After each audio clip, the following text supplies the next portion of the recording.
Oleh karena itulah, sebagai salah satu perguruan tinggi swasta terbesar di kawasan pesisir pantai barat Sumatera Utara, Universitas Muhammadiyah Tapanuli Selatan hadir memberikan pencerahan bagi anak bangsa melalui proses pendidikan.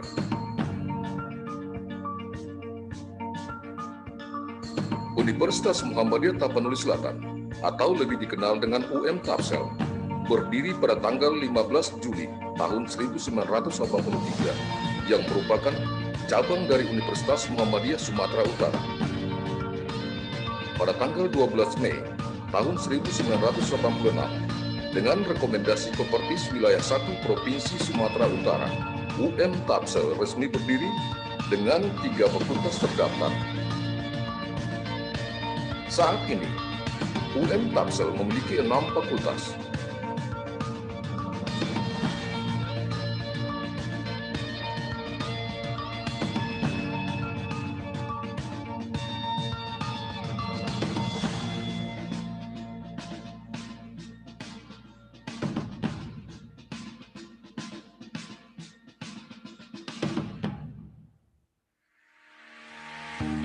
Menjadi Universitas Riset di Sumatera Utara tahun 2030 menjadi visi dari UM Tapsel.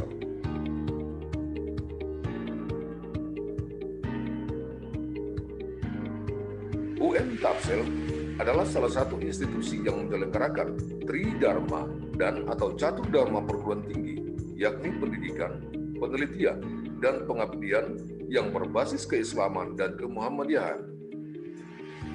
Visi dan orientasi tersebut salah satunya diterjemahkan secara teknis dan operasional dalam bentuk kurikulum pendidikan yang menerapkan nilai-nilai keislaman untuk setiap mata kuliah.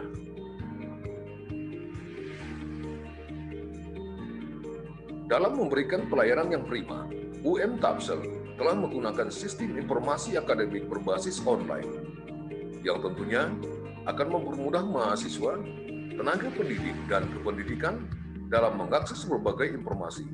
Kami bangga kuliah di Universitas Muhammadiyah Tapanuli Selatan. Selain dosennya berdedikasi tinggi dan qualified, juga didukung sarana dan prasarana yang memadai.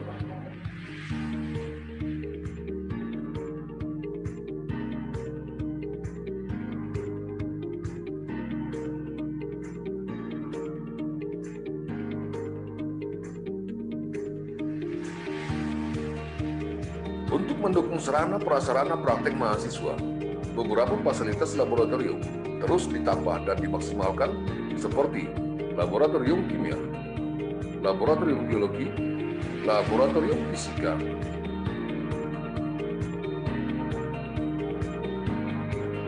laboratorium bahasa, micro teaching, sanggar bahasa, laboratorium komputer, klinis hukum, laboratorium bimbingan konseling, bank mini,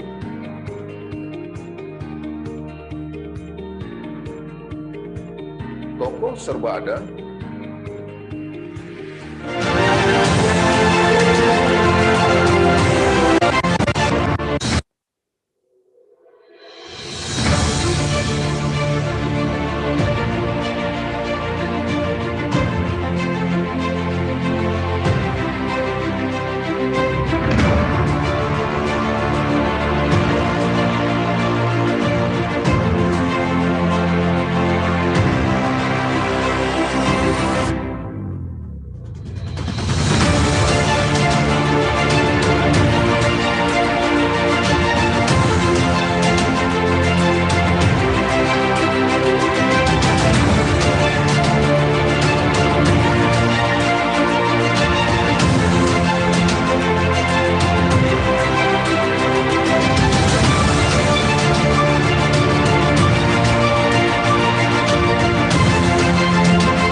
Pendidikan memiliki peranan penting dalam memajukan peradaban suatu bangsa.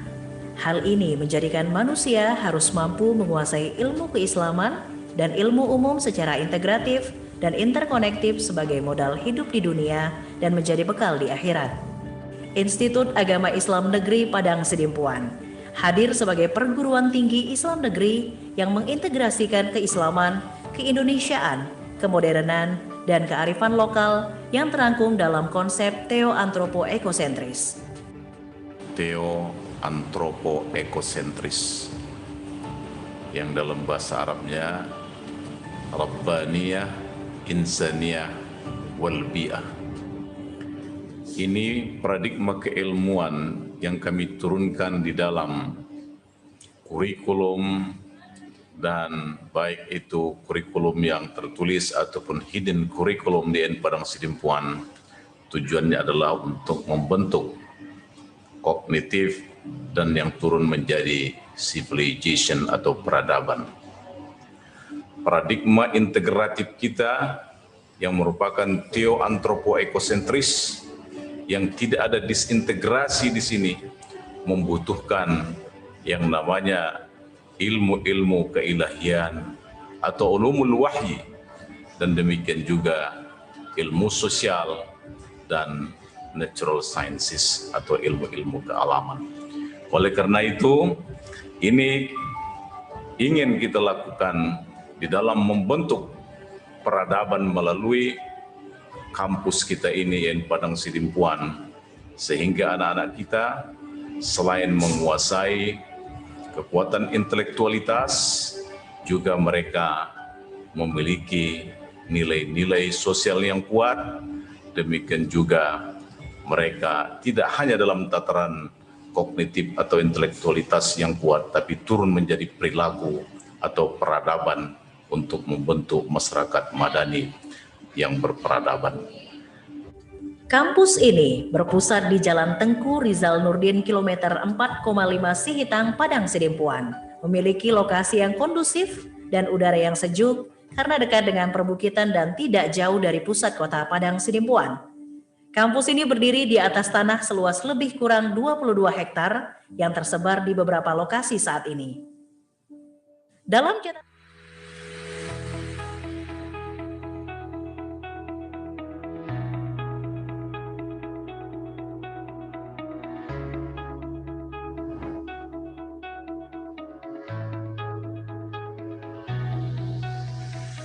Many people think if you want to get into the best university, you have to go abroad. If you guys still think like that, you guys are missing out. Kampus Universitas Muhammadiyah Palangkaraya tahun ini menjadi the best university in Central Kalimantan. Apa yang membuat kampus ini menjadi yang terbaik? Di sini ada banyak hal.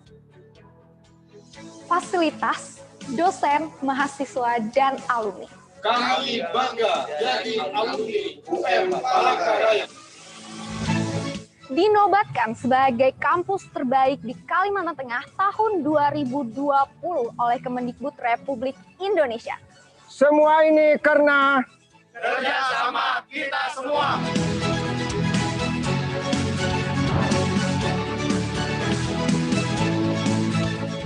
Komitmen kami memberikan pendidikan yang terbaik untuk seluruh mahasiswa.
Selamat datang di kampus yang mendidik putra dan putri Indonesia untuk menjadi pribadi yang profesional, berkarakter, dan berwawasan.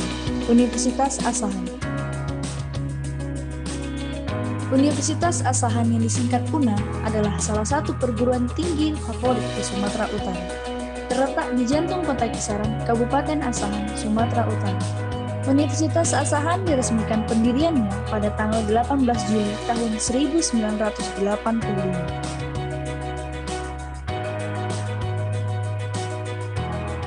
Sebagai bentuk akan komitmen pelestarian lingkungan hidup, Universitas Asahan mengusung konsep Green Campus. Konsep ini merupakan usaha nyata untuk menciptakan lingkungan kampus yang asri, sehat, dan nyaman, agar penghuninya semakin kreatif dan produktif. Pendidikan adalah fondasi utama kemajuan bangsa. Oleh karena itu, Universitas Asahan hadir untuk mendidik generasi muda agar bertransformasi membawa kemajuan Indonesia yang berkesinambungan.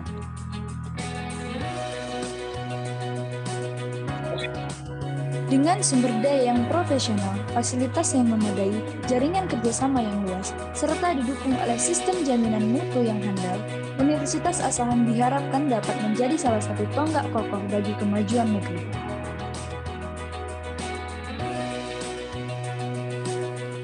Universitas Asahan terus mengembangkan inovasi dan kreativitasnya berdasarkan visi dan misinya. Saat ini, Universitas Asahan telah berhasil memperoleh nilai akreditasi institusi peringkat B dan telah menjalin kerjasama dengan berbagai perguruan tinggi baik dalam maupun luar negeri.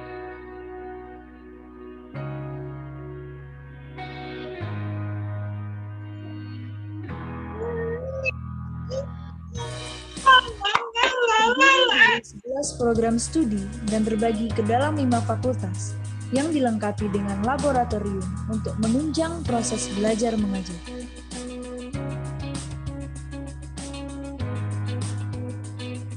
Fakultas Teknik,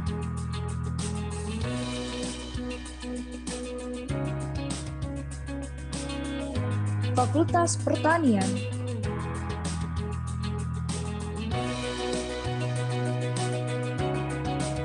Fakultas Ekonomi,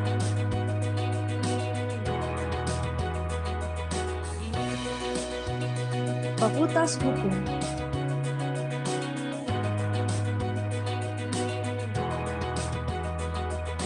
Fakultas Keguruan dan Ilmu Pendidikan.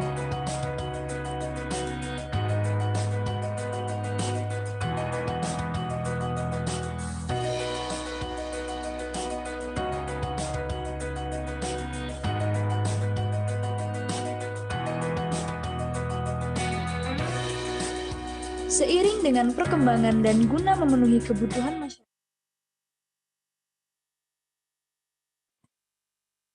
Oke, Assalamualaikum Prof. Ibnu. Terima kasih sudah bergabung dengan kami. Waalaikumsalam warahmatullahi. Selamat pagi untuk semua.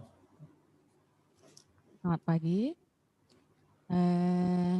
Hello, Professor Dr. Mahmud Habib. Thank you for joining with us this morning.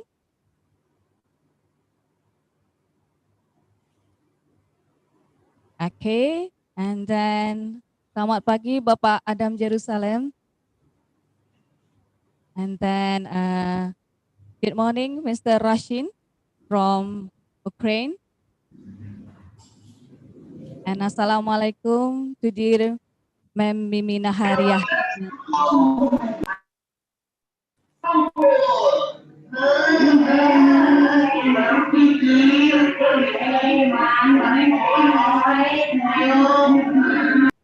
Oke, kepada Bapak Ibu peserta, kami harap untuk mematikan audio masing-masing.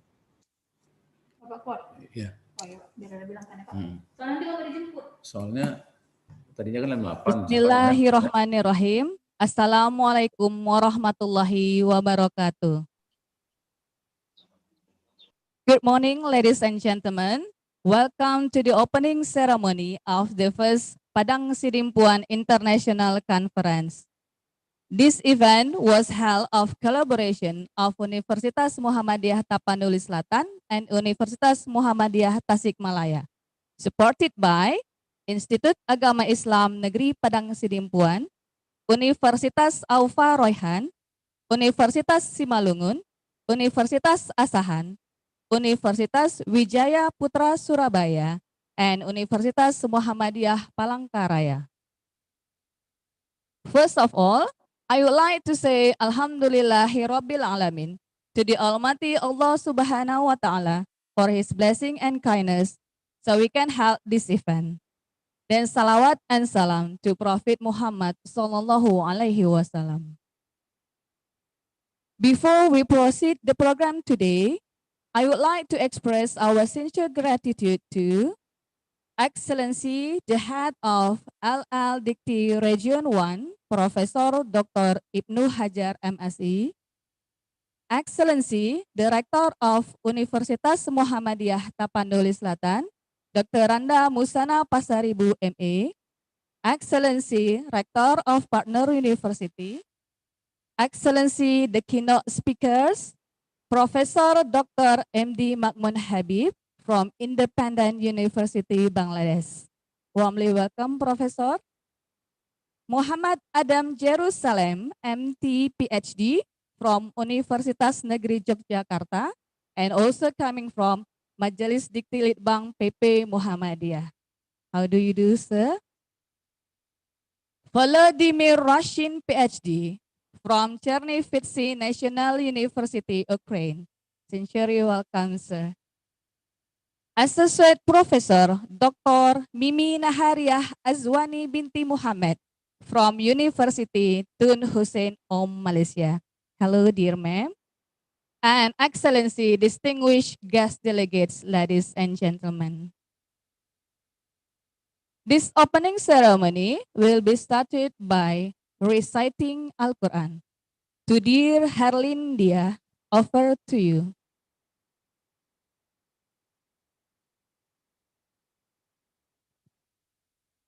Assalamualaikum warahmatullahi wabarakatuh.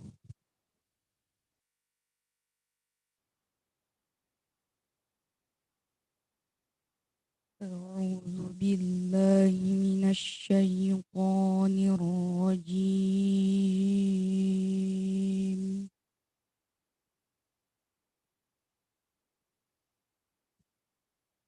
Bismillahirrahmanirrahim.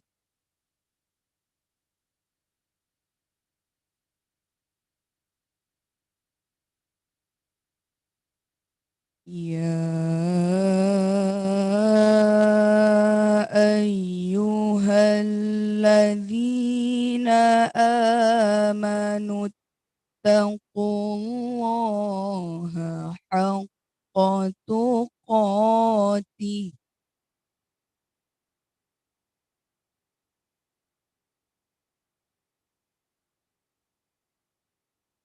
wa la tamutunna illa wa antum muslimun.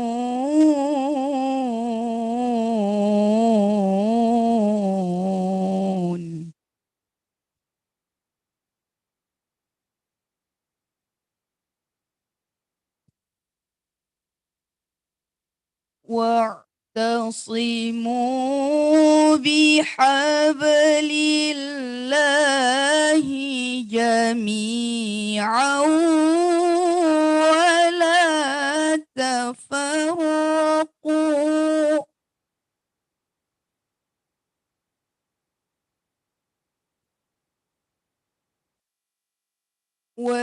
واذكروا نعمة الله عليكم إذ كنتم أعداء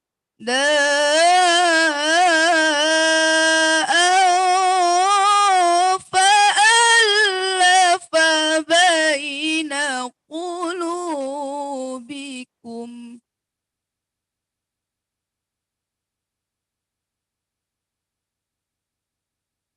فألف بين بين قلوبكم فأصبحتم بنعمته إخوانا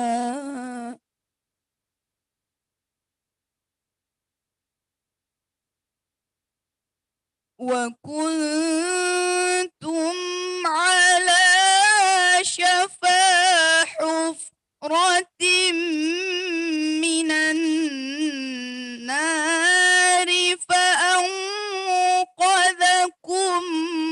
منها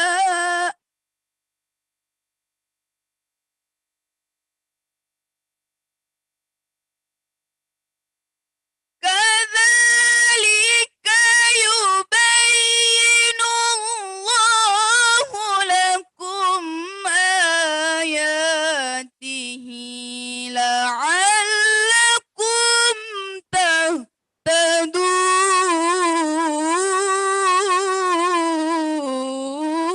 تهتدون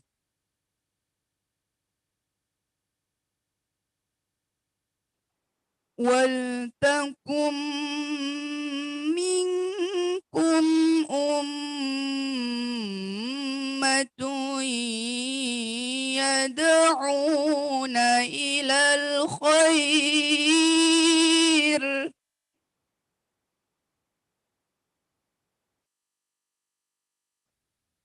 ويأمرون بالمعروف وينهون عن المنكر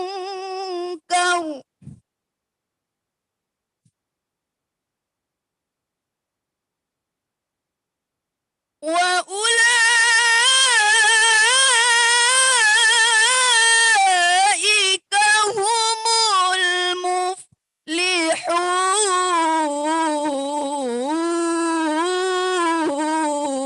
المفلحون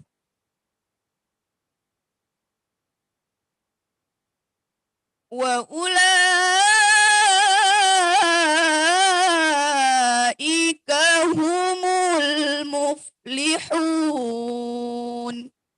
والحمد لله رب العالمين. Assalamualaikum warahmatullahi wabarakatuh. Thank you. Ladies and gentlemen, we will have national anthem.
Thank you.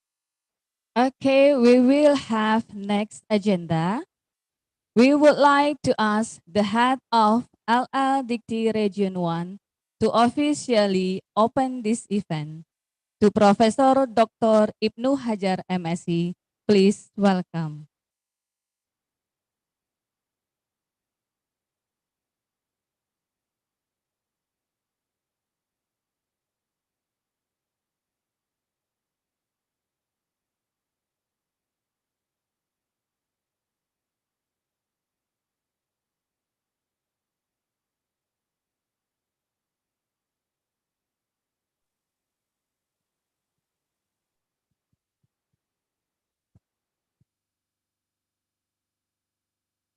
Maaf, Profesor, mohon untuk suaranya di-unmute terlebih dahulu. Baik.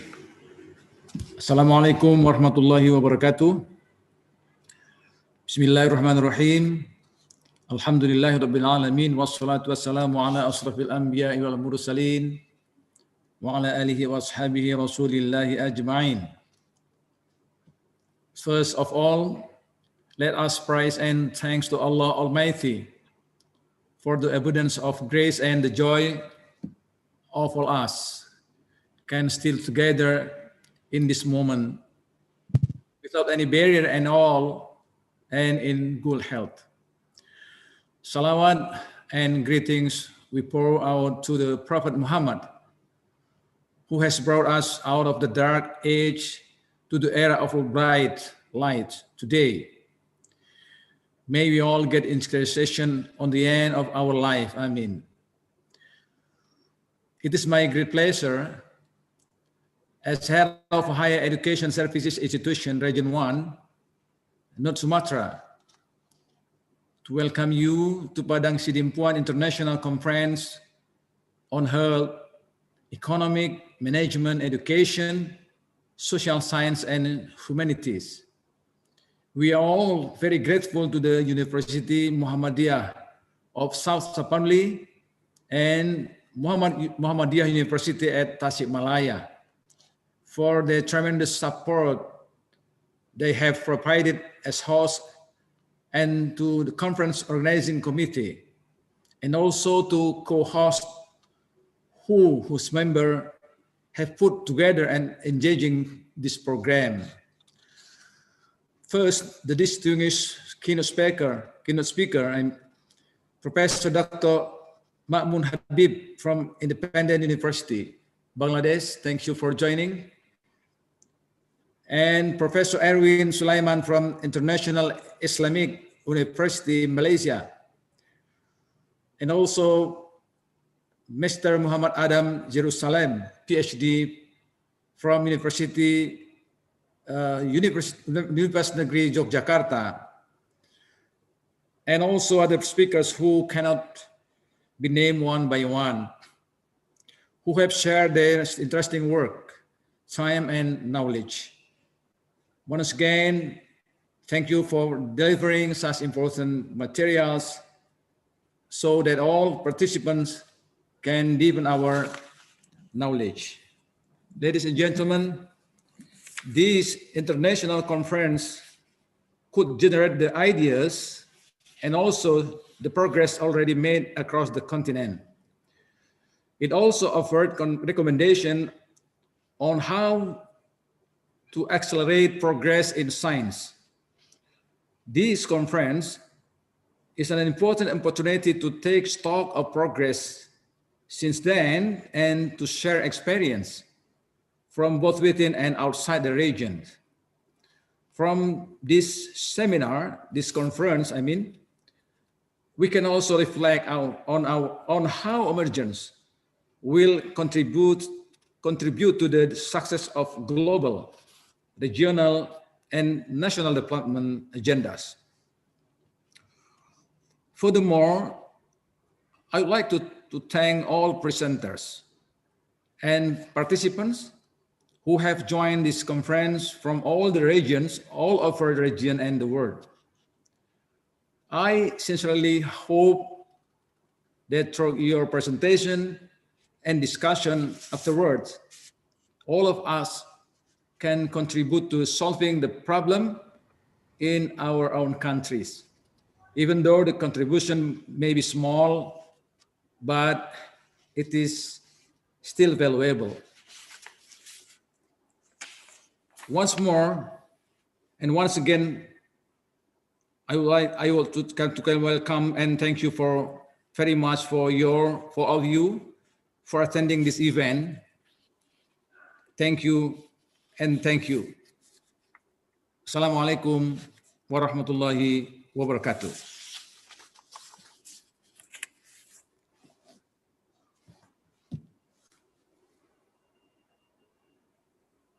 Okay, thank you very much, sir, for your opening speech.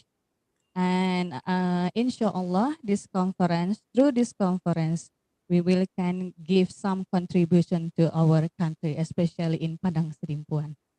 Thank you. Okay. Ladies and gentlemen, we go to the next agenda. As our welcome to opening ceremony of greetings, we would like to present to you a traditional welcome dance to symbolizes our dedication to welcome the guests as a way to show hospitality and respect. It is performed in a special dance called Tari Surdu Surdu or welcome dance by Sanggar Tari Universitas Muhammadiyah Tapanuli Selatan.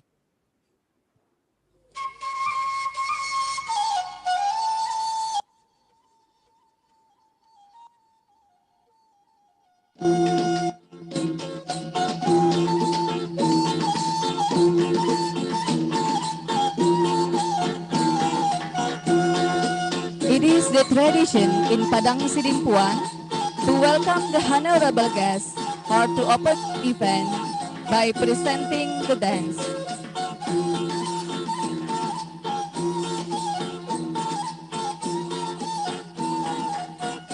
It symbolizes a request to allow the ceremony to take place and ask the blessing of the guests as the event begins.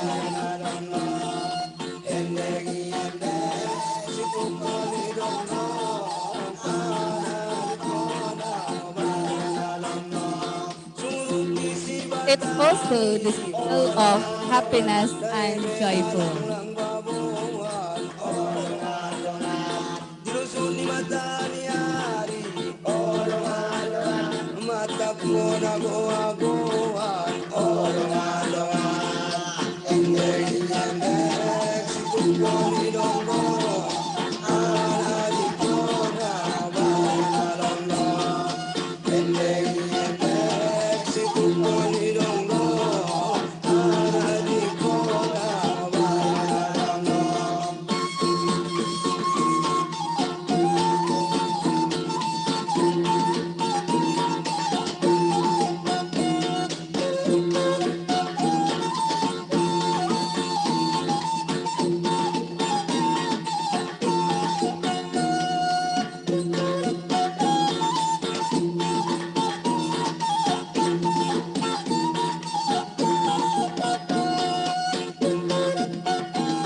Thank you. The next agenda is the report of chairperson to Mr. Muhammad Darwis Tanjung MPD. Please welcome.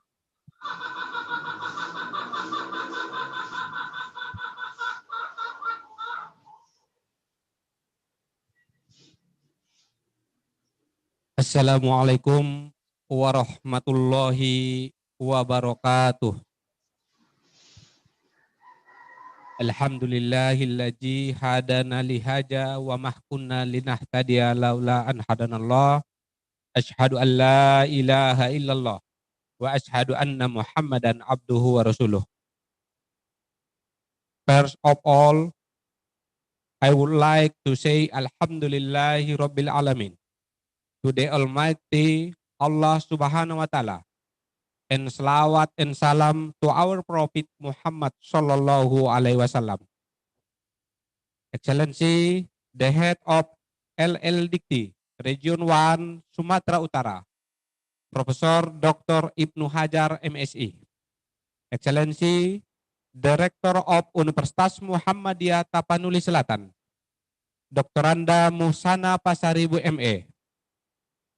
Excellency, Director of Partner University, Universitas Muhammadiyah Tasikmalaya, Universitas Wijaya Putra Surabaya, Universitas Aupa Royhan Padangsidimpuan, Universitas Muhammadiyah Palangkaraya, Institut Agama Islam Negeri Padangsidimpuan, Universitas Simalungun, and Universitas Asahan. Excellency, the keynote speaker, Profesor Dr. M.D. Ma'mun Habib from Independent University, Bangladesh, Muhammad Adam Jerusalem, MT PhD from Universitas Muhammadiyah Yogyakarta, Indonesia, Volodymyr Rusin, PhD from National University, Ukraine, Asok Profesor Dr. Mimi Naharia Aswani binti Muhammad from University Tun Hussein On, Malaysia. Excellency, distinguished guest delegate, ladies and gentlemen. As a chairperson, I would like to say my deepest thankfulness to all the co-hosts of this event for your valuable help, support, and motivation.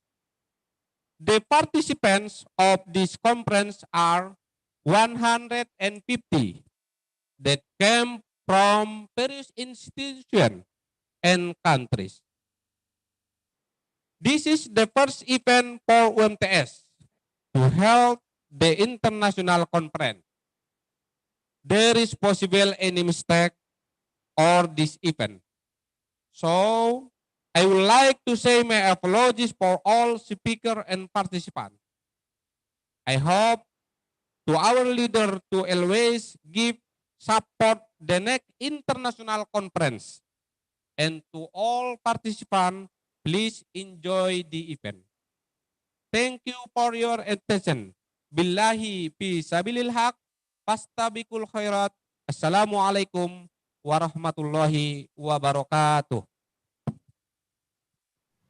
Waalaikumsalam warahmatullahi wabarakatuh. Okay, thank you, sir. Next agenda is welcoming speech of Rektor Universitas Muhammadiyah Tapanuli Selatan, Dr. Anda Musana Pasaribu MA. Cordially welcome.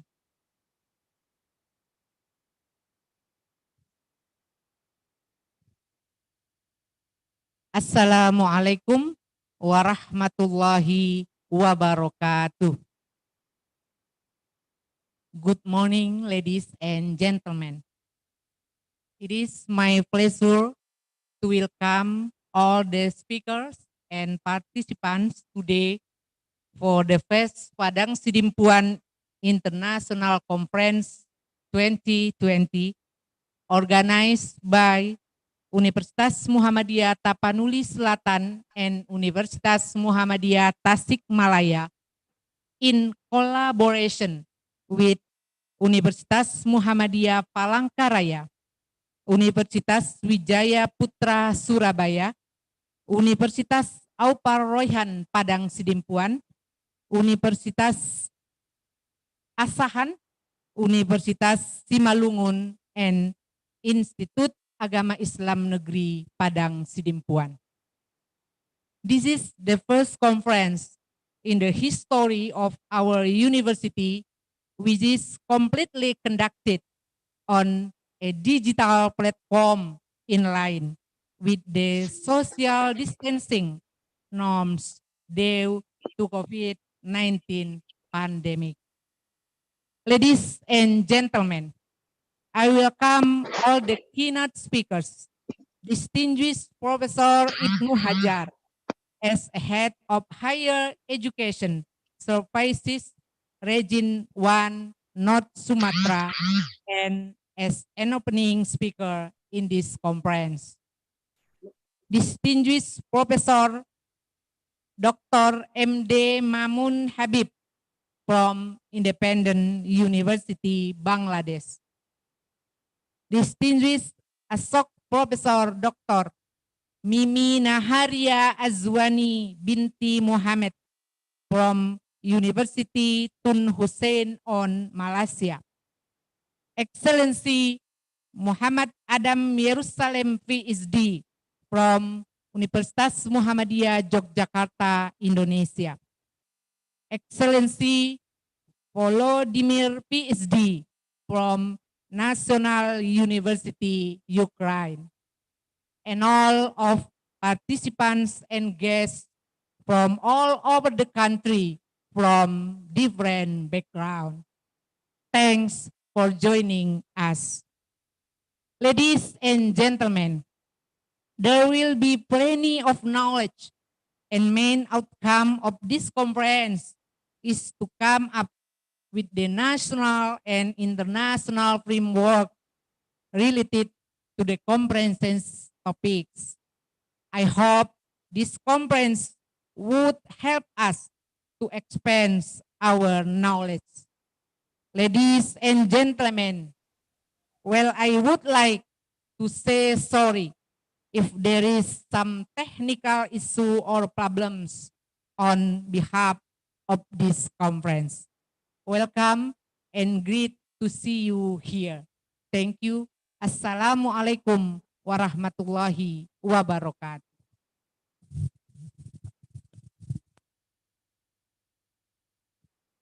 Thank you. Ladies and gentlemen, the opening ceremony was held successfully. Thank you for all attention. And then we will go to the main agenda on this conference, and my partner Hoironisa will be your moderator.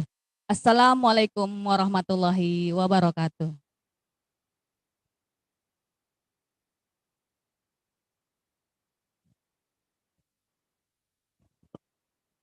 Okay, thank you, Ma'am Happy. Now, finally, we come to the main agenda.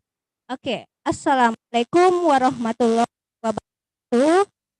Good morning, ladies and gentlemen, the respectable all of the speakers and all of the participants.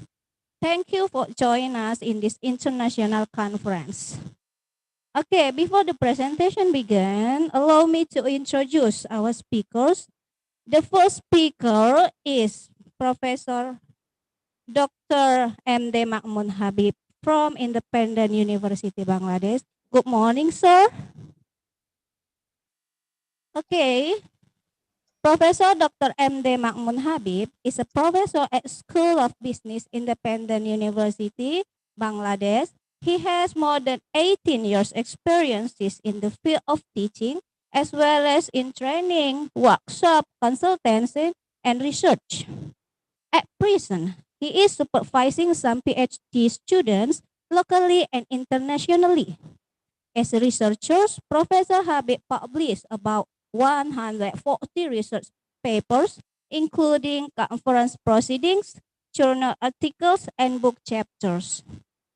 Also, he delivers lectures as keynote speaker at 50 international conferences at various countries, and he received Best Track Chair Award at IEOM 2012 conference. Okay, ladies and gentlemen,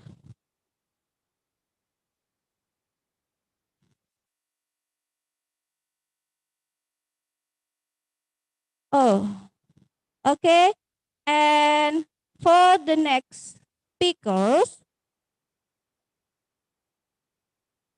Professor Volodymyr Rosins from Chernivtsi National University, Ukraine. Okay, allow me to introduce Professor Volodymyr Rosins. Okay, I think Professor Volodymyr Rosins attend in this conference. How do you do, Prof? Okay, I will read his CV. He is an assistant professor at Department of Radio Engineering and Information Security, Chernivtsi National University, Ukraine, and his professional skills are computer programs, and he has many experiences of works, some of them in 2020 until present, as reviewers of physics, mathematical and theoretical, and also as reviewer of physics, statistical mechanics and its applications.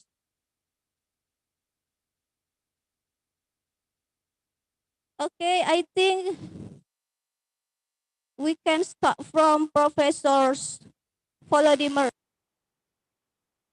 to present his presentation. But before Professor Volodymyr Rosins present his presentations, I want to inform you, ladies and gentlemen, that in these sessions will take 30 minutes, including of questions and answering sessions. And for the participants, you can deliver questions in chat room. We will read your questions after the presentation from the speaker.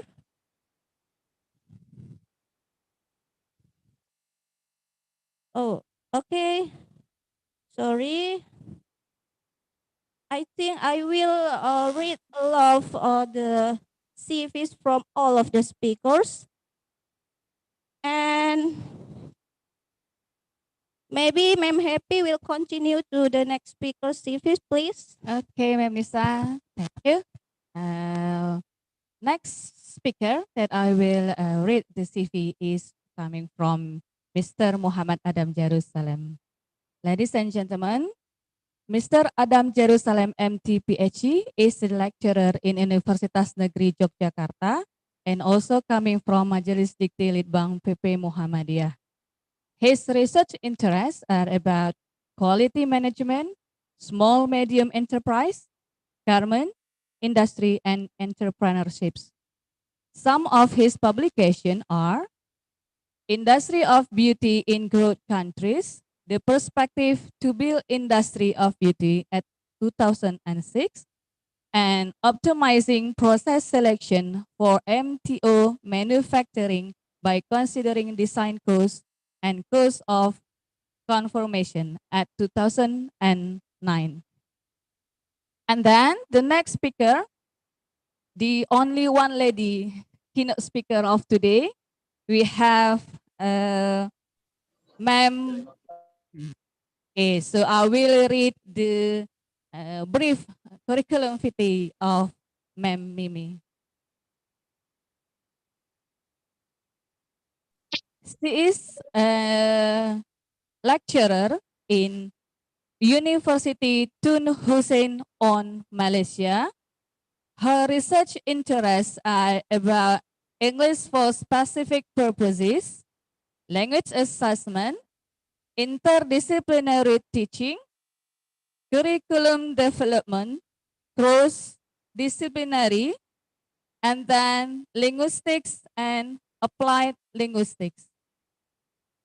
Some of her publications were English language learning beyond the borders, constructing collaborating learning between students of different regions at 2020, then scaffolding the development of English language and communication skill of engineering students at 2020. So, ladies and gentlemen, I and my partner already read all of the CV of the keynote speaker of today. So, Ma'am Nisa, can we start from the first speaker?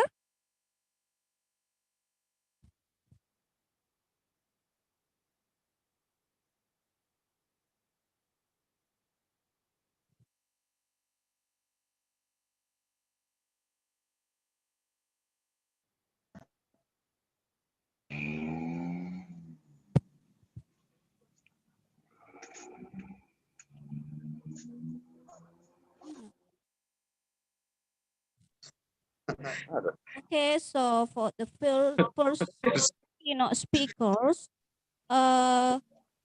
we will welcome to Mr.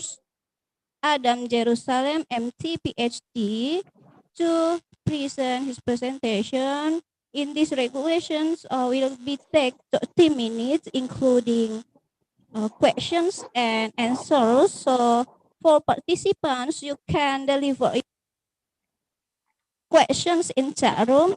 So for Mr. Adam, over to you, please. Me? Okay, thank you very much. Assalamualaikum warahmatullahi wabarakatuh. Let me share my screen. All of you already seen the screen, the moderator. Okay. Moderator, can you see my screen? Okay. Yes. Okay, Yeah. Is it clear? Okay. The Honorable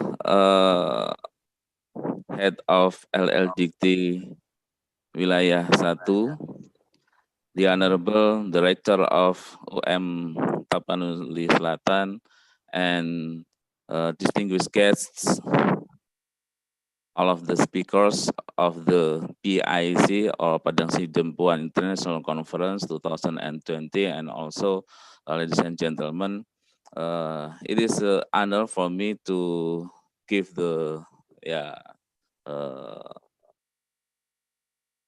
some or share my material here in the first PIC 2020.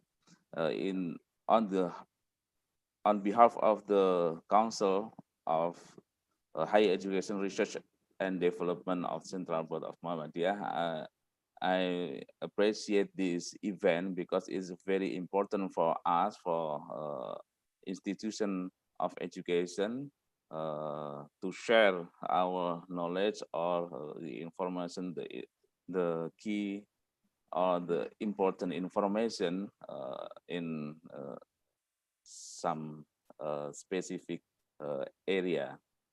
Okay, in this occasion, I will raise one of my research about the implementation of the technometric methods as an effort to improve the quality of education. I saw one of the theme in the PIC is about the education. So I will implement tools in the industrial management or in the engineering to the education.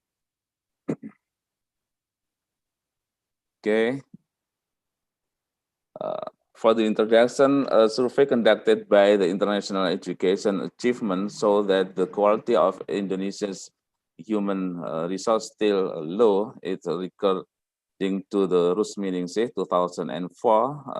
And then some of the problem that exist in the school or university mostly revolve around the problems of infrastructure, technology, document and data management, organization, and also human resources.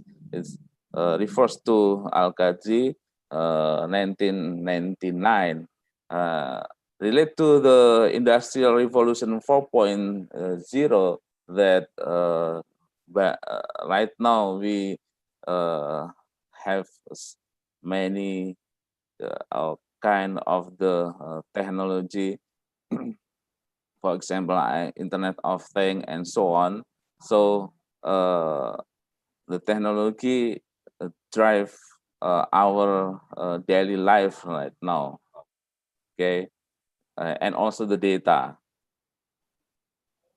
Method for analyzing and mapping is a problem.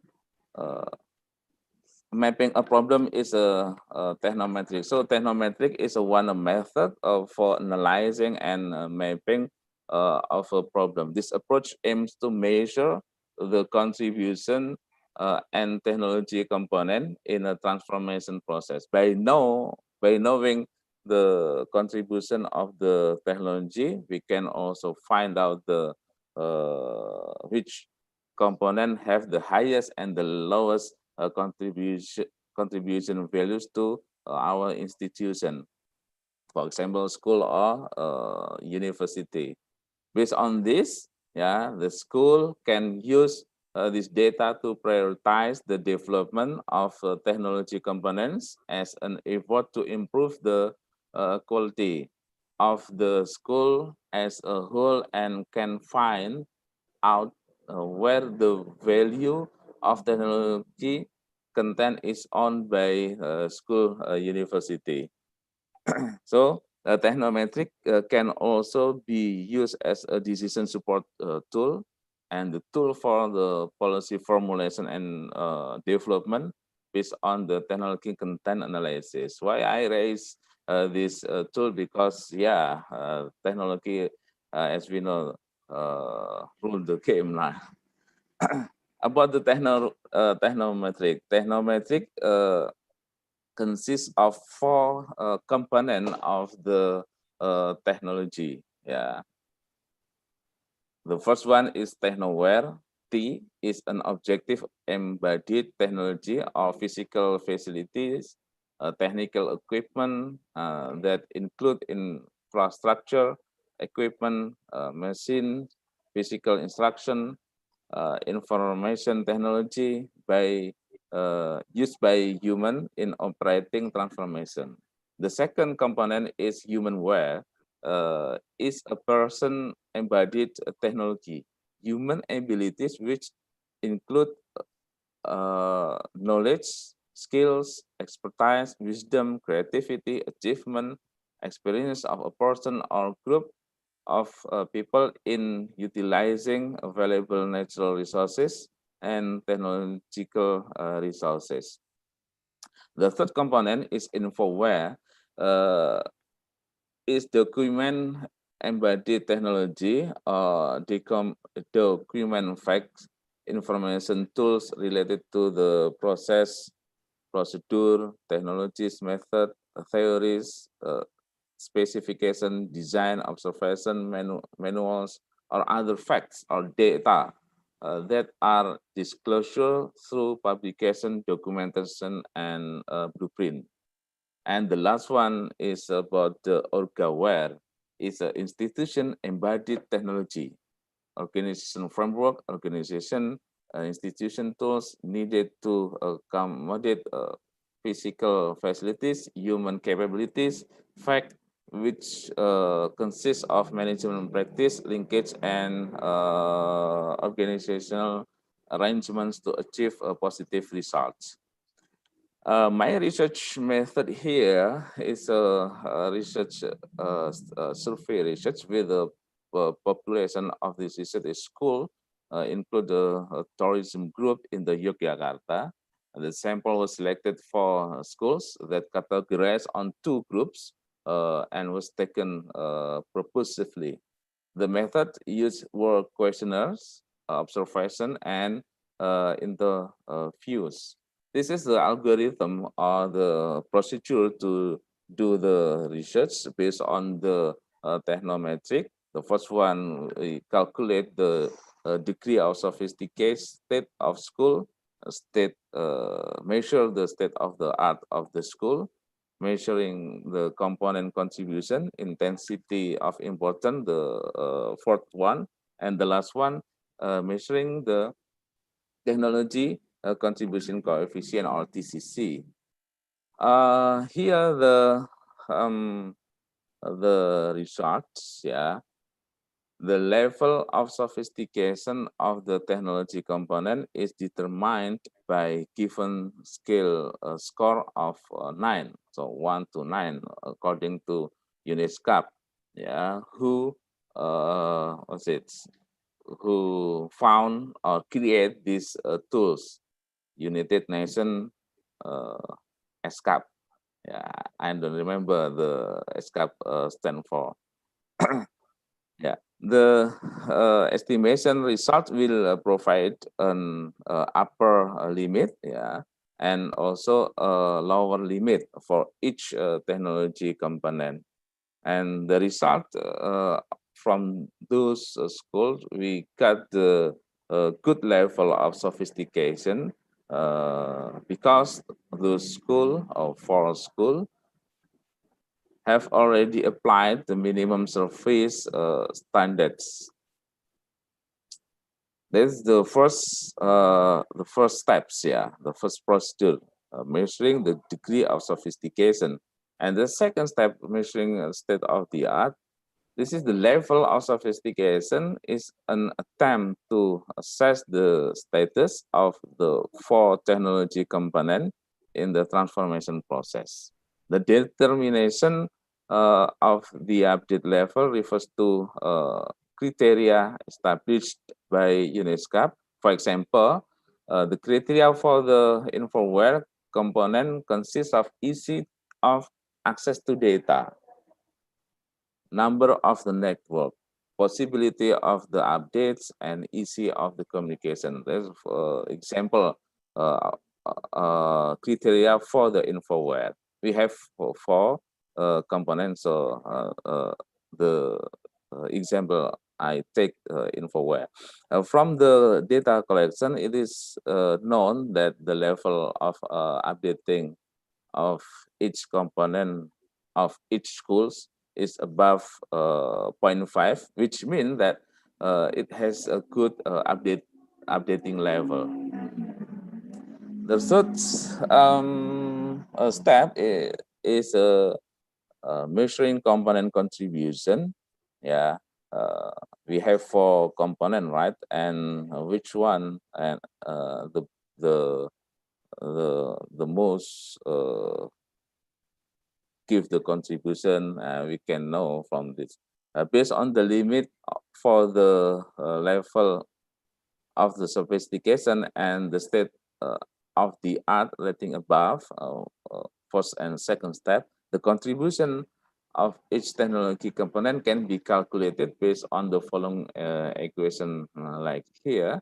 And the fourth step about the intensity of the importance. The contribution intensity of each component was estimated using a pair with compression metric approach. And in this research, we implemented EHP or analytical hierarchy process, another tools that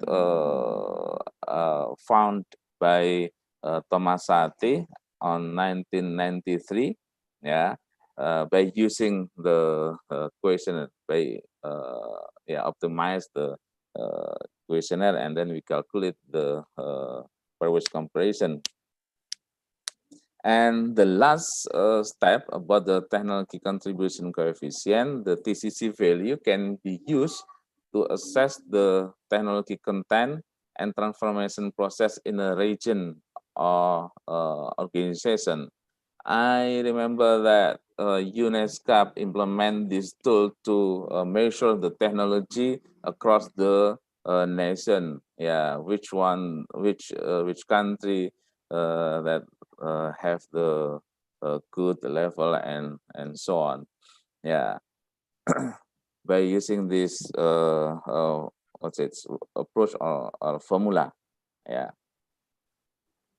and here the mapping of the technology contribution coefficient according to technometric, that we have 4 components: technoware, orgaware, infoware, and humanware. Yeah, technoware, humanware, infoware, and orgaware. The order like that. Yeah, T, H, I, and O.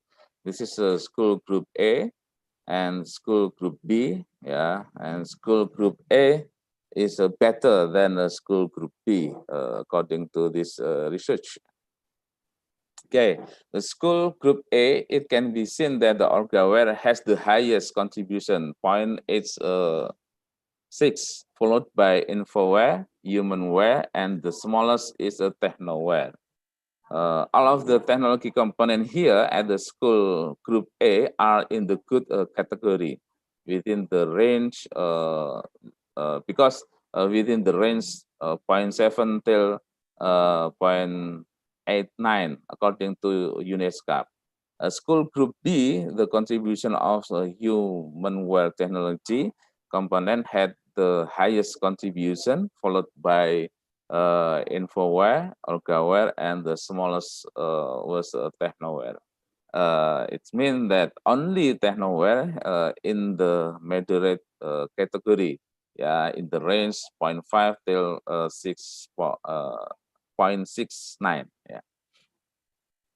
Here the resume or the summary of the results, yeah, that I already mentioned about the technology contribution between the school group A and also school group B. Sorry, this suppose it group B, yeah.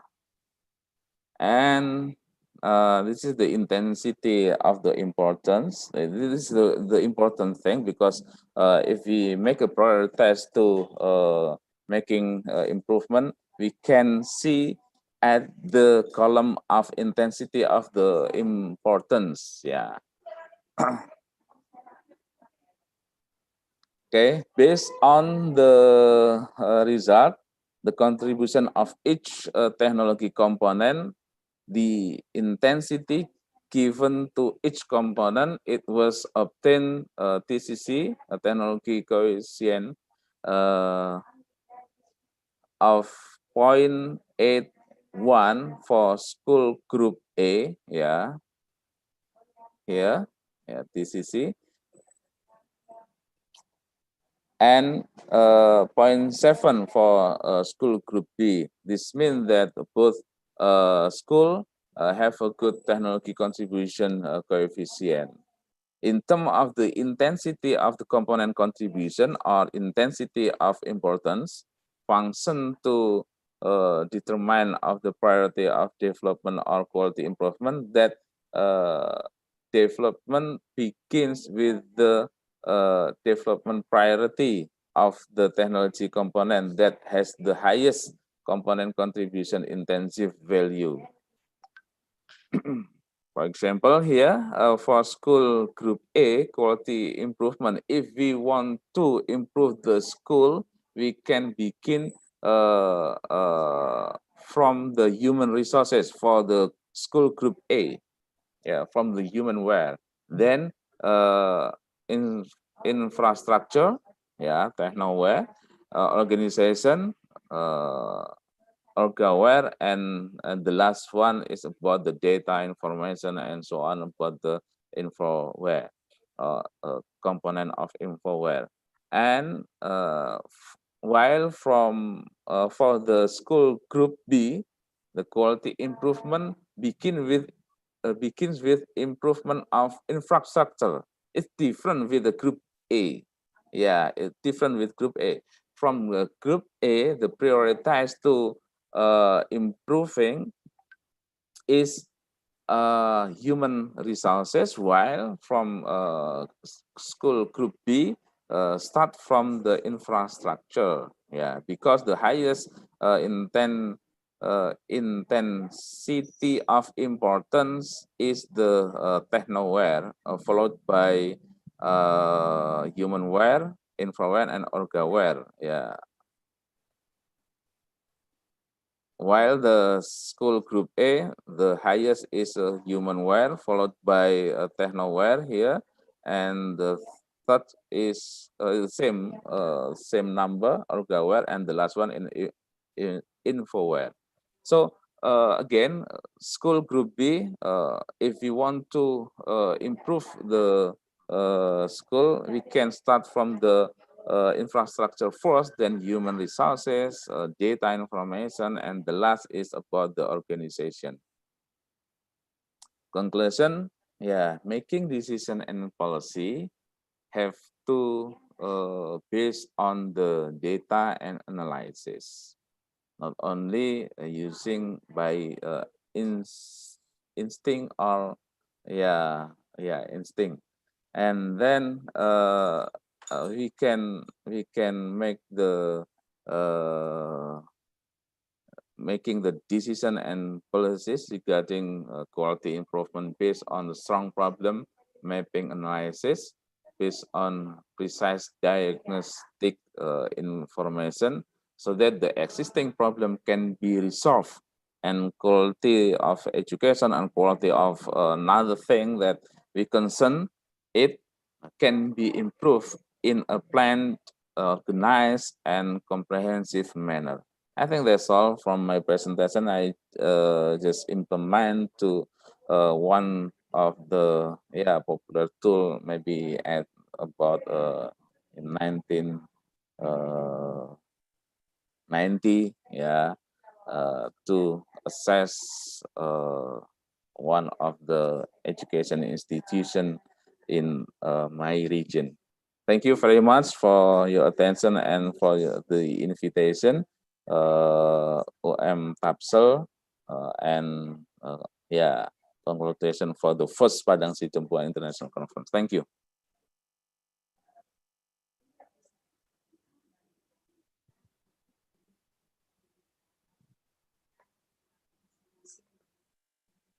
Okay, thank you for Mr.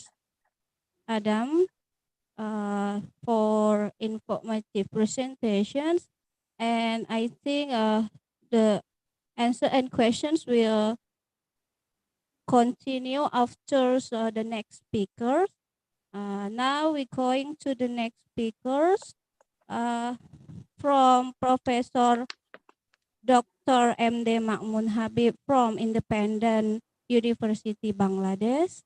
Good morning, sir. Yes. Thank you. Thank you so much. Thank you. So thank you for joining us, sir. Okay. For the regulations in this occasion, it's same with the previous speakers. In this session, we'll take also 30 minutes. For all participants, you can deliver your questions in chat room. And we will read a question after the presentations from the speakers. And in these occasions, Professor Habib will give his presentation with the title about keynote speech on post-pandemic impact on global supply chains. Okay, I would like to welcome to Professor Dr. M.D. Makmun Habib. Over to you, please. Thank you. Thank you so much.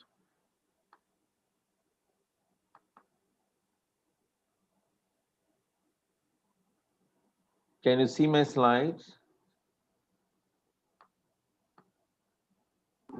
Yes, sir, it's clear. Yes, sir. Yes, sir. Is it clear? Thank you. Thank you so much. First of all, I'd like to give my special thanks to the organizer for inviting me as a keynote speaker in this conference. And I'm delighted to deliver my keynote speech on post-pandemic impact on global supply chain. I think you understand that now we are facing this passing the pandemic time, and lots of countries has lockdown, shutdown condition, and we are facing lots of issues regarding the COVID-19. So today my lecture on how the COVID-19 impact upon the global supply chain and how we can recover this one. That's why I like to use the post-pandemic impact. So that is a very, I believe this is a very relevant discussion based on the contemporary practice. First of all, I'd like to start that you know that due to the COVID-19, the question is coming that what is the happening to our supply chain? I'll start by supply chain from next slide, but before that, I'd like to start with the one critical issue, that what is happening in the supply chain. You know that after the COVID-19 effect, when the COVID-19 started last year, December from China, and then when it was a very severe condition in China, January and February, that time, the Apple, they're taking some decision. Take a look at the Apple's top 10 suppliers. More than 2 or 3 are located in Asia. leaving the company exposed to COVID-induced factory shutdowns. You see that Apple is going to be shut down their operations from China to the different country. And there is the one thing, what is that impact of the example of the global supply chain due to the COVID-19? Basically, the official term for this kind of centralized manufacturing, which is very popular in supply chain, is the centralized production, which basically means the business all over the world and all their eggs in the one basket. You know that after the COVID-19 impact, so this is it happens everywhere, is that how we can cope up with the COVID-19 based on the centralized production, just-in-time manufacturing. Overall rigidity could become a blame due to the COVID-19. So today, my discussion will be like that. Before going to start the main discussion on that, I'd like to clarify a little bit about the supply chain. So those are not familiar with the supply chain, at least try to get some idea about this one. So basically, when you design the supply chain, we have to think about the three basic entities. First of all, the raw material and finished product. And secondly, supply and customer. And the third one, the flow of goods, if it is the manufacturing industry. Flow of service, if it is service industry. Definitely flow of information and the flow of fund. Basically, raw materials will come up from the supply end, and after the processing, finished product delivered to the customer end. And flow of goods from the supply to customer end. And flow of information, we are talking about the flow of information, like integrated information. We need the integrated information from supply to customer end. That is a very key issue during the pandemic time. And then flow of fund, this is flow of money from supply to customer end. So this is the three basic entities you can apply in the manufacturing industry. If you see this one in manufacturing industry, what I said earlier, supply chain means the starting point is supplier end, and the finishing point is customer. So supply to customer, there's a chain. And raw materials come from supply end, and finished product delivered to the customer end. And now come to the next one, what I say, the flow of goods from the supply to customer end. And that is the manufacturing industry. Flow of information, flow of fund. You know, I'm trying to discuss this basic information so that you can understand when you discuss that COVID-19 impact upon the supply chain. So now come to the question, is that a manufacturer, distributor, retailer, whether it will be available or not. Manufacturer, distributor, retailer, whether it will be available or not, it depends on the size of the organization, type of the business. If it is a large organization, we need the manufacturer, distributor, retailer. But it's a very new organization, small organization, that time only this manufacturer is enough. So the customer will come to the manufacturer factory and they collect the product. Medium-sized organization, we need the manufacturer, retailer, and customer as well. So it means that what I say, the large organization, the supply chain will be supplier, manufacturer, distributor, retailer, customer. And the small organization, the supply chain will be like supplier, the manufacturer, and customer directly. So it depends on the size of the organization, type of the business. This is a basic supply chain for the service industry. If you think the service industry, you can see this one, that same process, supplier, service provider, customer, and finally the consumer. So raw materials come from supplier, and after the processing, finished product delivered to the customer end. So again, the same process, the flow of service as it is service industry. Definitely we need the flow information and flow of fund as well. Without the money, you cannot do any transaction. If you look very carefully, we also mention a consumer. Basically, consumer, the end customer, end user, final customer, final user. Suppose when you think the service industry supply chain, that time you have to think, you have to add values to the service industry. You have to add values to the society. So society contribution. As you know, that manufacturing industry, service industry, basic difference, the tangible and intangible. So service industry is intangible. So as it is intangible product, so you have to think how you can add the values to the society. You know, hospital supply chain management, you never say that our target to get the profit from the hospital. In the educational supply chain management, we never say our target to get the profit from the education institutions. So what I said that our target, how we could add values to the society, final customer. So what I said here, that manufacturing industry, they also contribute to the society, but the main target in manufacturing industry, improving the business operations, adds, increase the profit, something like that. But service industry, your key point will be the how you can add the values to society. Now there's one question in your mind, then if we get the profit in the service industry, yes. If we get the profit in the service industry, we can use this profit for the infrastructure development. We can use this profit for the extension of your infrastructure. We can apply the supply chain concept in everywhere, manufacturing industry and service industry. I think you already noticed this is the examples. We can apply that service supply chain in the various industries in the manufacturing, like vegetable supply chain, poultry supply chain, fishing supply chain, ready-made garments in the supply chain, textile supply chain, and so on. Similarly, we can apply the service industry supply chain, like education supply chain, hospital supply chain, tourism supply chain, and so on. When you think the supply chain, that time we have to think that there are some facilities and function activities. Now come to the question, why we are thinking that facilities and function activities? Because when we will talk about the impact of COVID-19, we have to understand how the impact upon these facilities and function activities. And that's why I like to mention the few facilities and few function activities. When you think of the supply chain, you have to think about the warehouse. So we need the warehouse. That is a warehouse. I think you know that a warehouse or inventory is a storage. So we have to think, and there will be storage in the between that supplier and manufacturer. There will be the storage between that retailer and customer. There will be storage in the every end, like factory to distributor, distributor to retailer as well. So this is a storage. So it could be like raw material storage. It could be like finished product storage. It could be like WIP, work in progress, or work in progress of products inventory. So we cannot think the supply chain without the warehouse. So we have to think this one. And I think I already mentioned earlier that the factory, like processing center, is a manufacturer.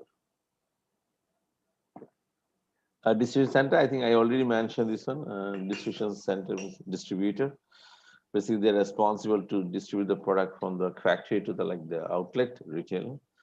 Retail outlet where the customer will come and they'll collect the product from there. And offices, definitely, we cannot think anything without the office. So we need the backup office. If you think that what I said, that you have to observe the raw materials from supply end, but there is some backup, or there will be some of the office, they will handle this one. Maybe it will not be visible to everyone, but there should be some office. Otherwise, it's very difficult how we'll handle the raw materials. So you have to think the procurement. So in the case, definitely office will be the one of the key point is there. So these facilities you can ignore. When you design the supply chain, you have to remember that you have to need the offices as well. There is some function activities that is involved in the supply chain, like forecasting. The supply and demand. Suppose supply in the supply side and demand in the customer side. If you notice, the demand is increasing. So when the demand increasing, based on the demand increasing, now you have to decide how about your raw materials for the next time. So you have to see the last few years data, and based on that you have to come to the decision. Purchasing, basically this is the raw materials purchase. A few minutes before I mentioned procurement. How will you handle this procurement? How will you absorb the raw materials? You have to check the contract. You have to do some bidding, maybe doing the international, local bidding as well. You have to think about the how you can procure the all products, like the negotiation, conflict management, everything will be there. I think a few minutes before I mentioned warehouse or inventory. This is one kind of storage. Now come to the question: how we manage this inventory? In order to manage this inventory, you need the inventory management. And basically, we are also facing this problem due to the COVID-19 time upon this one. Information management. This is very important. You know that when you think about the I mentioned earlier, flow of information from supplier to customer end. So how we manage this information, especially this kind of COVID-19 time. And you know that nowadays we are very familiar with another popular word, supply chain disruption. These disruptions have been occurred due to the distortion in the information among the supplier to customer. I'll talk about this issue later on. Definitely quality assurance. So you have to think the quality assurance in the every end, like the supply end, customer end, raw materials, finished product. Scheduling and production delivery. Definitely, we have to think on-time delivery, on-time production, when the raw materials will be absorbed, when the finished product delivered to the customer. So we have to confirm this one. Again, we are facing this problem during the COVID-19 time. We couldn't do the online time delivery, on-time service, on-time scheduling. And finally, customer service. You know that when you think of the supply chain, as customer is a service, another key issue that you know why we are designing the supply chain. If you ask me, I would say that we are designing the supply chain in order to ensure that customer satisfaction. So if your customer are not happy or satisfied, then how you could design that sustainable supply chain, and what was our ultimate target? Unfortunately, during the pandemic time, we could not maintain this one. But this is our ultimate target, how we manage this supply chain in order to ensure the customer satisfaction as well. Okay, this is the evolution timing of supply chain management. This is a historical perspective of supply chain management. If you look very carefully, you can see this one that basically supply chain management started their journey from the logistic management, and by the name of logistic management, and it started their journey around 1950s in the defense. Basically, it's very interesting thing is that supply chain management started their journey in the defense, and not only that, in the military, basically they had taken some initiative to start the supply chain management by the name of the logistic management. And then the logistic management concept was matched in 1970s, and officially supply chain management they started their journey in 1980s. Officially, supply chain management they started their journey in 1980s, and basically initially all discussion on the supply chain management in the manufacturing industry, and then supply chain management started their journey in the service industry in 1995. So if you look very carefully, 1980s to 2020, only 40 years experience of supply chain management. And that's why our supply chain concept earlier, we could not face the pandemic, and that's why our designing supply chain, existing supply chain, could not maintain their supply chain during the pandemic time. And that is our discussion, and that how we'll manage this supply chain in near future if we face any kind of pandemic again. And there is another few milestone in 2007. Education supply chain is one of the supply chain design for the service industry, education institutions. And then 2009, IT ESC model was developed. That is also education supply chain for the service industry as well. Okay, so basically I like to share that the supply chain management concept, very new concept. It's not very like that, it's very old concept. That's still we have to do the lots of things. And you know that when you deliver the lecture in the keynote speech, or one of the target, how we can attract the young scholar in order to pursue the furthest research on supply chain management. And basically, I believe after the pandemic, that this is a new issue will be there, that how we'll manage this pandemic in the supply chain. Okay, so let us start our main discussion for today. Basically, when the coronavirus has revealed the fragility of modern supply chain, you know that fragility of the modern supply chain. So now we understood this is the very fragile our modern supply chain. So it is not enough to manage the pandemic time. Diversified sourcing and digitalization will be the key to building a stronger, smarter supply chain and ensuring lasting recovery.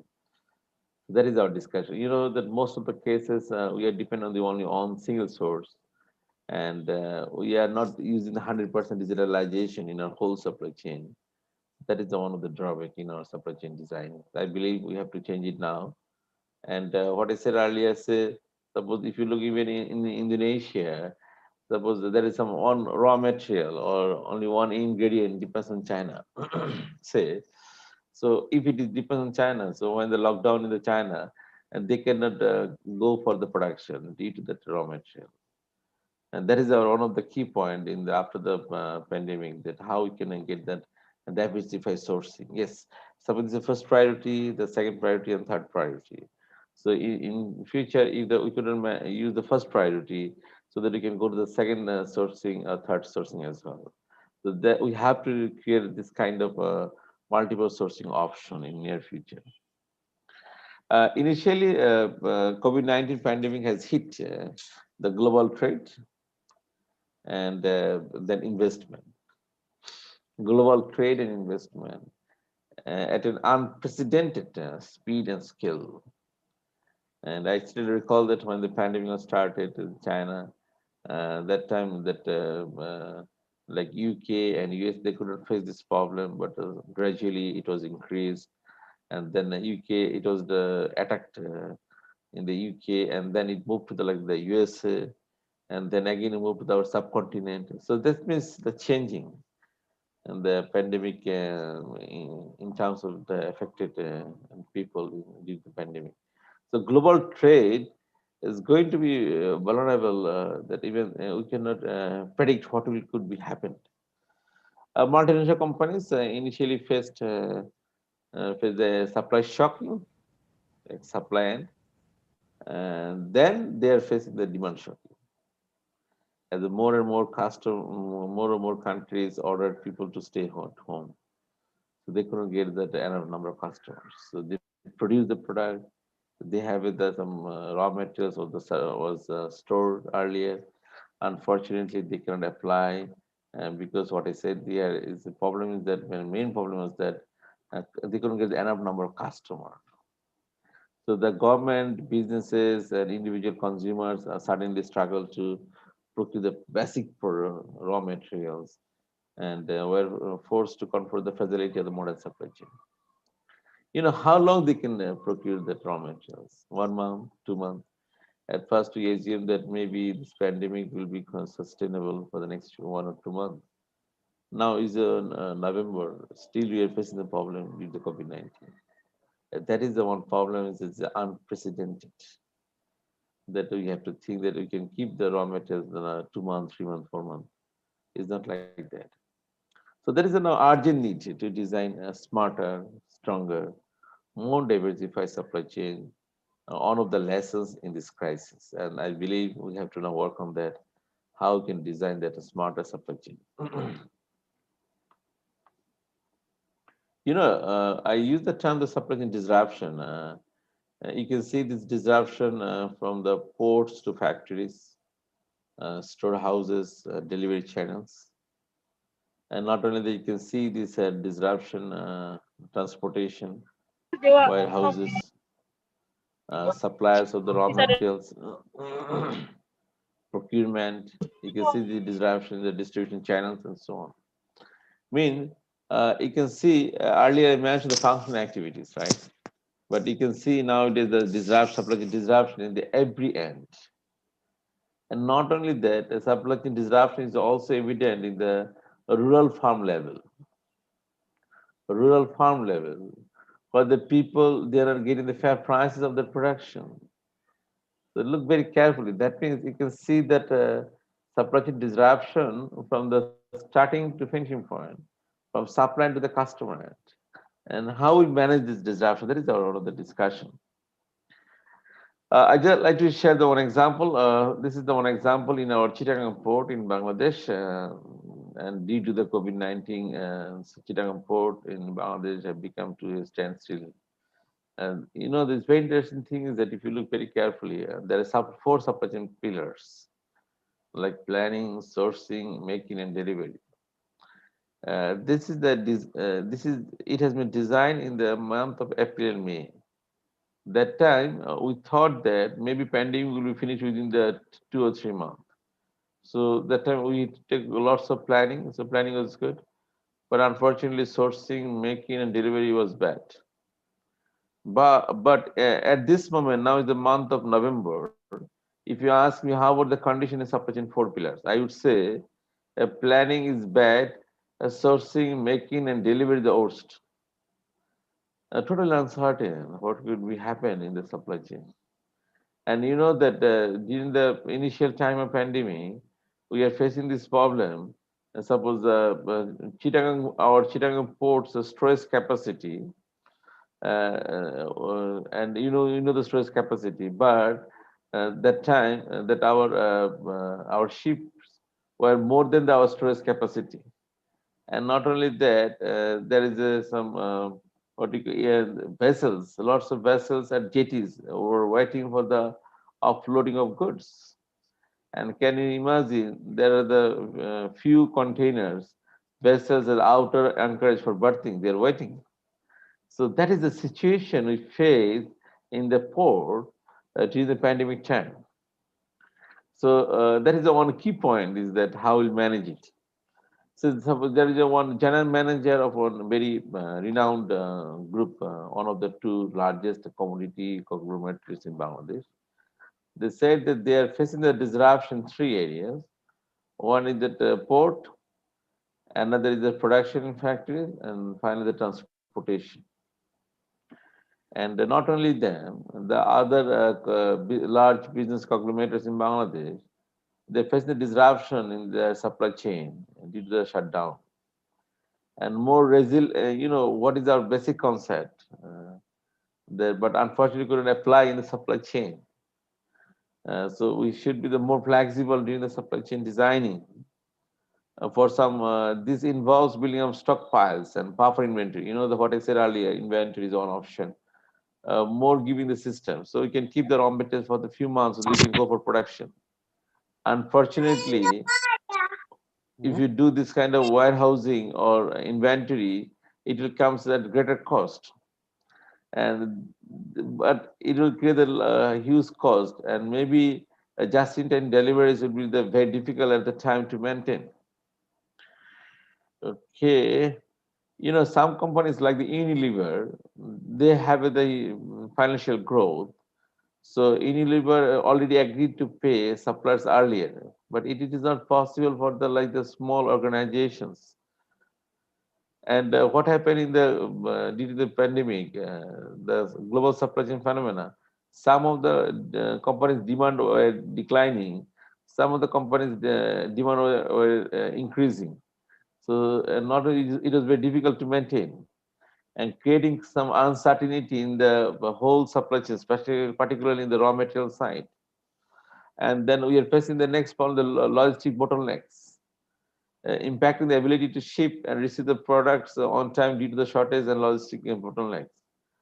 And finally, the another issue is that the workforce. We could not get the enough number of workforce in our whole supply chain to transfer the products as well.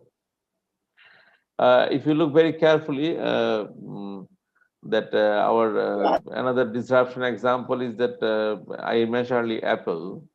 So disruption in Wistron Corporation, one of the Apple suppliers, which told analysts during a recent earnings call that half of the capacity could be located outside China due to the pandemic in China.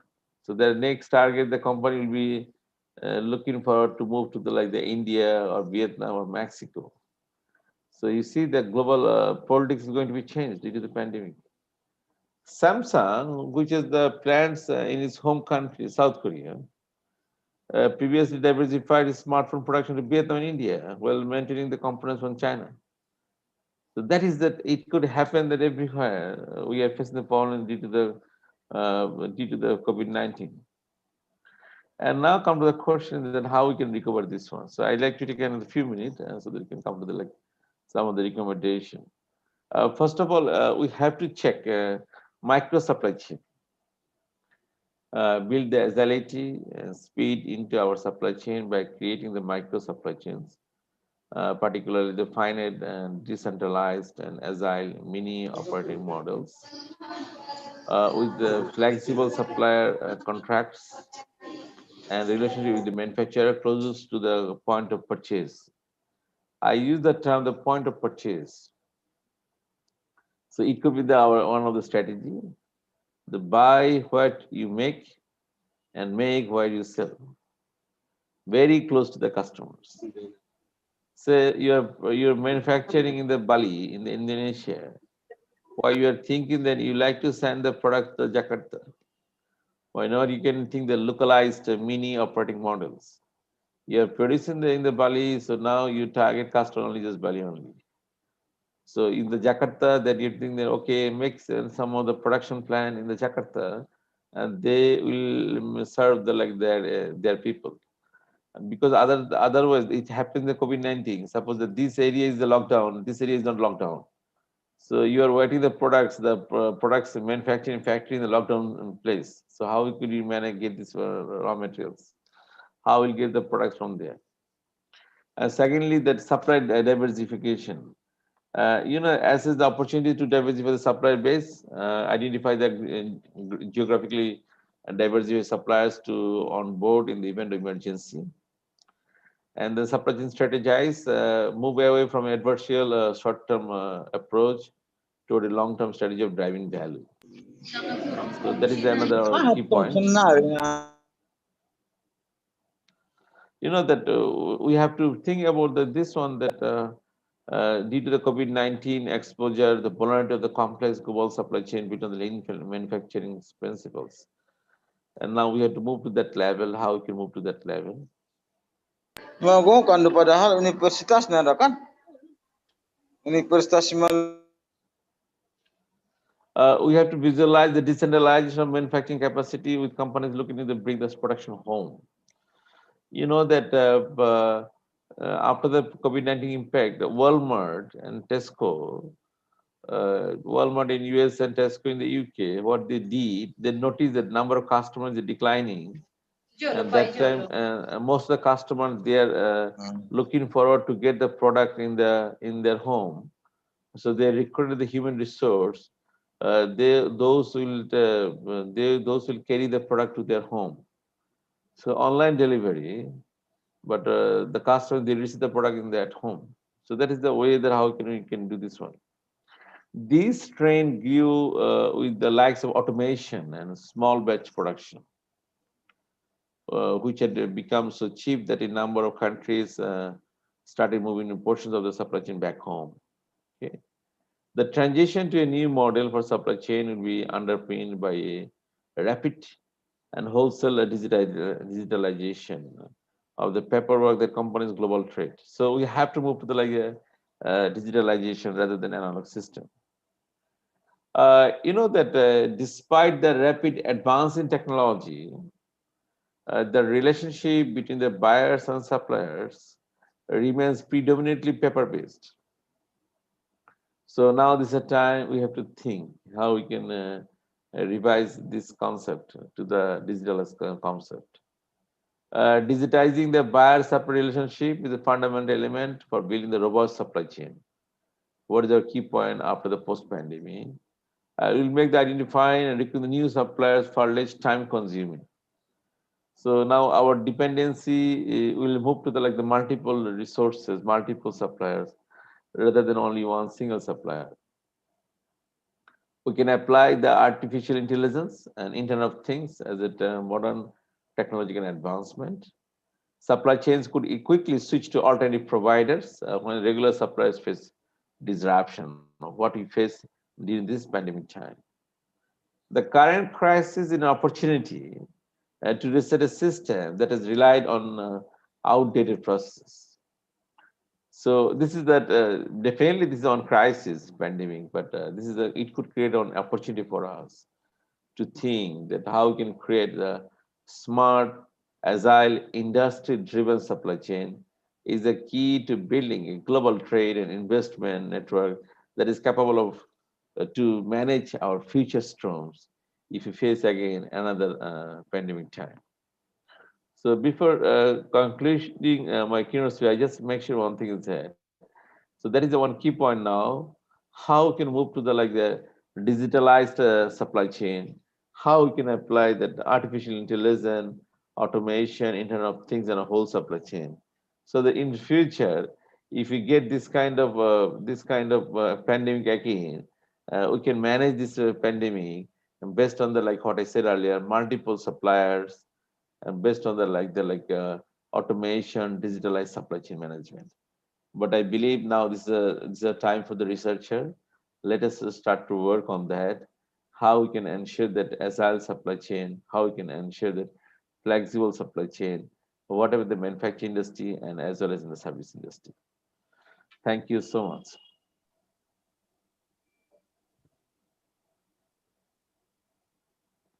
Okay, thank you, sir.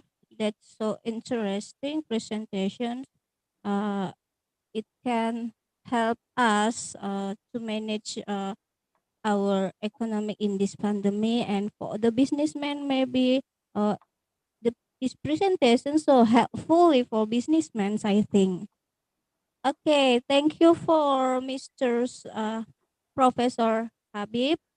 Now we have some questions in chat room. These questions to Mr. Yeah, I think it's this question for Mr. Muhammad Adam. Muhammad Adam. Mr. Muhammad Adam, this question is the first question from Tuahman Sipayung. This questions for Mr. Muhammad Adam. Mr. Muhammad Adam still here? Still join us? Yeah. I'm still here. Okay, thank you, Mr. Now this question from Tuahman Sipayung. If we use the TCC formula, what assumption are used? Okay, about the assumption. Thank you very much for the question, Pak Tuahman, Sipayung, Doctor. I'm not really a mathematic man, but I'll try to answer this question because of the intensity, that of the power of the component in the research I implement the EXP. So the one of the assumption is there is no relationship there is no relationship between or among the criteria. That is the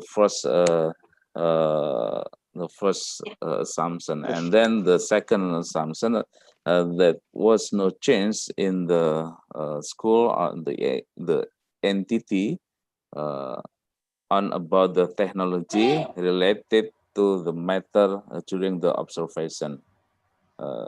So I think that's two assumptions, and maybe the the important thing is about the assumption that there is no relationship between those criteria. If we can make it assumption that there is some relationship among the criteria, I think that will be better results. Thank you. Thank you. Thank you. Okay, thank you. I think it's the clear answers. And we have second questions also to Professor Dr. M.D. Mahmud Habib from Faisal Manurung. He asks, according to you, sir, what is the advantages and disadvantages about in COVID-19 for education in this world? Thank you. Thank you so much. Very good question. I'd like to give a special thanks to Faisal regarding this issue. You know that if you ask me the first advantage, I would say this is online in conference. We couldn't think this kind of online conference before the pandemic time. And now if you look very carefully, our all educational services is going to the mood to the change. Physical or face-to-face learning to online learning. Usually online learning was not popular earlier. Now we are thinking. If you look very carefully, Malaysia, Indonesia, whatever, this area, nowadays we are trying to adopt the online mode. So earlier, suppose the PhD program, there is a physical mode, a face-to-face mode, and online mode, and most of them they prefer the face-to-face mode. Nowadays, there is no other option. Even the face-to-face mode has been converted to the online mode. But there is the one drawback is that our assessment policy. In online, how we could ensure the assessment policy. Okay, this is the one drawback. And definitely, this is not the alternative. If you say that online education is the alternative to the face-to-face education, no, this is the experience.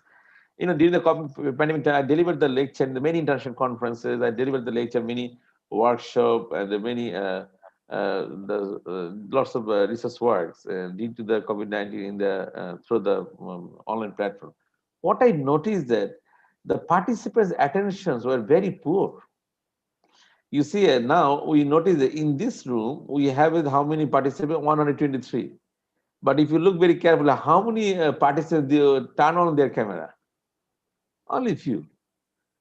So it is not the only problem here, it's everywhere.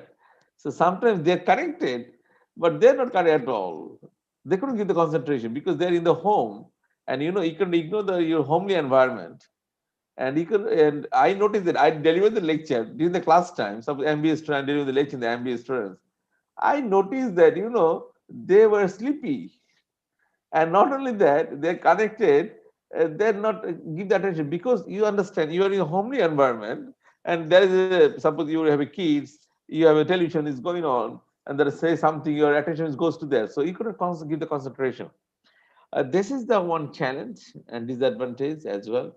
How we manage it? You see, what I said that when I said there are most of them they turn off their camera and then just try to turn on the camera. But it is not the proper way of the attention in the conference. But when the physical conference, face-to-face conference, you see everybody is so much attentive. That is the place of learning or something like that. But again, I'd like to say we have no other option at this moment. So we have to accept it. And that is the way now we have to think how we can maximize this kind of online platform. So that is our next strategy, how we manage it. Definitely, there is some of the disadvantages, but we have to think the positive sense that now we are going to the next online mode. This is a new adventure in the education system as well. Thank you.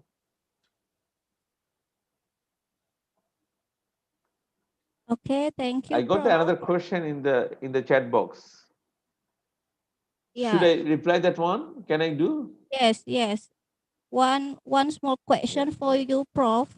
From Tuahman Sipayo. Also, how the impact of the COVID-19 pandemic to business growth, manufacturing industry growth, and economic growth, please. Before that, there is another question from the U. Sriyani. She's asking that whether by increasing the domestic industry with the domestic raw material, we can overcome the global economic crisis due to the pandemic. It could be the one on option. We could not think that we can overcome the economic crisis in the pandemic. All over the world, there is an impact of pandemic. I think if you look at manufacturing industry, lots of manufacturing industry, they're going to close. And lots of factories, they're reducing the number of workers. And even that regular workers, they are planning some reduction in the salary, like 20%, 50% salary reduction. So, but what I say, if you go to that way, domestic production thinking, it's a mini operating models. So your raw materials will come from the domestic area, your factory in the domestic area, your distribution channel in the domestic area, your customers, you are thinking not only that whole country, domestic place. It could be maybe one of the opportunity for us to think whether we can manage that. At least some crisis we try to manage. Maybe we could not give a solution for the every stages. We cannot overcome that whole economic crisis, but at least we can do something based on the localized mini operating models. And you asked the next question is that how the impact of COVID-19 pandemic to business growth, manufacturing industry growth, and economic growth. Definitely, if you think about the business growth, did you notice that after the pandemic time, there is another development in the business, like IT business. At first, we stopped our educational system. Then we continued our education system. Now it's going on. Hospital and suppliers of the PPE, medical supplies. So there is a business opportunity. Yeah, maybe even though if you're talking the manufacturing industry growth, now we are thinking that the growth of the this kind of production, like the what do you call it, the PPE and other something, how we'll manage it. And there are lots of factories they're going for production. Earlier they didn't go for production. Now they're planning why not we can do this production. Why you have to import this one from the overseas? Why we are waiting for the European country? They will provide the PPE to us. Why not we can go for production?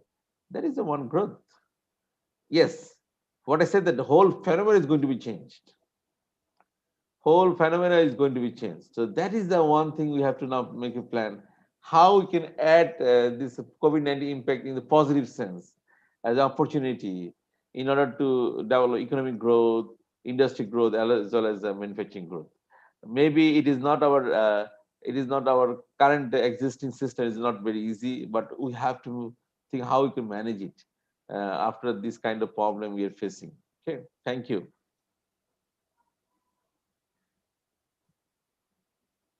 Is there any other question? Okay, I think once more for you, sir, in chat room. Yeah, I can see that one. Okay, let me Yeah. for this example. Can you answer directly, sir, please? Yeah, yeah.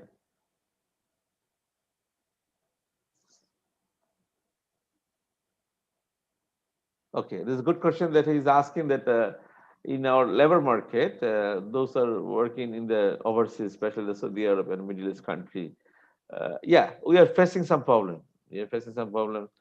And you know that after starting the pandemic, the lots of people they return from the Middle East country like Saudi Arab, and when they return in the country, that is one of the reason our number of affected due to COVID-19 was increasing.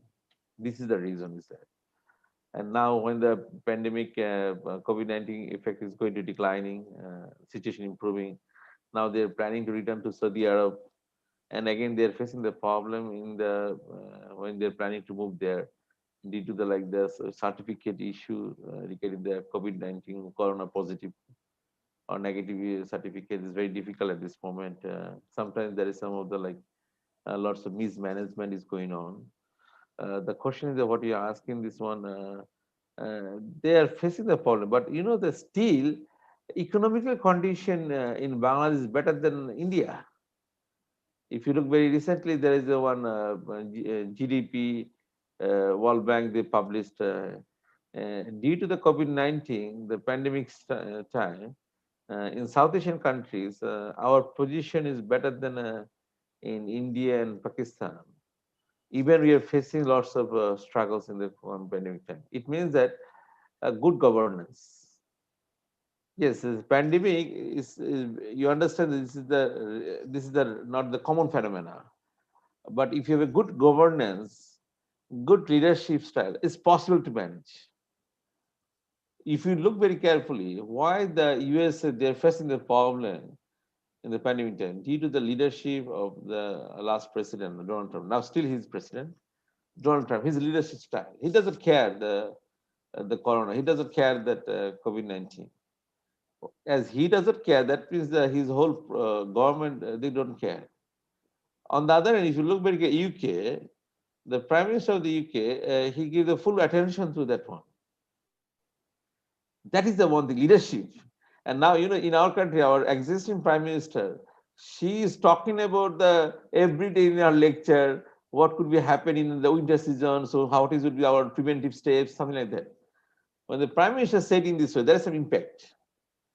So what I said that even these workers, those are working in the Middle East country when they return in our country, and now they're planning to move, government they take lots of initiative, but still, you know, this kind of pandemic time, after the pandemic, there is also some of the financial issues, especially the expatriate, those are working the international level, all over the world. I think you know that Malaysia, those are working in the in different countries, people, those are working in the Malaysia, they're facing lots of problem nowadays.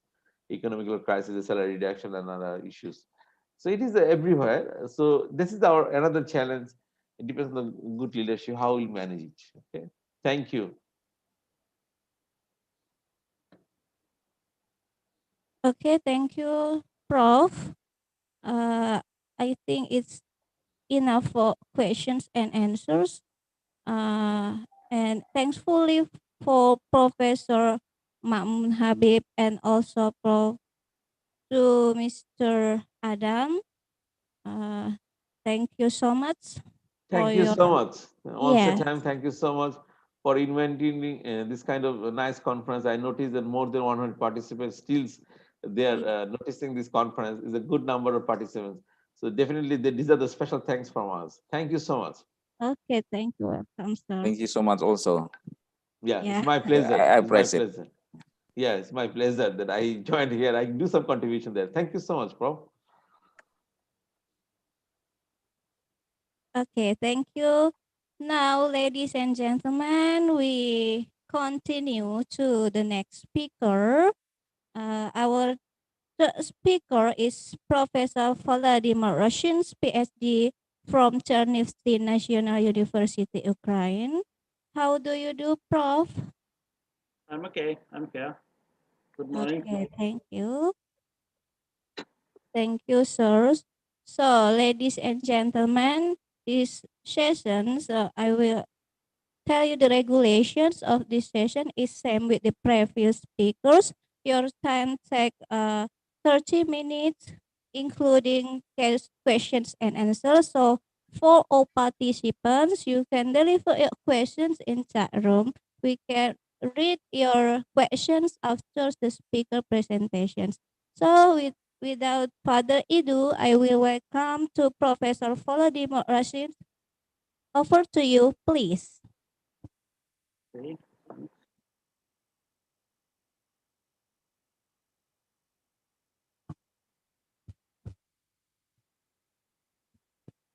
Okay.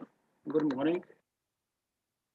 My name is Volodymyr Rusin. I'm assistant professor at Department of Radio Engineering and Information Security, Yuri-Fedko Chernivtsi National University, Ukraine. I want to present topic. It's nonlinear oscillations and chaotic generators.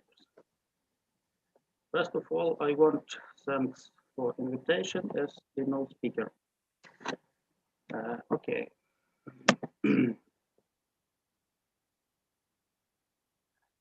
Theory of nonlinear systems.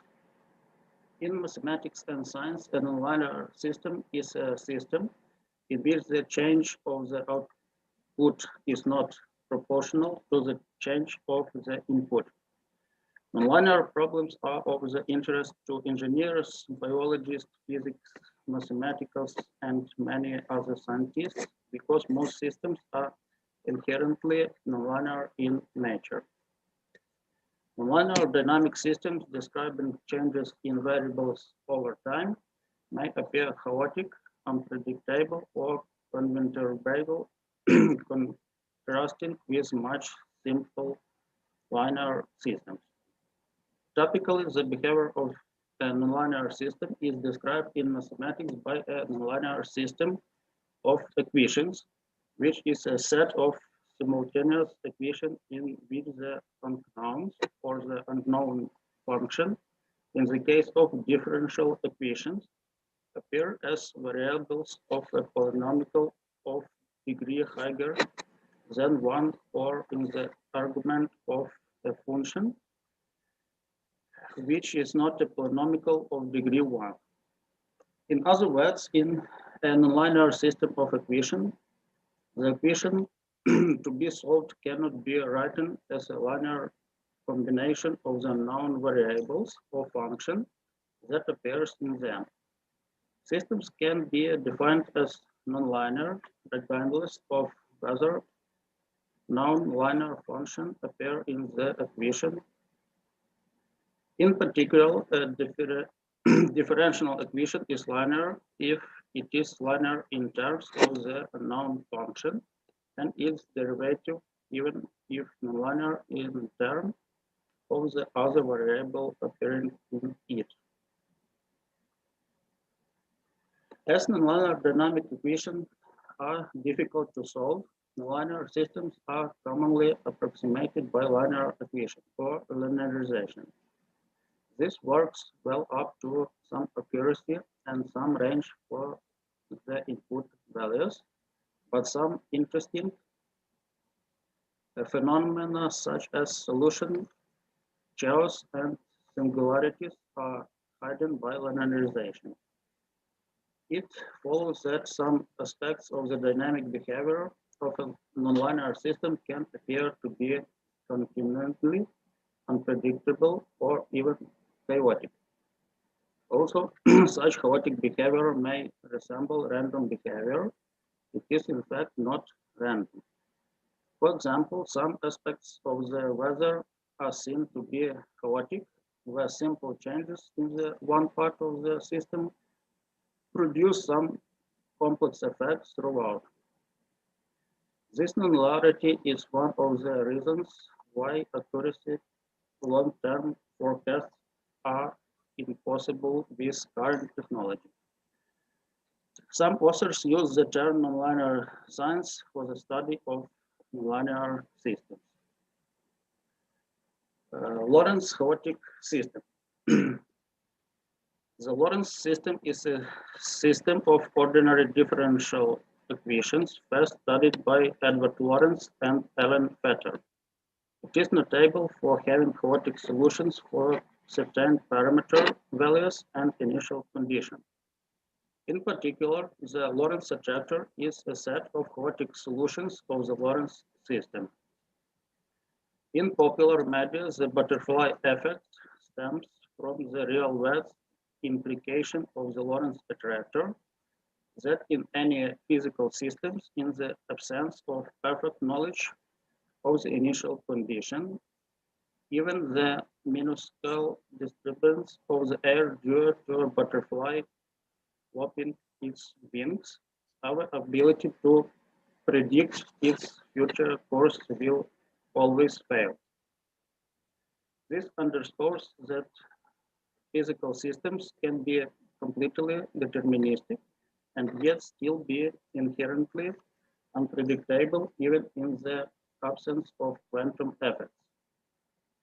The shape of the Lorentz attractor itself, when plotted graphically, may also be seen to resemble a butterfly.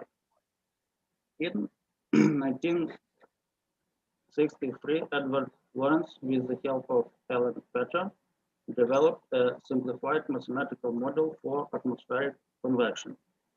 The model is a system of three ordinary differential equations, now known as the Lorentz equation.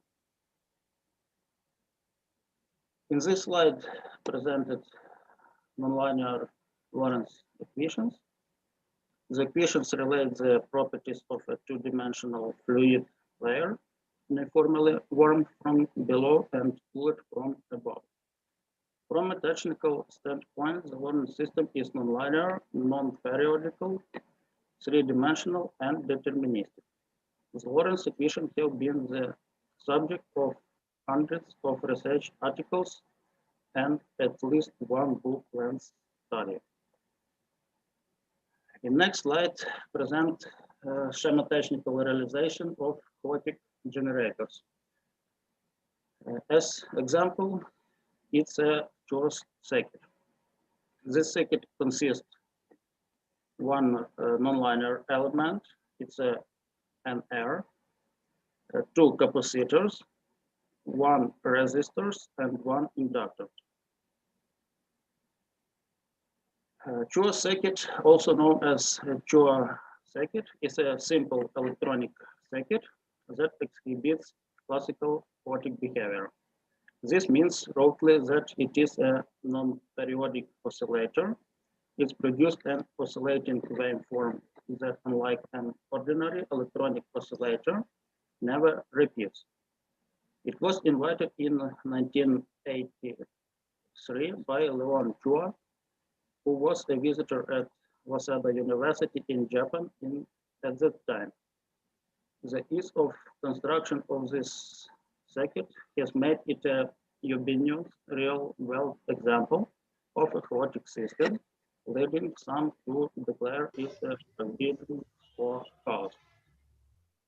An autonomous circuit made from standard components, it's a resistors, capacitors, and inductors, must satisfy three criteria before it can display chaotic behavior. It must contain First, it's one or more nonlinear elements.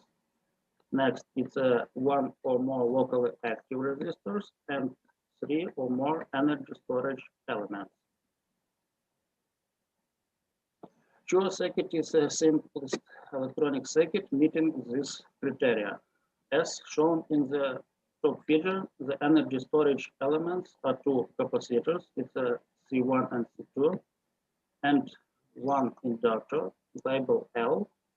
A locally active resistor is a device that has negative resistance and is active, it can amplify, providing the power to generate the oscillating current. The locally active resistor and nonlinearity are combined in the device NR, which is called Tuo's diode. This device is not sold commercially but is implemented in various ways by active circuits. The circuit diagram shows one common implementation. The nonlinear resistor is implemented by two linear resistors and two diodes. At the far right is a negative impedance converter made from 3 linear resistors and one operational amplifier, which implements the locally active resistance, negative resistance. Here I want to present our designed new chaotic non-autonomous chaotic generator. This circuit consists from one transistor, two capacitors, two resistors, and voltage source. All nominal elements are presented. Computer modeling results. Simulations of the circuit behavior were carried out by using multi-sim platform. The generated phase portrait based on the circuit's chaotic signals is presented on the platform's virtual oscilloscope. The x-axis corresponds to the voltage of base U1, which will be called the X signal, while the y-axis corresponds to the voltage of plus of the sinusoidal generator V1, which will be called the Y signal. It is noted that the channel setting were for channel A 1 volt diff and channel B it's a 5 volt diff. Time scale it's a 100 millisecond diff. In next slide presented time series. The time series of both X and Y signals appear. Their non-periodic nature is evident. The channel setting where for channel A it's a 2 volt diff, and for channel B it's a 10 volt diff. And the final, this designed generator was practical realization. For practical realization, we used Proteus 8. And conclusion. In our research paper, we present a simple non-autonomous chaotic generator. This circuit consists one transistor, two resistors, two capacitors, and one voltage source. Computer modeling results of the time distribution and chaotic attractor are presented. Nominal of components and practical realization using software Proteus are also presented. Thanks.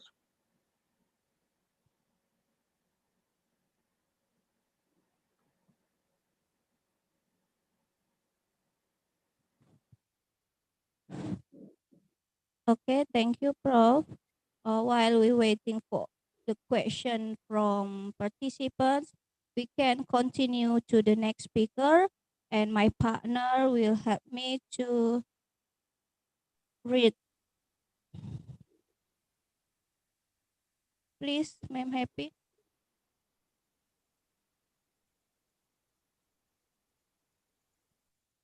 Okay, thank you. Dear all participants, I hope you are still joined with us to have the next speaker. At this session, I will start by introducing you again the next speaker. She is Associate Professor Dr. Mimi Nahariah Azwani binti Mohammed, from University Tun Hussein on Malaysia. Her research interests are about English for specific purposes, language assessment, interdisciplinary teaching, curriculum development, or cross-disciplinary, then linguistics and applied linguistics. Some of her publications were English language learning beyond the borders, constructing collaborating learning between students of different regions at 2020, then scaffolding the development of English language and communication skill of engineering students at 2020. Okay, Assalamualaikum, dear ma'am. Waalaikumsalam. Okay, thank you. This session will be take 30 minutes and the participants have opportunity to deliver the question in chat room. Okay, ma'am, we would like to give you this session. Okay, thank you very much.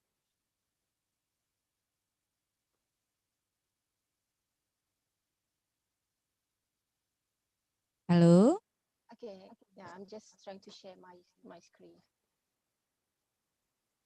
Okay, dear ma'am, we cannot hear your voice here. Would you like to make the volume higher, ma'am?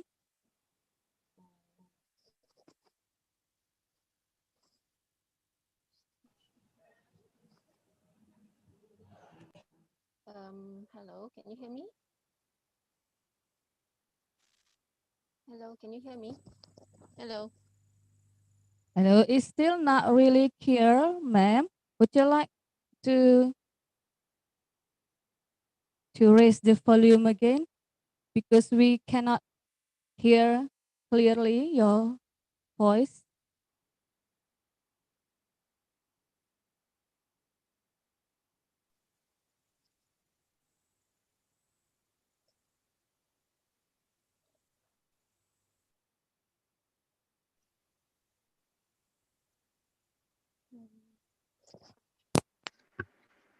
Okay, can you hear me now?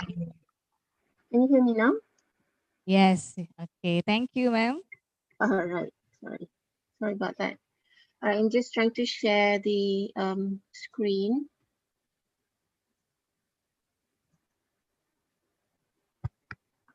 Okay, Assalamualaikum and good morning or good afternoon or good evening, everybody. So I am now going to present to you my topic, which is creativity in online English language teaching.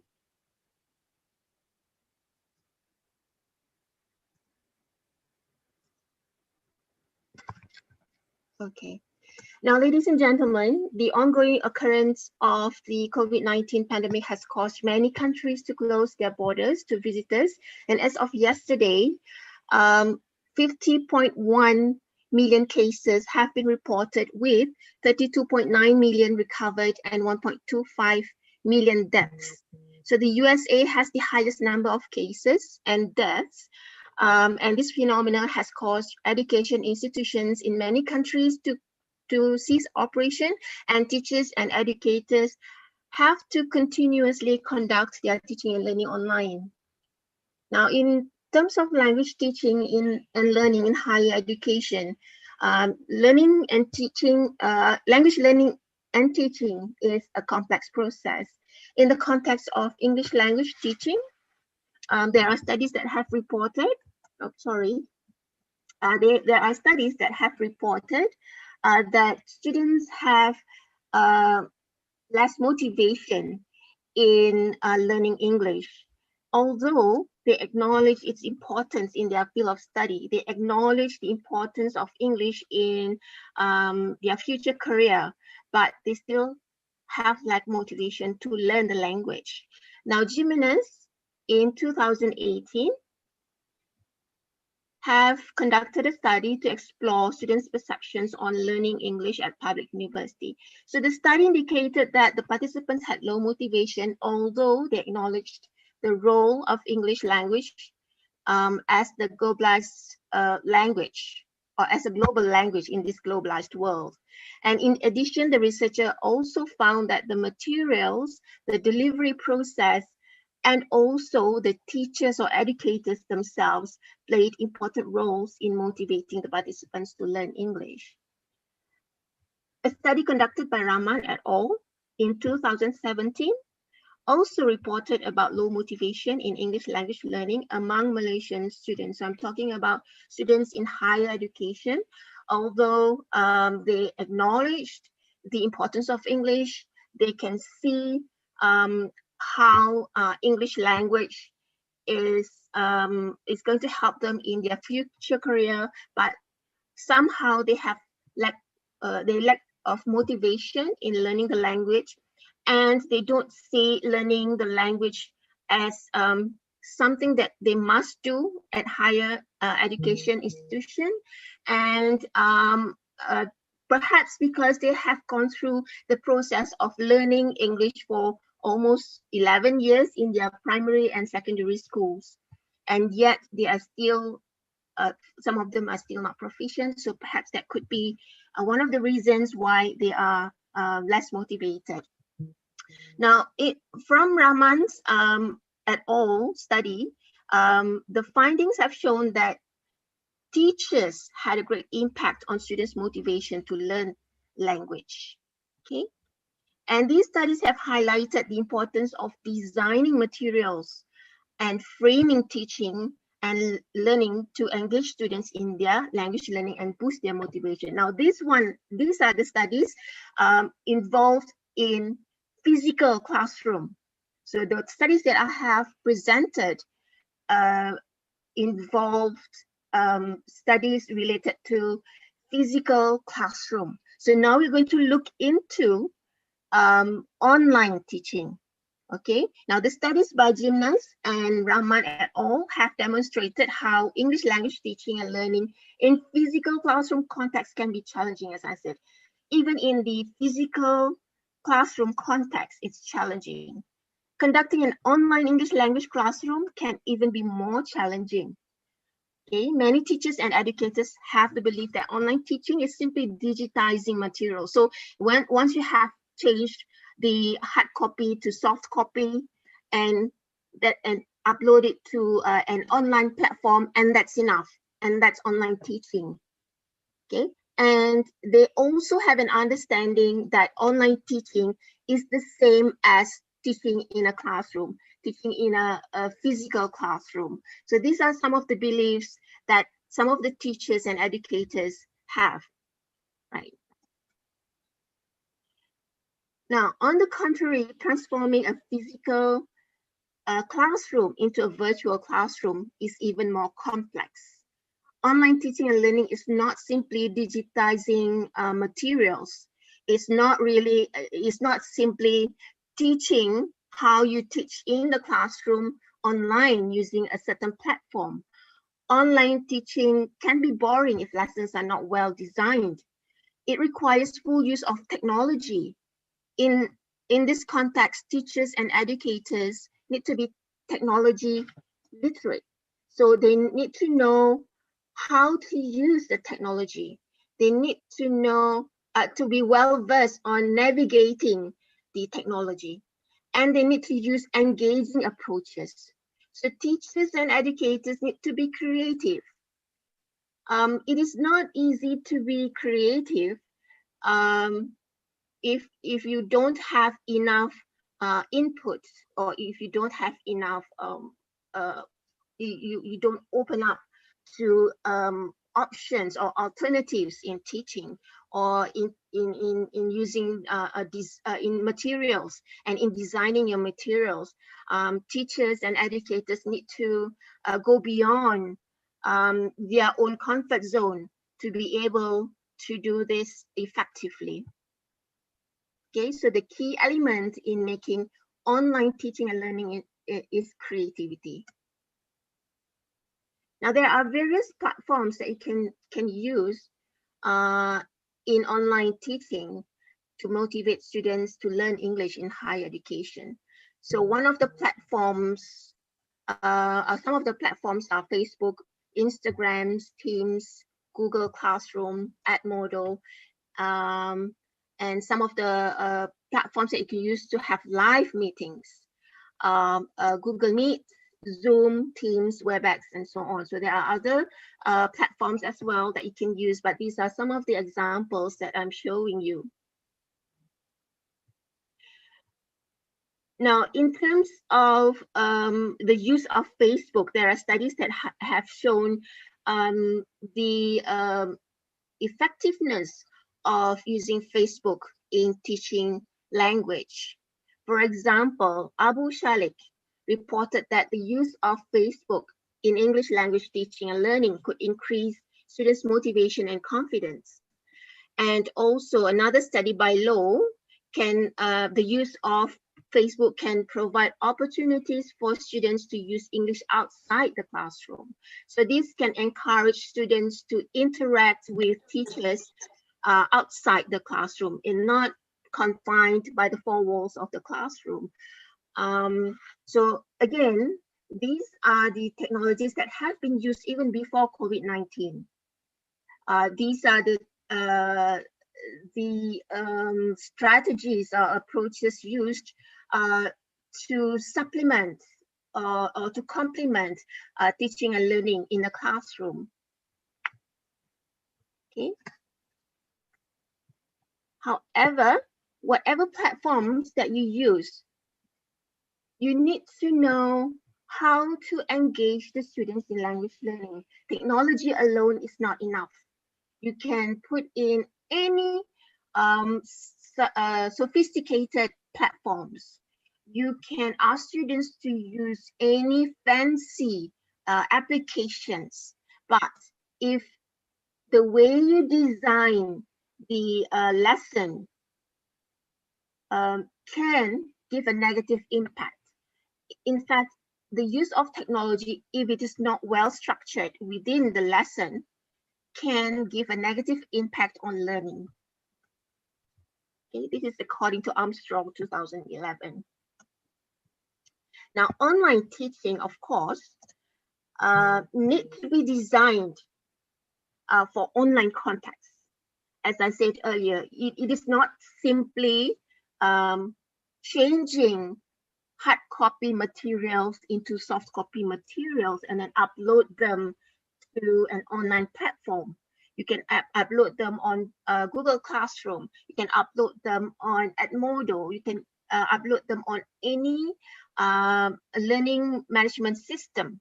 But if they are not well structured, they are not well designed for online context, then that could give a negative impact. Students will not be able to benefit from the learning.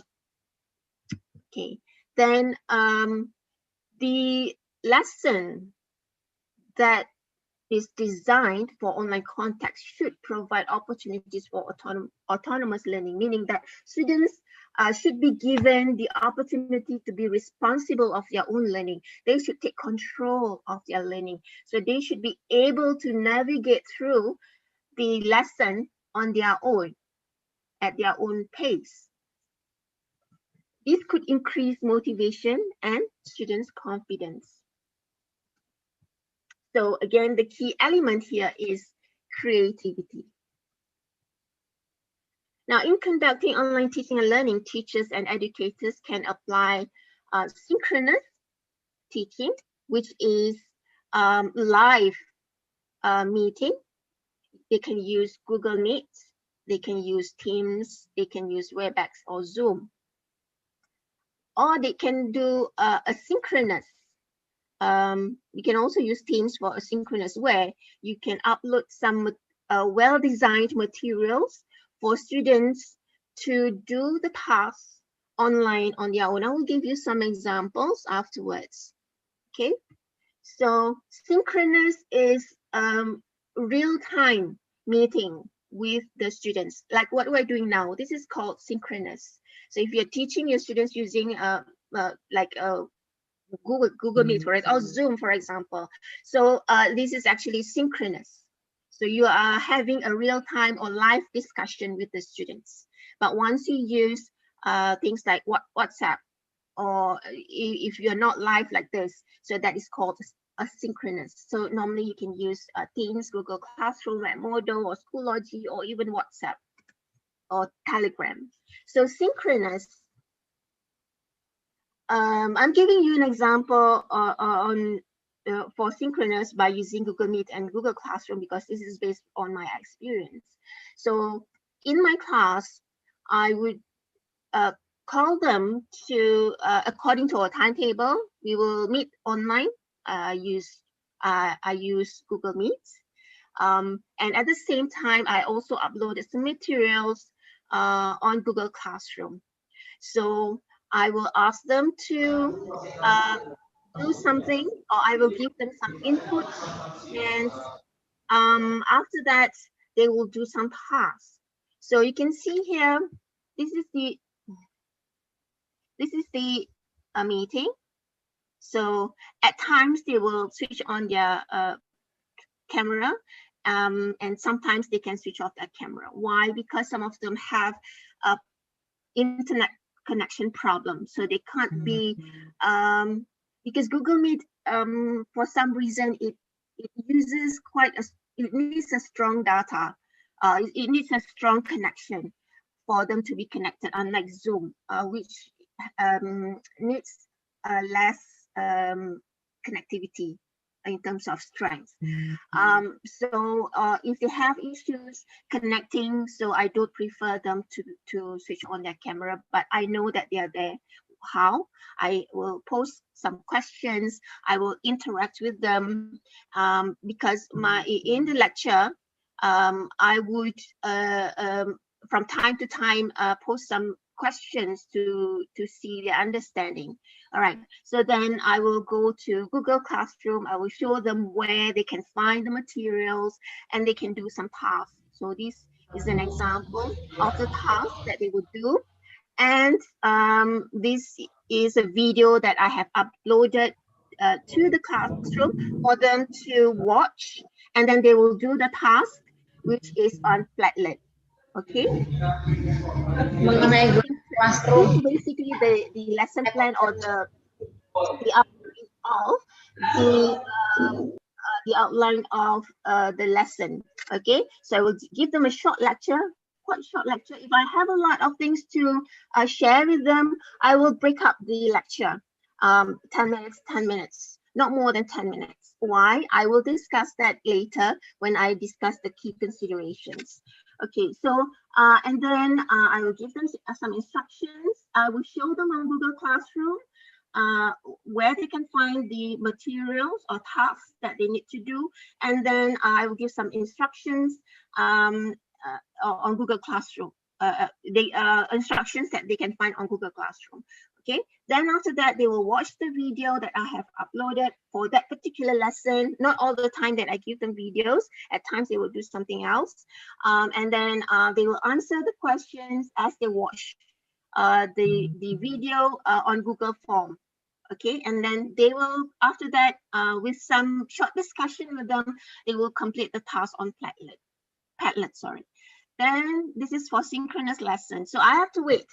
If normally the class is about 2 to 3 hours, but there would be like short breaks where they do tasks and we do discussions, and we will look at some of the work that they have done, discuss together, show them where the problem is and things like that, and then we'll go to the next task and the next short lecture, and then do the same cycle. Okay, so asynchronous, it's similar to what I've done, but this time I will video record my lecture.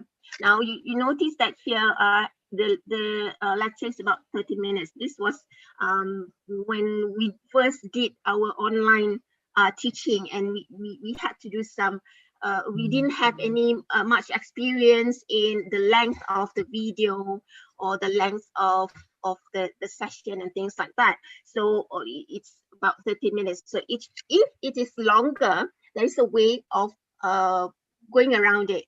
Okay, so you need to break it up break up the session, as I mentioned, just like synchronous, where the lecture is broken up into short lectures.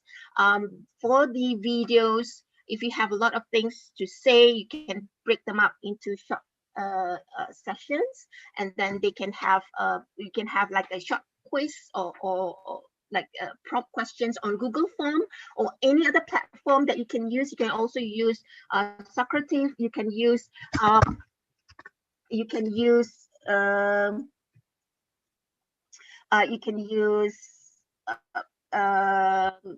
apart from Socrates, you can use other platforms to help you with the prompt. I'm sorry, my cat just jumped onto my laptop, so a bit shocked, right? Anyway, so this is the Google Classroom. I posted all the materials and instructions there. But before they go to Google Classroom, I will go to the WhatsApp group. We have the WhatsApp group, give some more instructions, and then they will try to understand the instructions and then go to Google Classroom. So if they have any question, we will communicate on WhatsApp. Okay, so then this is the lesson procedure, or the flow of the lesson. Give instruction, record lecture, answer questions on Kahoot. Here I use Kahoot. Here I use different platforms. I use different applications. This is to attract the attention because they will not be fixed to one particular applications or platform in terms of activities. Okay, then they go to Google Documents to write an essay, for example. Okay. Then key considerations. So this is the one that I want to discuss most. I hope I still have some time. So when using videos, you have to consider that. So it's online. It's online, so they don't have you in front of them. So when using videos, you have to consider their cognitive load, how they process the information. Different students will have different capability of processing the information. So 5-minute video can take up about 1 hour of their student learning time, if you are familiar with SLT, student learning time. So even though it's 5 minutes, it will take time for them to process. It take time for them to perform the task, to take time for them to understand what they need to do. So even though it's 5 minutes, it's really it can be challenging for the students to perform the task. All right, and you need to consider also the student engagement. Are they connected to that topic? Are they connected to that subject? So if not, what kind of videos should you use? And you need to have active learning. Here is where you can stop the video and then give some tasks to them for them to perform. Okay, so one of the platform or application that you can use to stop videos and do tasks or give some prompts is at Puzzle. So that is one of the application that is very useful for you. If you have like 20 minutes of video, you want to stop at each 5 minutes and things like that, so that you can answer questions or do some tasks. All right, now one thing that you need to remember is, okay, this is online. That's why you need to customize your teaching and learning according to online context. You can't simply use the same approach or same technique that you use in the classroom. You have to transform that to online because students do not pay continuous attention to a lecture. Now, according to Barnes, Flans, and Nails, students will continuously lapse in terms of their concentration. Like after at the most 1 minute after the first lecture, they will lapse, meaning that they will not pay attention. And then after a while, they will come back to the lecture and pay attention. So they will continuously lapse each time, perhaps every 2 minutes or every 3 minutes. They cannot maintain attention, even in the classroom. So online, right? So you have to design the materials according to online platform or according to online context, not using the same context as physical classroom. So you have to use a variety of platforms. That's why sometimes for quizzes, I use Kahoot. Sometimes I use Socrative. Sometimes I use Google Forms. Sometimes I use Google Documents in terms of the activities. This is to give some varieties to them so that they are not fixed to just one platform, one type of applications, and because they could get bored from there. Okay, so I use a variety of platforms. So that's why, as I mentioned earlier, teachers and educators need to be literate of the technology, need to learn. If you are not, you have to go beyond your comfort zone. You cannot just simply use whatever that you are familiar with, you are comfortable with, that you don't want to go beyond your comfort zone, because the key element here is creativity. You have to use all these things to make your lesson meaningful, because in terms of language learning, it's very complex. Language learning is not something that you have facts or that you can memorize, or you can you have things specific, like when you learn science, when you have experiments when you learn science, you have formula when you learn maths. But in language learning, it's more of a skill. If you don't practice, if you don't use the language, then you will not learn anything. So by providing all these platforms, providing a well-structured, well-designed lesson, it can help students to engage in the learning, and it can help students to be motivated and increase their confidence in using the language. So I think that's all. I hope I have not exceeded the time. So I will pass it over to the organizer, to the moderator.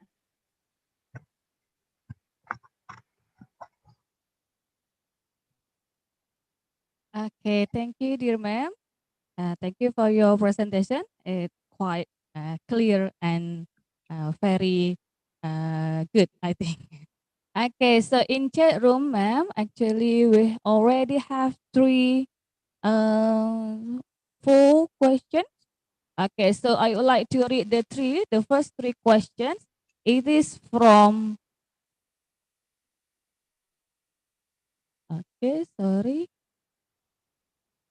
It is from Hotma Royani Siregar from Universitas Alfa Royhan. She wants to ask about how to motivate the students to join in virtual meeting, because even to the lecturer has given motivation and also any kinds of method to teach English in virtual, but still the attendance only about 50 until 70%. And then the second question is coming from Heni Mulyani Pohan from Universitas Muhammadiyah Tapanuli Selatan. So she wants to ask the solution, ma'am. How if the students don't have a good connection? The teacher have prepared the good material by Zoom, for example, but because the connection is not good, so can we use WhatsApp or video call from WhatsApp? And then the third question is from Rahmat Huda from Universitas Muhammadiyah Tapanuli Selatan. He wants to know about what should language council or language center do to create the teachers and education to build the creativity, especially in Malaysia. Okay, so please, Ma'am Mimi, would you like to answer those questions? Okay, thank you to the Madam Moderator. So I will go to the first question, which is about the attendance of the students. Now in Malaysia, English is the second language. So we also have similar problem in terms of students' attendance. But although we have provided like interesting, or we have designed the materials well, there would be some students who are not able to attend, or who will be absent from the class. Now, my advice would be we will just concentrate on those who have attended. because in terms of motivation, what we can do is we try to create a meaningful learning. We try to create an interactive learning where students feel interested to participate. Then slowly those who have been absent will sort of hear about it. Perhaps that could in the end attract them to join. So we just focus on those who have attended and try as much as possible to motivate these students instead. Put our focus on students who really want to learn. The others slowly, perhaps they would have the responsibility of wanting to learn as well. So I think this is a common problem in any countries where English is either a foreign or a second language.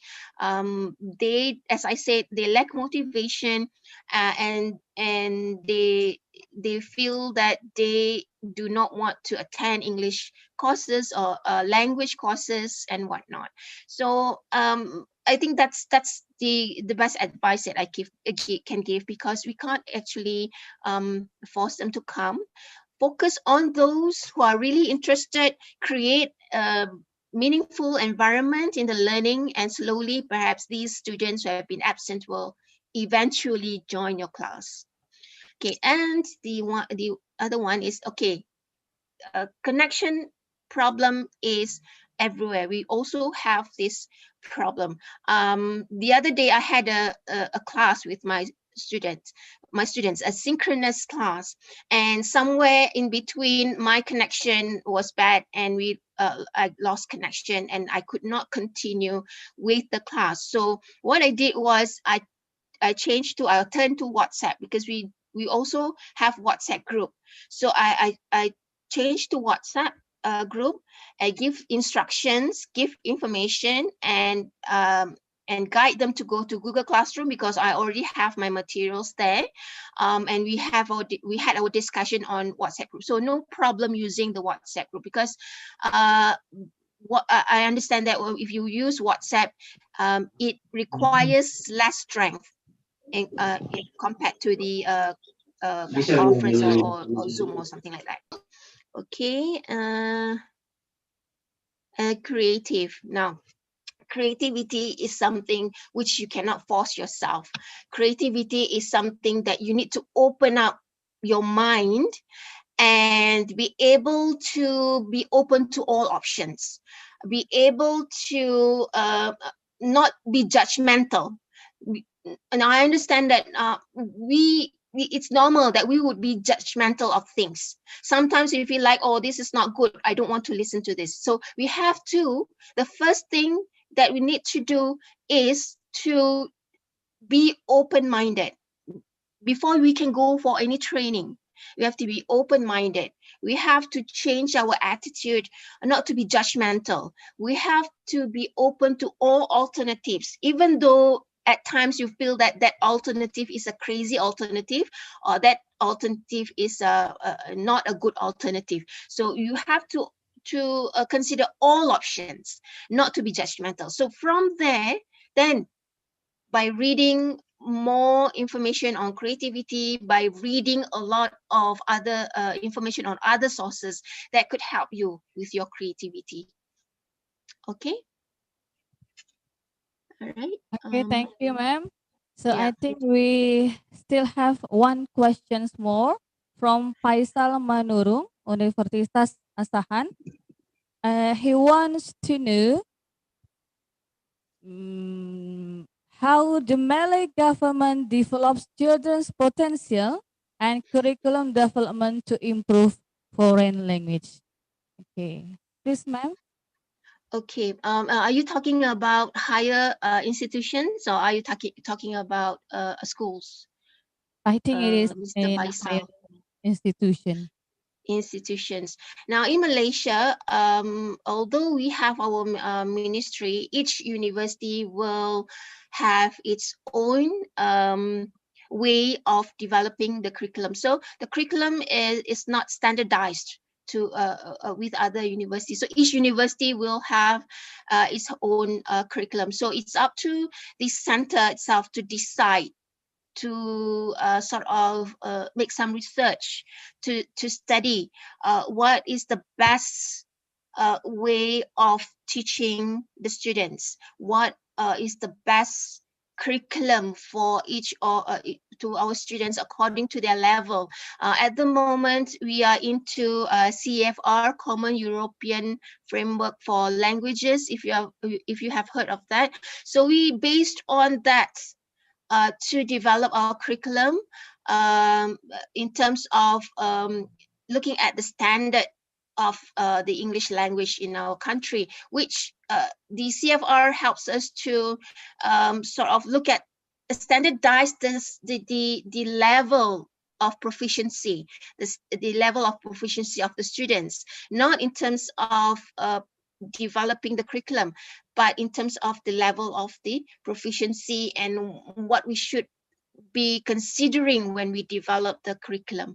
So I guess in higher education, that would be how we develop our curriculum. It's not the same as in schools, where the curriculum, the syllabus are all standardized. Okay. Okay, thank you.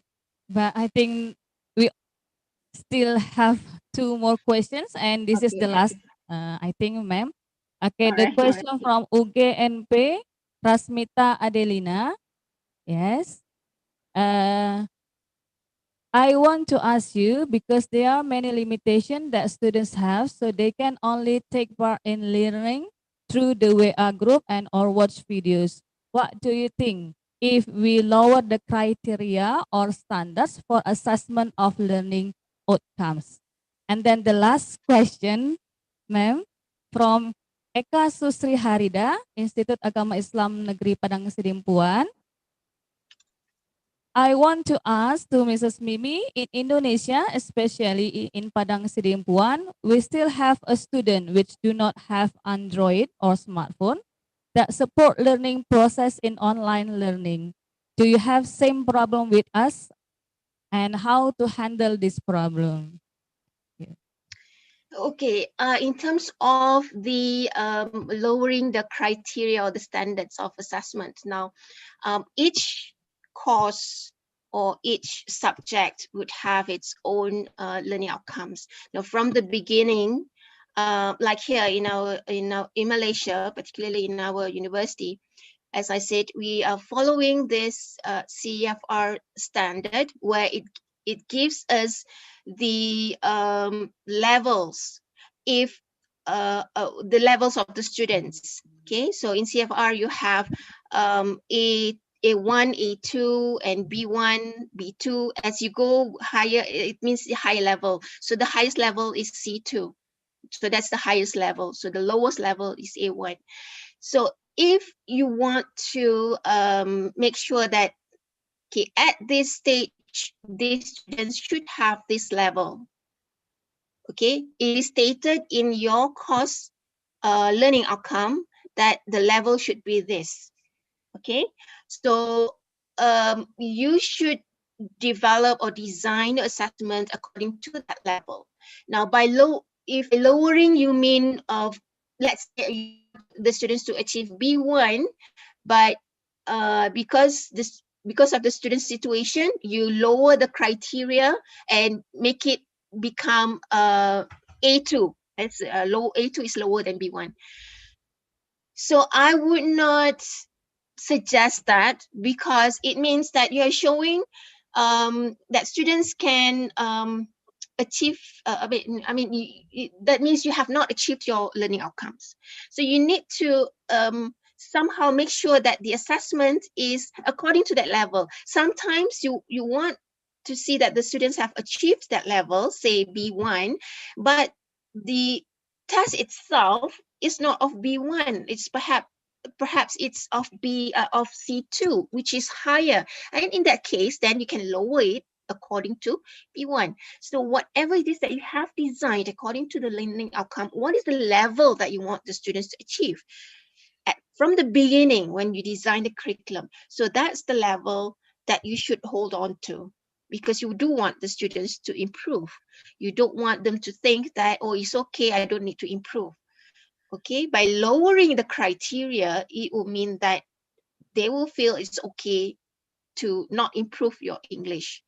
Okay, so you need to maintain that, but you need to just give some guidance to them how they can work towards that level. All right. Okay, and then the other one is in terms of the no connectivity. Now we also have that in Malaysia.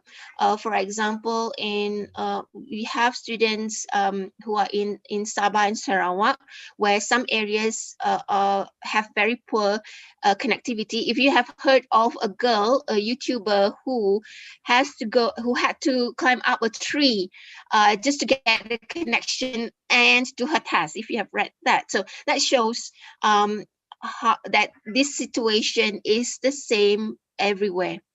You do have students who are in the area where they have poor connectivity or no connectivity at all. So at the moment, we don't really have any solution to that. What we did was these students, they had to postpone their semester. However, since now we are still doing online learning, I guess we do need to find some solutions to that in terms of how they can get connected. Now, some of my students, they have problems connecting and they can only use WhatsApp. So what they did then and now is that they would go to the town, they would drive out to the town and find an area where they can get connected. So they will be having their classes in their car or by under a tree somewhere. So at the moment, that's what they did or they are doing right now. Okay. All right. So there any more questions? No, ma'am, I think it's enough. All right. Okay. Yes, I think this is an interesting discussion, but because we have the limitation in time, I think later Ma'am Mimi can answer the questions privately in chat room. All right. Okay, thank you, ma'ams. I hope that we Thank you can very see you again in much. next Okay. event. Okay, thank you. Okay. Yes, ladies and gentlemen, we already have 4 sessions and the keynote speakers already gave us valuable knowledge and perspective. Then it's time to have some relaxation. I will call once again Sanggar Tari Universitas Muhammadiyah Tapanuli Selatan to present Rajuk Rindu Dance. Please enjoy it.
mana, hai burung dewata, dari mega randai ke bumi. Dari mana berkalungnya cinta, dari mata randai ke hati. Raju hamba kerana bulan berselindung awan, sepi hamba beningnya, asalnya di kala di hati. Berlenggang kasih, lenggang dan merindu, merindu bertemu.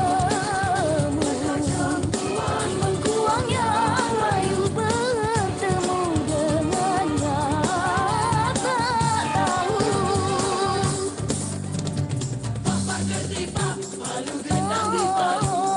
Rentak Zabin bertingkah rindu, jauh jarak sukar untuk bertemu. Rentak Zabin bertingkah rindu, bulan jauh dilindung awan lalu.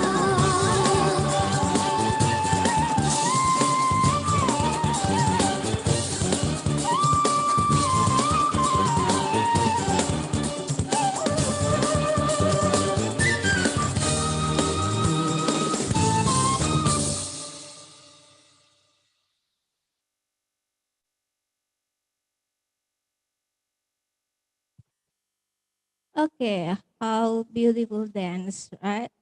So I hope all participants enjoy the performance and will be more spirit to continue next sessions. Yeah, now we're going to the next speakers is Dr. Haji Taufikur Rahman SHM Hum. Hello, sir. Yes, good afternoon. Okay, good afternoon, sir. So, our sixth speaker is Dr. Haji Taufikur Rahman. He is the first vice rector in Universitas Wijaya Putra Surabaya, and his field of specialization is legal service. So, without further ado, I would like to welcome to Dr. Haji Taufikur Rahman SHM Hum. Over to you, please.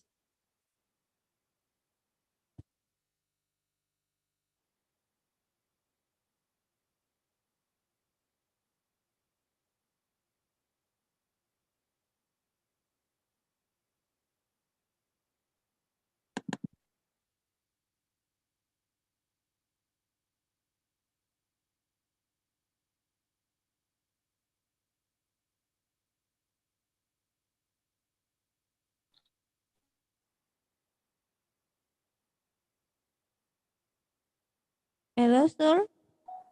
Okay. Okay.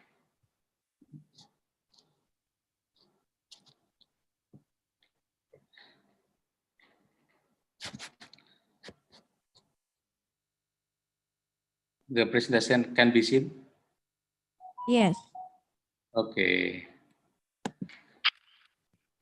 Assalamualaikum warahmatullahi wabarakatuh.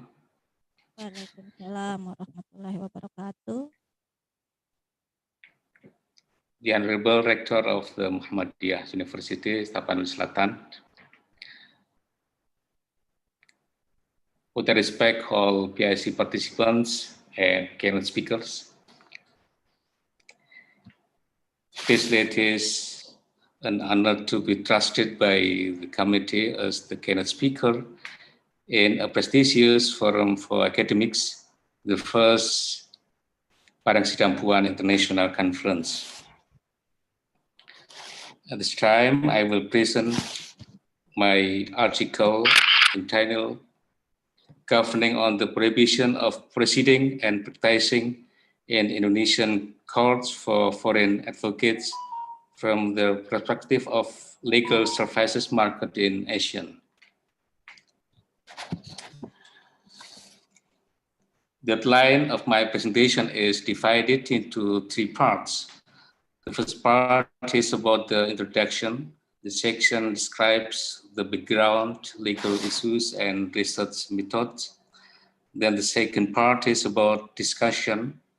The section will describe the first legal issue regarding regulation of the prohibition of foreign advocates from appear and practice and proceeding before the Indonesian court. And the second legal issue regarding rationality of maintaining restriction of in law of advocates.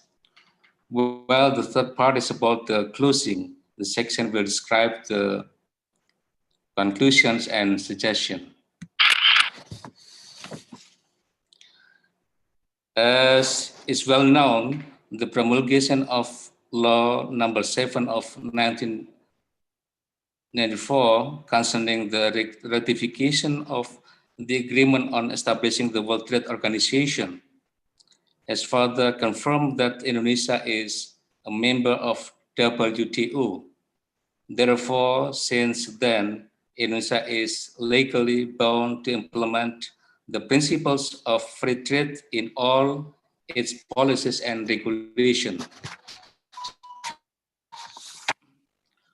One of the principles of free trade accommodated in the WTO is the principle of national treatment. Based on this principle, when all foreign business actors enter the domestic market, they must be treated the same as domestic business actors. Indonesia, as a member of the WTO, is obliged to provide equal treatment to all business actors, both foreign and domestic. Hence, this principle is also known as the principle of non-discrimination. Unlike the previous regime, which only regulated trade in goods, General Agreement on Trade and Tariff, GATT, the WTO also includes trade in services, in General Agreement on Tariff in Service, GATT, intellectual property rights, trade-related intellectual property, and investment, trade-related investment measure streams. The free trade system through the implementation of the WTO principles is not applied immediately, but through a gradual and continuous process, progressive liberalization. Through rounds of negotiations, the results of these negotiations are determined as individual commitment. Each member country describe it in their domestic policies and regulation. As an implementation of the WTO principles, the leaders of Asian countries have agreed on the establishment of a single market and production base in the Southeast Asian region, namely the Asian Economic Community. The 2015 Asian Economic Community Blueprint explicitly stipulates that the liberalization of the service sector is intended to remove barriers to service provision by suppliers or the established region while remaining subject to domestic regulations. Furthermore, the government of Indonesia through the Ministry of Trade has offered 7 services sectors to be liberalized within the WTO Asian Economic Community framework. 1.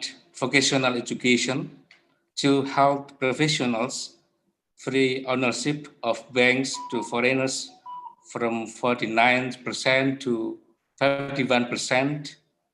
4. Permission of the foreign lawyer profession to operate in Indonesia. And 5. Foreign construction services to build infrastructures in Indonesia. 6. Construction of foreign hospital with a capacity of 400 beds. And 7. Expansion of immigration permits. Related to the liberalization principle, it is interesting to observe the legal services especially the advocate profession. Until now, the legal services of the advocate profession in Indonesia are not fully open to foreign advocates. They are limited only as an employees in law in Article 23 of Law Number 18 of 2003 concerning advocates explicitly states foreign in court to practice and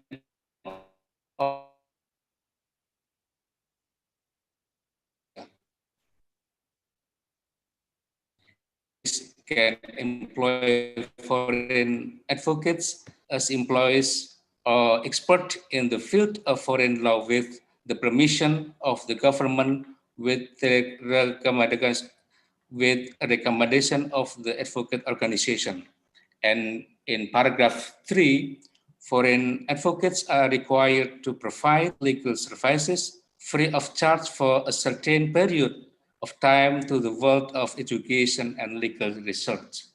And for provision regarding the requirements and procedures for employing foreign advocates, as well as the obligation to provide legal services for free to the world of education and legal training are further regulated by ministerial decree.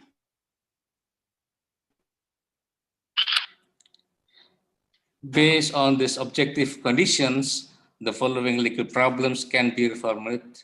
First is the governing that prohibits foreign advocates from appear in Indonesian courts proceeding as stated in Article 23 of the Law of Advocate, not contradicting with the principle of the WTO as an economic community.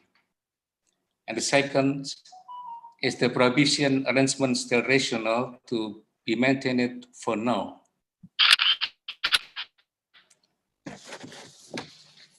In this research, I use normative legal research and empirical legal research with the statutes and conceptual approach.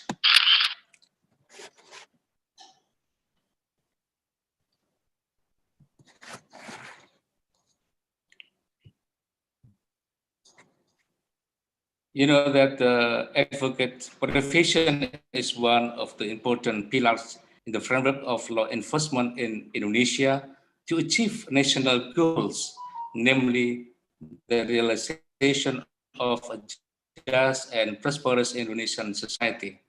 Therefore, legislators provide protection to them from invasion of foreign advocates through an arrangement that prohibits foreign advocates from proceeding and practicing in Indonesia court. In Article 23 of the Law of Advocates. However, based on the paragraph 2 and paragraph 3 of the article, foreign advocates still can operate in Indonesia only as workers of or experts in the field of foreign law and providing legal services to the world of education and legal research. This provision is then technically implemented in a decree of the Minister of Law and Human Rights of the Republic of Indonesia, number 11 of 2004, concerning requirements and procedures for employing foreign advocates and obligation of legal services for free only to the world of education and legal research. This decree was subsequently followed by the Minister of Manpower and Transport Regulation number 2, year 2008, concerning procedures for the use of foreign workers. 2004 Minister of Law and Human Rights decree regulates the prohibition and obligation that foreign advocates who have obtained a work permit must pay attention to. Some of them are the obligation to transfer their professional knowledge and abilities to Indonesian advocates, the obligation to provide free legal services to the world of education and legal research and government agencies for at least 10 working hours per month. At the normative level, the regulation of prohibition for foreign advocates from professing and practicing in Indonesian court and those requiring to provide free legal advice to the work, education, legal research, and government agencies for a certain period of time, as stated in Article 23 of the Law of Advocates, clearly contradicts with the WTO GATS principles which prohibit tariff and non-tariff barriers WTO member countries.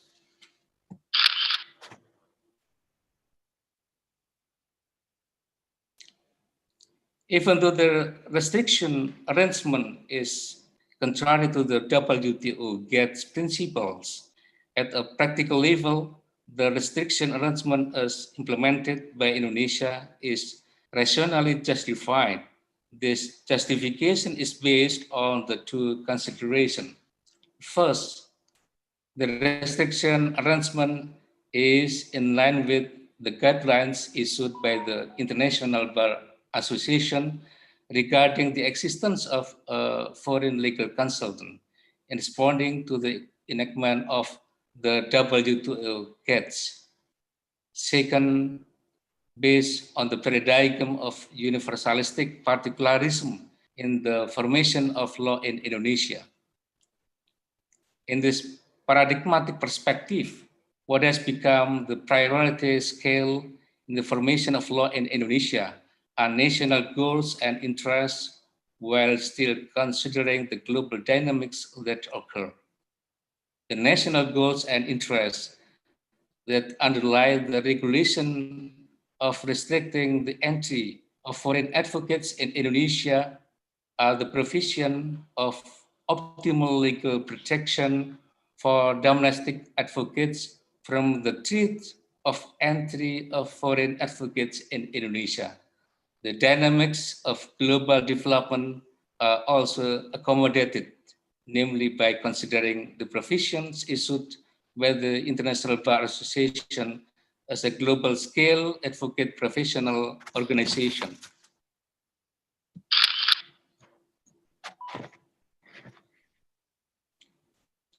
Actually, the government knows that there are two principles that must be implemented in Indonesia's national regulations and policy at least 26 years ago. Namely, since the enactment of Law Number 7 of 1994, this 26 years period is a long time spent for Indonesia to prepare everything in order to face the challenge of the WTO.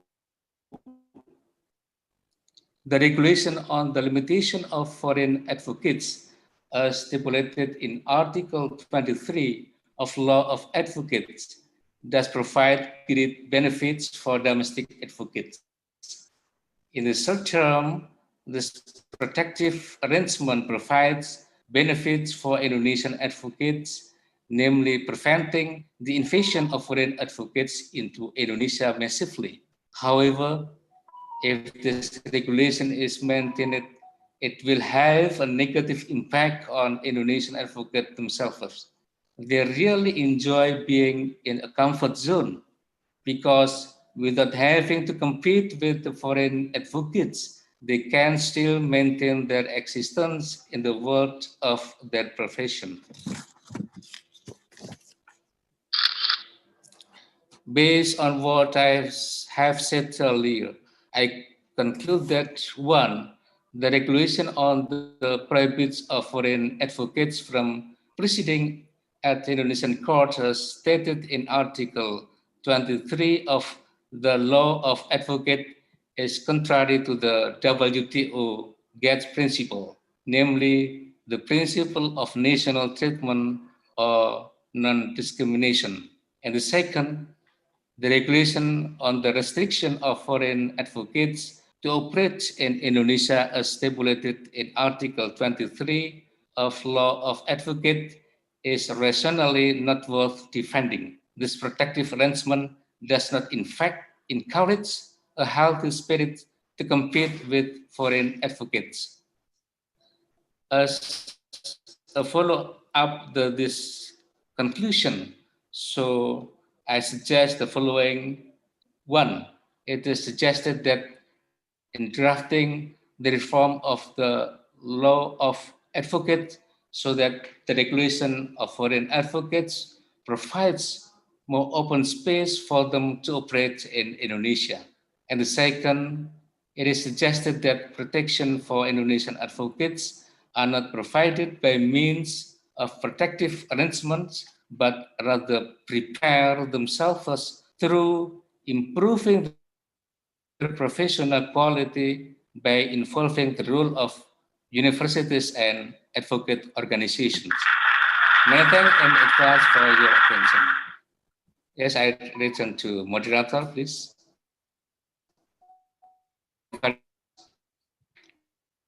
Okay, thank you, sir, for interesting presentations. Now we have one questions in chat room source. It's from Rihantoro Bayuwaji. He asks to Mr. Taufikur Rahman. Today, Indonesian government try to implement the value of ease of doing business, especially to foreign investor. Related with your article, whether the prohibitions of foreign lawyers to practice in Indonesia do not contrary on values of ease of doing business. And I think I will read the second questions, or you wanna answer directly the first question, sir? This okay, no problem. So I will read the second questions. Yes, I can read the chat. Maybe yes, I respond the question from Mr. Bayu that you know that in line with the WTO principle, so we especially in world of advocate, so we have to brief to open advocate foreign advocate, because I feel that the entering foreign advocate in Indonesia, so we have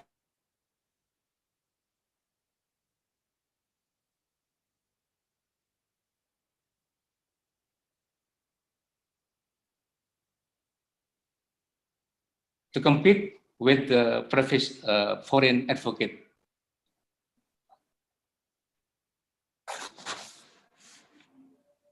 By the governing the prohibition of proceeding and practicing for foreign advocates in Indonesia, so the domestic advocate feel the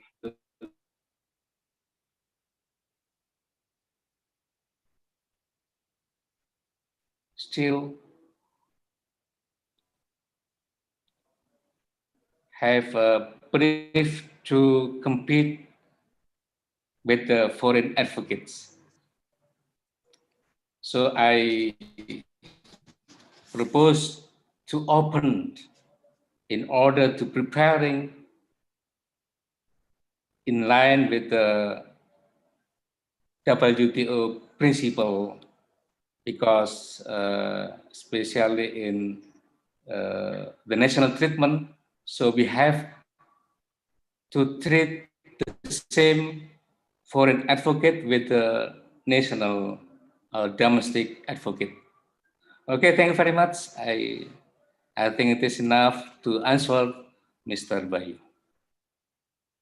Okay, thank you, sir. But we have last questions for Andi Usmina.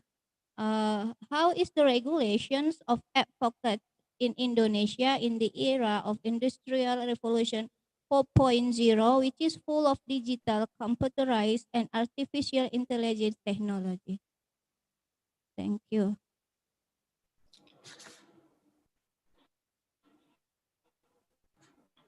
Okay, in this in this time to enter the era 4.0, so with the opening access for foreign advocates, so we have ability, we have occasion to prepare the quality to custom the external situation. So improve from university, faculty of law, and professional organization. So the quality of domestic advocates can be done step by step.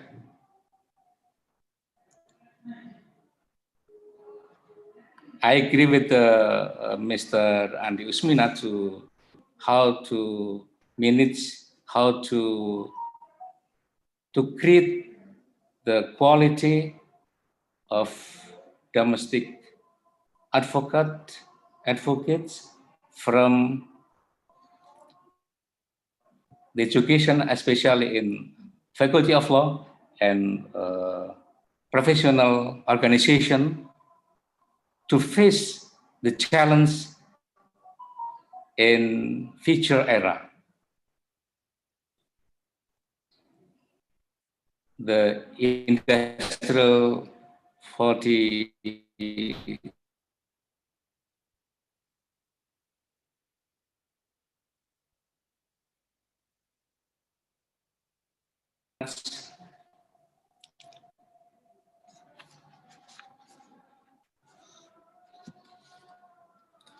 Okay, I return to the moderator. Oh, okay, thank you, sir. I think that was the last questions, and thank you for your informative presentation and informative answers. And I think we can continue to the next speaker. Okay, our next speaker is Professor Dr. Haji Ibrahim Siregar, MCL. Good afternoon, sir. Assalamualaikum. Waalaikumsalam warahmatullah. Okay, thank you, sir. So, Professor Dr. Haji Ibrahim Siregar, MCL, is from Institut Agama Islam Negeri Padangsidimpuan, Indonesia. He is a rector of Institut Agama Islam Negeri Padangsidimpuan, and his field of specialization is civil law of Islam. Okay, Prof, without further ado, I would like to welcome Professor Ibrahim. Over to you, please. Okay, thank you very much. Assalamualaikum warahmatullahi wabarakatuh. Waalaikumsalam warahmatullahi wabarakatuh. Bismillah, salatullah wassalamu ala rasulillah wa ala alihi wa sahbihi wa mawala. La hawla wa la quwata illa billahi amma ba'd. The Honorable, all the speakers, the keynote speakers, and the committee or the host of this seminar, and also all the participants. Thanks God that still has given us all the opportunity and the hope. Now I'm given the chance to present. Actually, I apologize not to give the host the paper, and later on, inshallah, I will give it. And now I just deliver my speech orally. Actually, now I try to present related to the role of integrative paradigm of knowledge in producing the moral and moderate generation. How to produce moral and moderate generation? Because in terms of the field, as Jose said just now, that I am from the Islamic law, that is why I want to try to base my speech on the maqasid al-Sharia, or the objective or goals of the Sharia or Islamic law. Actually, when we say Sharia, it is not restricted or limited to the Islamic law, not only to law, but more and broader than that, related to the law itself, also about the morality, and about the decree or the Aqidah. But because this opportunity as a rector of Institute, State Institute for Islamic Studies, and also the lecturer of Sharia faculty, I try to combine all the things as the science of the, the integrative. It is said that in Islam, the objective of Sharia sent down by God to us as humankind is for our public interest, for humankind interest, not for God himself, but for us as humankind. Actually, the goal is to hibzuddin, hibzul nafs, hibzul aqal, hibzul nasl, wa hibzul mal, to preserve the religion, to preserve the self or soul, to preserve reason or akal, to preserve the generation, and to preserve amwal or wealth. Actually, it's all humankind orientation interest, not for God himself. So when a faculty of law or Sharia produce alumni with the knowledge related to law, actually should be integrative, formal or positive law, and the moral in law. We still remember that the expert of law of British in his book, Law and Society, L.A. Hart said that law is only a segment of morality. So morality is bigger, is broader and wider than the law itself. We refer to the jurists of Islam and the expert in Hadith Rasulullah, Anas bin Malik, or it is very famous Imam Malik, who established the school of law Malikiyah. And it is said, he said that in Arabic, man tafaqqaha wa lam yatasawwaf faqad tafassaqa. Whoever is knowledgeable in law, but is not doesn't concern about the tasawwuf, it means actually morality, he will be fasik or always against the law objective itself. On the contrary, whoever is knowledgeable in tasawwuf, or it means as a morality symbol and morality way, but he doesn't know about the law, about the fiqh, he could be tajandaka, and what is this tajandaka? Agnostic or atheist. So whoever combines both, he could be rightly. That's why in terms of lawyer, whoever just base the formal and neglect about the objective of the law itself, he can play whatever he wants, and he based on the quality and the strength of his reason how to make the law according to his need and his greedy, for instance.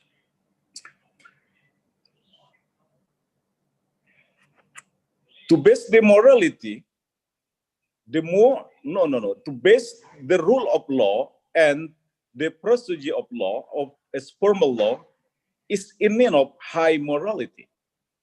It is maybe related to the word is said by the keynote speaker just now about the formal law, and it is very important in trial, for instance, in education, but it is need of the morality of the lawyer. Sometimes it is not a word. We heard it is said in the term of the Western people, lawyer is a liar. Lawyer is a liar. Why? Because it just based on the way on formal and informal. It can be, it can be, depend on the quality of the lawyer and the morality of the lawyer, and can be on the contrary with the reality and the material of law and the occasion or the case itself. That's why Rasulullah SAW, peace be upon him, have said that never judge if two persons dispute. If dispute takes place on two persons, never decide before you hear both sides. You have to hear both of them.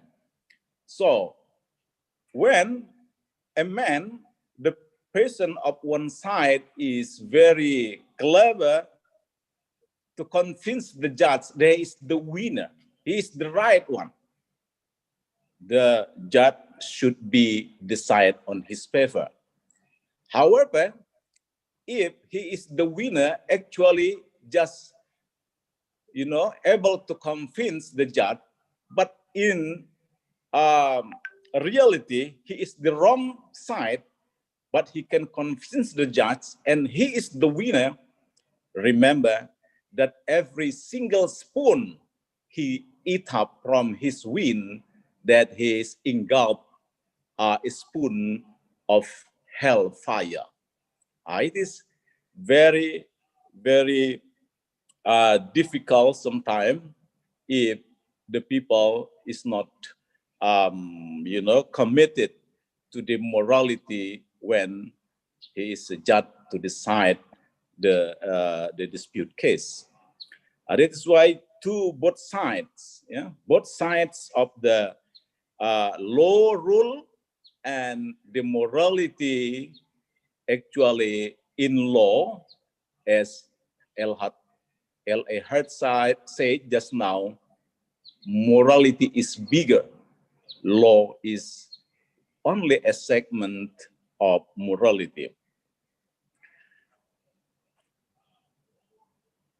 However, in Islamic law, also in, the importance of formal law or the procedure, that is also said that al-bayyinatu alal mudda'i wal yaminu ala man ankara. That there is for the, defendant and the plaintiff, they should have evidences. The plaintiff and the defendant should have evidence when he try to prosecute the others, and the others who want to defend that he is not wrong, he has also have evidence. Al-bayinatu alal mudda'i wal yaminu ala man ankara, and it's related to the formal law in Indonesia or the procedural law. So, how to make it? How to make the integrative paradigm? As L.A. Hart said just now, as Imam Malik said just now, never neglect either side of the law, rule of law itself, and the morality in law itself.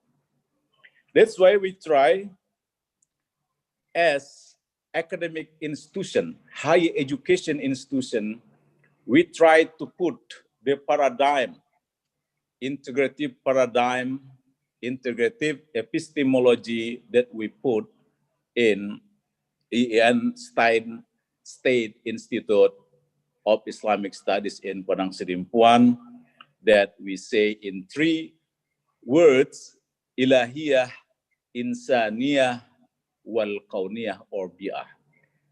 And in Latin word, it said theo, anthropo, ecocentris.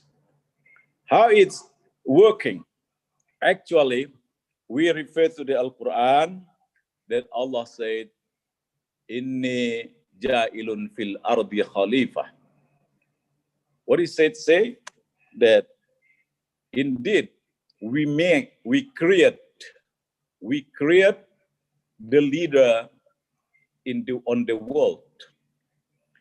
There are tripartites in our life, actually. When said just now, inni jailun, it's referred to the word theo, or God, ilahiyah, and Khalifah as leader is insan, and the risalah, or the precept of the God that should be brought and people should implement, where it is taking place, of course, on the earth.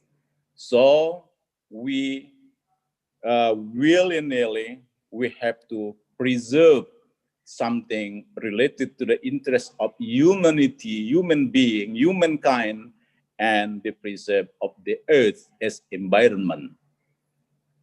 That's why just now we try to forward the maqasid of Sharia ad-daruriyah al-khamsu. That's why Hifzuddin, the human interest is the objective of the Sharia sent down by God to humankind by his angel and by his prophet from Adam to Muhammad sallallahu alaihi wasallam.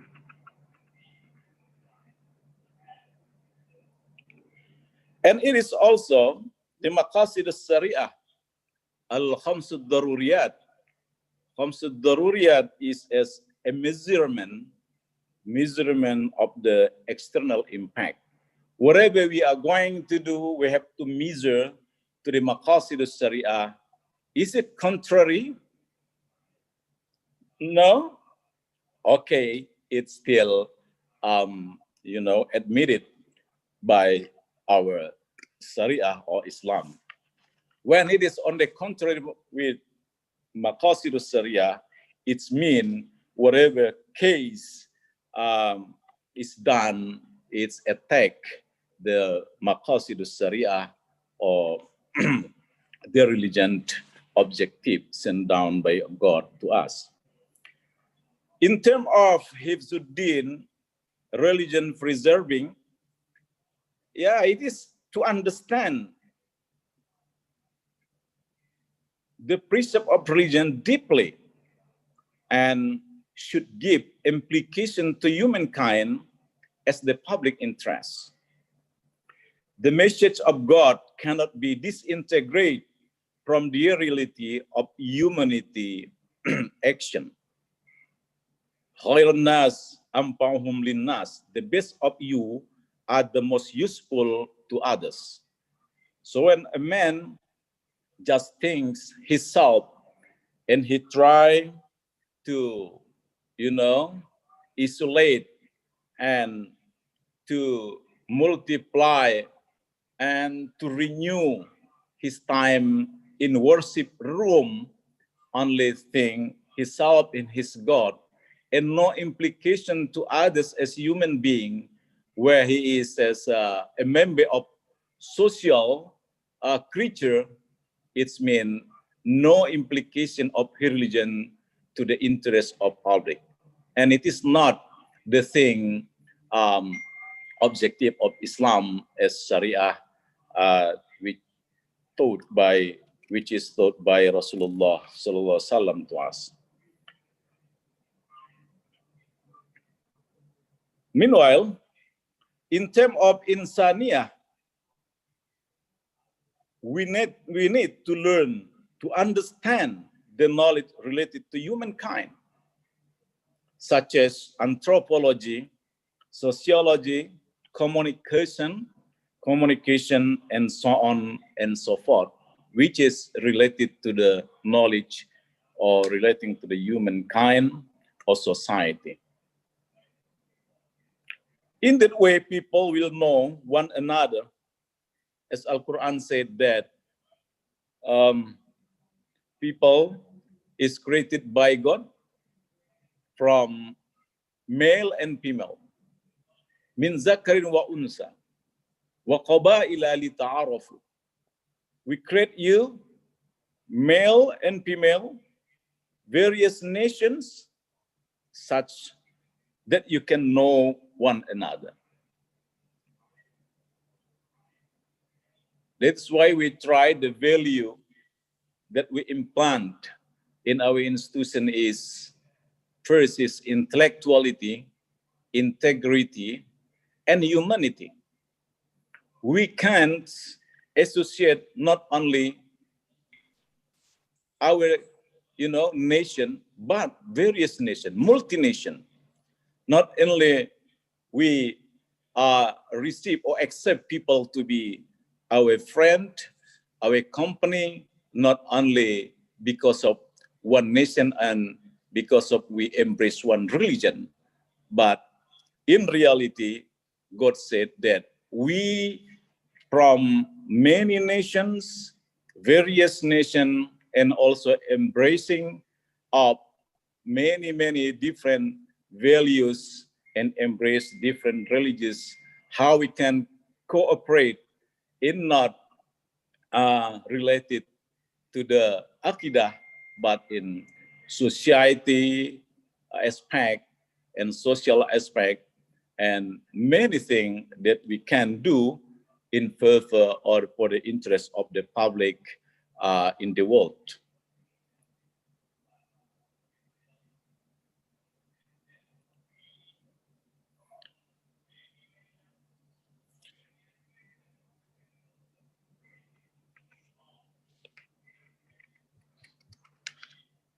And then we try to understand knowledge related to the people other than the discipline of anthropology, sociology, and many things. We try to integrate also aspect of ecocentrism. As I said just now, I mentioned just now, in terms to preserve the earth, we cannot neglect the knowledge as to natural and social and environmental sciences. Environmental sciences, we know in terms of the paradigm which is integrative, people to do his work in terms of law, in terms of economic and others, he never separate from the goal of God, from the goal of humanity, and from the goal of the interest of the earth or cosmos. It's why cosmology and ecocentrism, we have to understand, we need, in terms of law, there is the discipline of environmental law, how we abide by, how we follow the law of environment. So people who want to take much advantage of economic aspect, he will not, to erase all the forests, to plant his plantation, and we just, you know, one year ago, we know, then we have experience, we cannot go anyway because the airport should be shut up and cannot working. Why? Because of the smoke and haze, which make aeroplane cannot fly because of the burnt of the forest in Sumatra and Kalimantan. It's because of the people who want to, want to take advantage of economy. They neglect the interest of the eco, and they, take advantage of economy and profit at the expense of the human and eco, victim. That is the thing. If he think integratively, it's forbidden by God, forbidden by the value of humanity, and it will destroy all the thing related to preserving the forest or the earth. He will understand that he will be limited by the value that he understand and is knowledgeable about it. So I hope we have to think so comprehensively, integrally, to produce the generation, the morality, which is abide by the lawyer, the econom, and the technician, and the other people who want to survive his life in this world, on this world. He has to make survive the life of the humanity and the continuity of the earth and the environment comprehensively. I think that's all the thing I can deliver on this seminar. And thank you to the host and the all keynote speaker and the participants. I end here my speech, and Assalamualaikum warahmatullahi wabarakatuh. Waalaikumsalam warahmatullahi wabarakatuh. Thank you, sirs.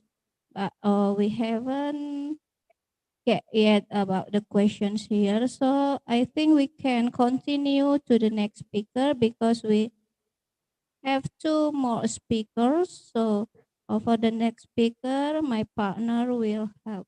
Please. Soalnya sudah kayak habis ditelepon gitu langsung hilang.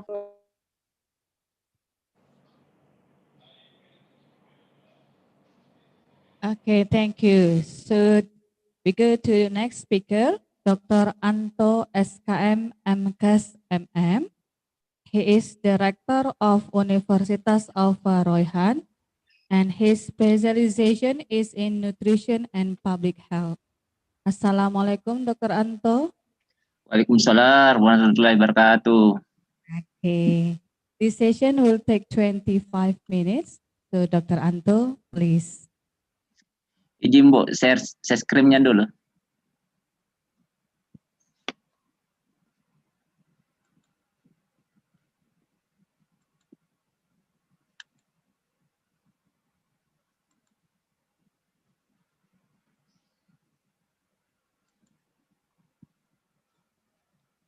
Okay, please, Dr. Anto.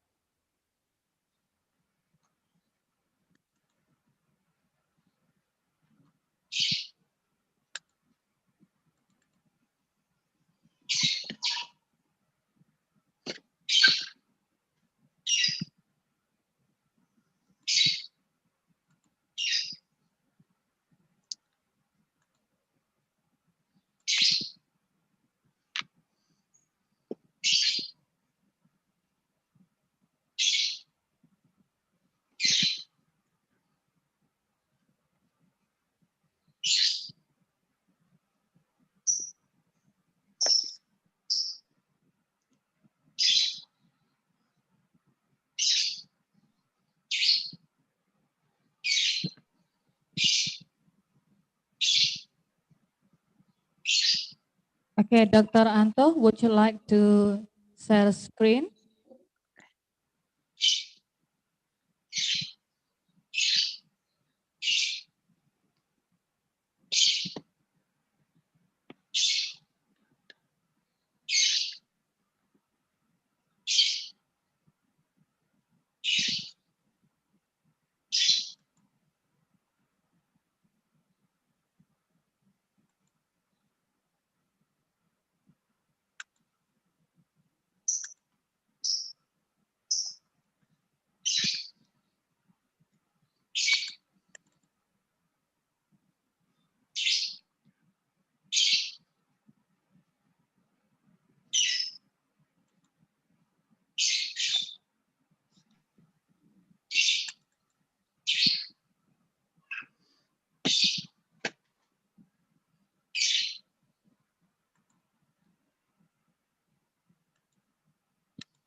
Oke, Dr. Anto.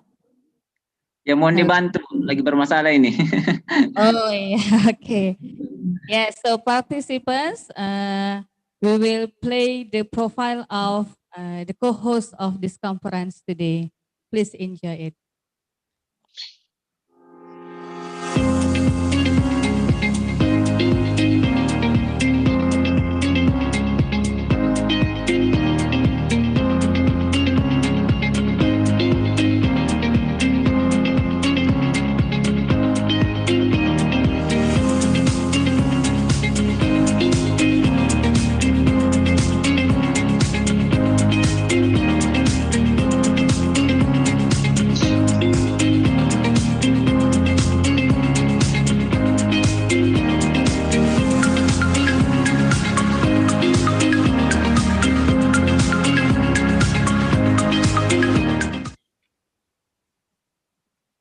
Mana Bu, sudah kelihatan Bu? Okay, doctor, please. You have 25 minutes in this session.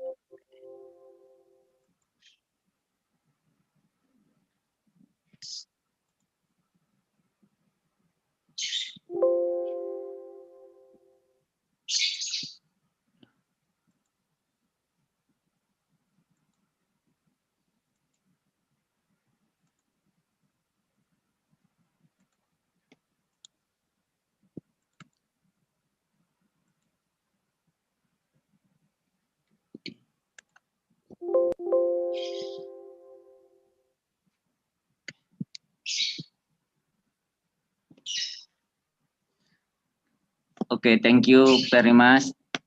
Good morning, ladies and gentlemen. I would like to say thank you for coming in my presentation. It is great to see you all. My name is Dr. Anto. Assalamualaikum warahmatullahi wabarakatuh. Halo? Halo? Yes, dokter. Waalaikumsalam warahmatullahi wabarakatuh. Assalamualaikum warahmatullahi wabarakatuh. Thank you for coming to this presentation. Salam. Thank you for coming to this presentation. I am glad to see you all. Good morning, afternoon, ladies and gentlemen. My topic is presentation Padangsidimpuan International Conference is determinant of diet at school and children nutrition status impact overview at a lifestyle.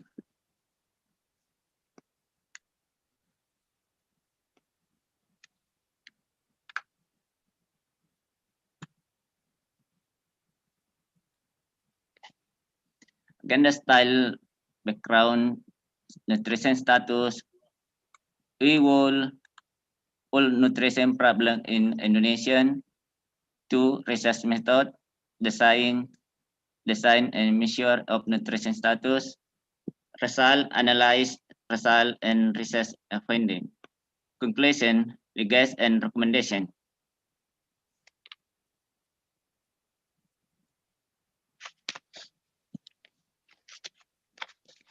School age children at among the vulnerable to nutrition.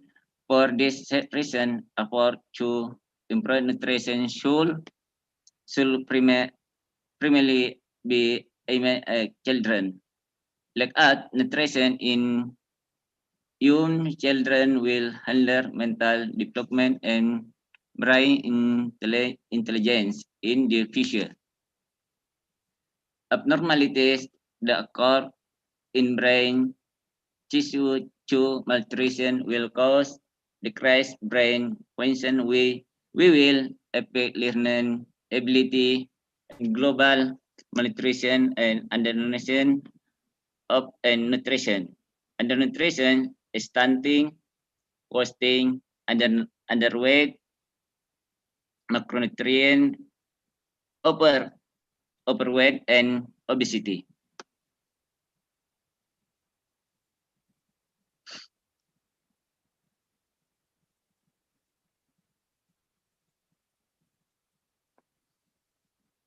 Malnutrition among school-age children is still one of the most common public health nutrition problem. Problem is developing country. Most school children suffer from malnutrition and stunting in Nigeria. So school-age children who are malnutrition great upper their ability to learn. Local research in Ethiopia also show that malnutrition is a major public health nutrition problem. Into 25 approximately 1% in school children with malnutrition if while were stunted 0.09%.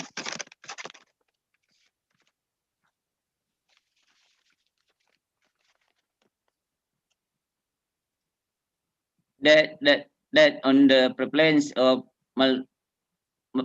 of stunting, wasting, underweight, a symptom malnutrition, so as is South Africa, where stunting, underweight remain in public health problem in children, while a prevalence of 20% stunting and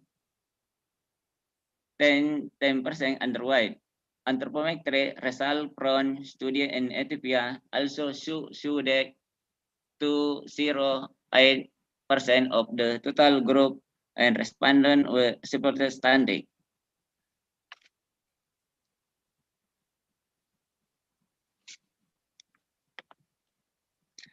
Based on monitor and the nutrition status of children 3 until 6 years registered in Makassar City, the number of cases of malnutrition was 5.0% and overnutrition was 8.03. School age children, there is a big change. There is change their diet. They spend more than 18 activity at school. Why the parents? The problem of nutrition children has a negative effect on physical, mental development, and productive of education, attainment result, and the body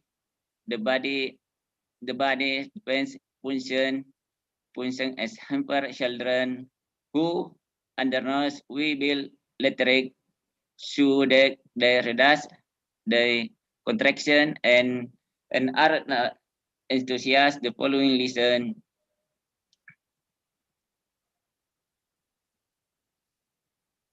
Research method, design study quantitative and design cross-sectional proportional random sampling, data collection at body weight and height weight obtained by digital scale and microtize.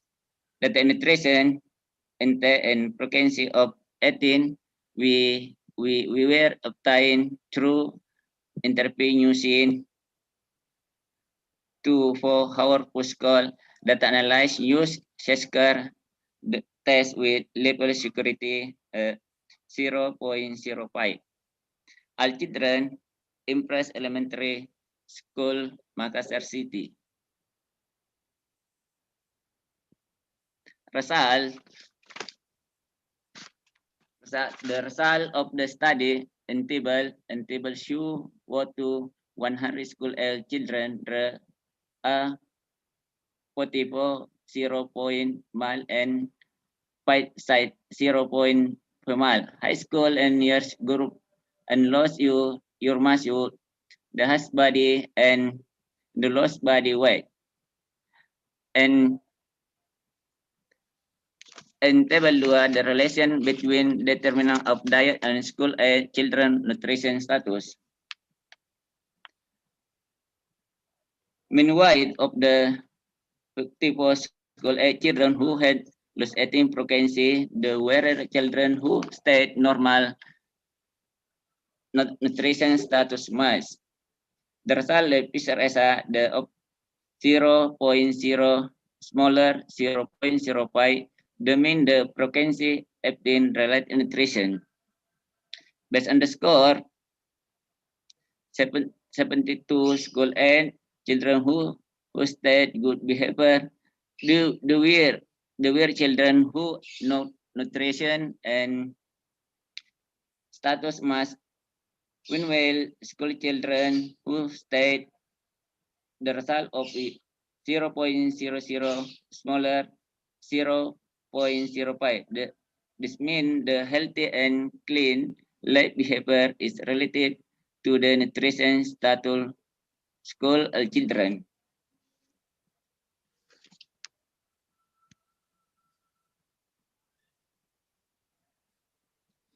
The consumption pattern described to composition of the menu it is considered a very daily basis. Consumption pattern in area change according the condition we change in several factor or oral condition, namely factor related to food supply and custom. The constant varying is the type food or drain oatmeal concept and melting. The result statistic is time the mean the comprehension variance is relative to the nutrition status of school age children. The result also show there is a relation between consumption pattern and nutrition status of school age children. This was the less consumption pattern of school age children, the worse nutrition status, and compared the better consumption pattern of school age children. The better the nutrition status, the type ingredient of the menu, the taste served and consumed a meal time not only a characteristic on and of ethnic group and the custom of a community, but especially in terms of the nutrition value contained in S type food. We has the potential to affect the nutrition status and customer. At elementary school, there is a relationship between consumption pattern and nutrition status school and children. The frequency 18 based on the person age we want they which usually use normal standard, namely 3 times a day. Breakfast, lunch, and dinner so it can tie the research validity. And snacking habit at school children children, it's important to address as effort to prevent future disease. Awareness to healthy lifestyle must be for science preschool age. The second habit of among school children is considered normal. If a parent has considered it normal of their children to ask pocket.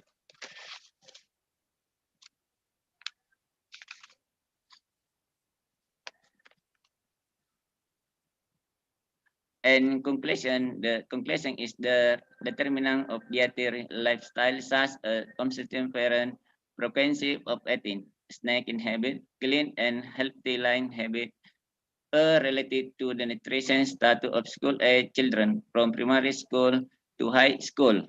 It is necessary to strive for a pattern of nutrition education and provision of snack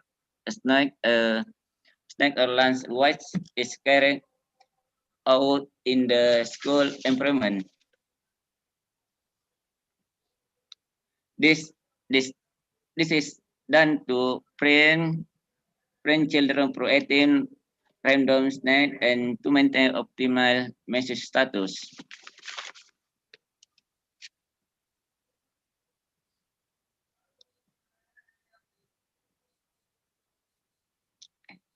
Thank you very much for your great attention, ladies and gentlemen. Bismillahirrahmanirrahim. Assalamualaikum warahmatullahi wabarakatuh.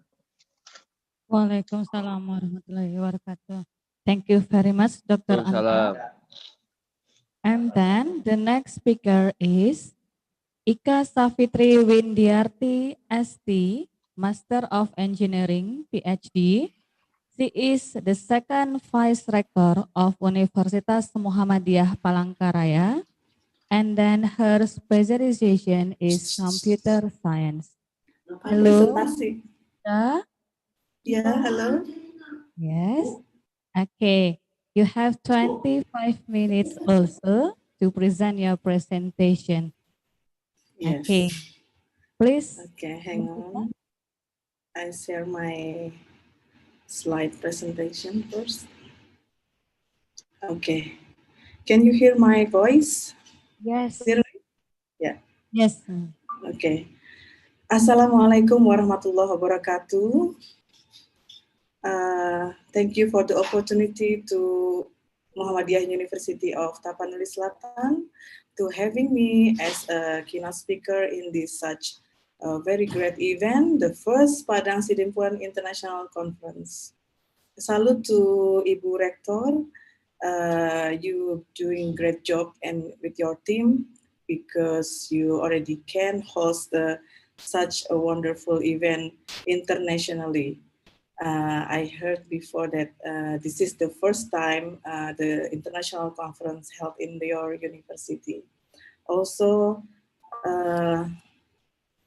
greatly appreciated for other keynote speaker today, and also the whole participant of the first Padangsidimpuan International Conference. Today, I would like to deliver my keynote speech.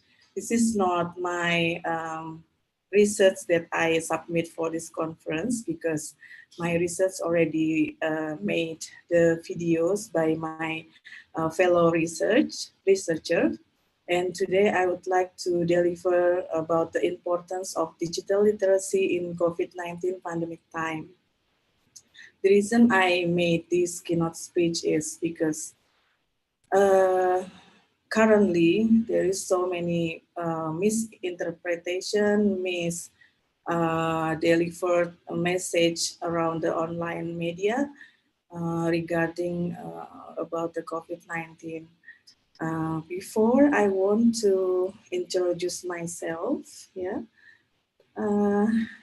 this is me. The left side is my university. This is the rectorate building. I am an assistant professor in computer science, and I also the vice rector of Muhammadiyah University of Palangkaraya in Central Kalimantan. We are also happily of being the co-host of this conference. I also deliver the salam from my rector to all of the participants. And then I completed my education. My bachelor, I got it from Electrical Engineering Gajah Mada University, and then I continue my master in telecommunication engineering in the University of Adelaide, Australia, by Australian Government Scholarship. And then for my PhD, I'm doing electrical and information engineering in University of South Australia, still in Australia. So if we can see together in the picture, how can we see farmer held the notebook, laptop? Because now in digital era, the technology is not belong to only educated people or only people who have a certain position in the office, but the digital thing or technological thing already going to deep inside the village, the whole part of the world. Yeah. And as we know, the media, if we see in the media, and the facts, are not always linear. We can see this is the example of the picture, people that found it wrong, but media can twist the news, become the people who wrong, become the people who right in this case. And regarding the media consumption of the people, I researched it that the average time of people spend in the media is 10.7 hours, the average time. And 5.6 hours of it, they spend it in digital media. And people tend to access online media rather the printed one. So in one research also mentioned that 48% of online time spent in social media. And I found that the active user, this is the research in 2012, active user in Facebook more than 1 billion people, and in Twitter more than 200 million people. And maybe now it's greatly increased. And what I found, that the people using the media, digital technology has to have digital literacy. What is digital literacy?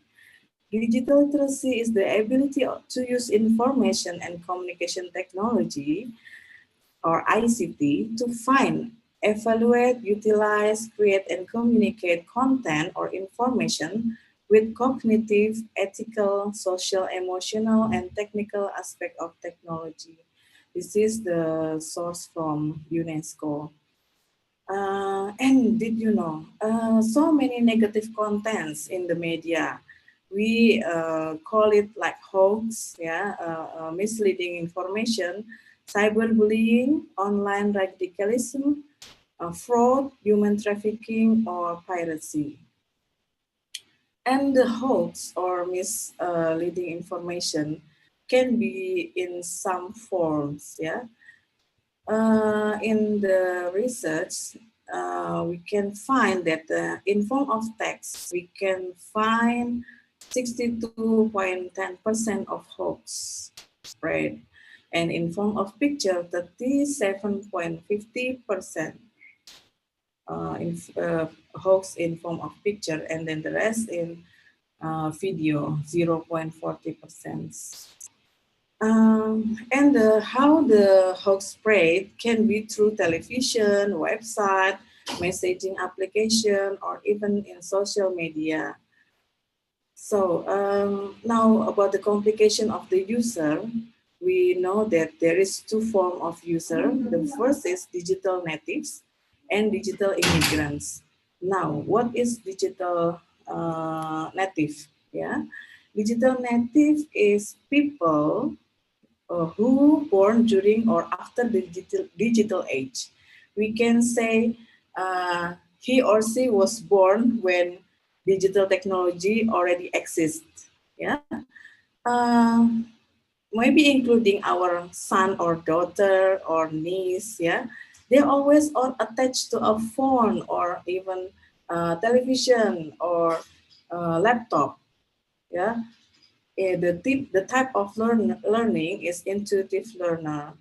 They are multitask and rapidly task switch from one to another task and extremely social, and they are multimedia oriented. And how about digital immigrants? Yeah, digital immigrant is maybe people in my age. We also say Generation Z. Yeah, born around 1980s. Yeah, 1980s. They are adapter of web technologies. So when I was born, I'm now 41. Yeah. When I was born, there is no technologies. Yeah, but then naturally we prefer to talk in person than talk digitally. And we are also logical learner and focusing on one task at a time and prefer to have interaction with one or few people rather than many people in the same time. And we are get info from traditional news sites.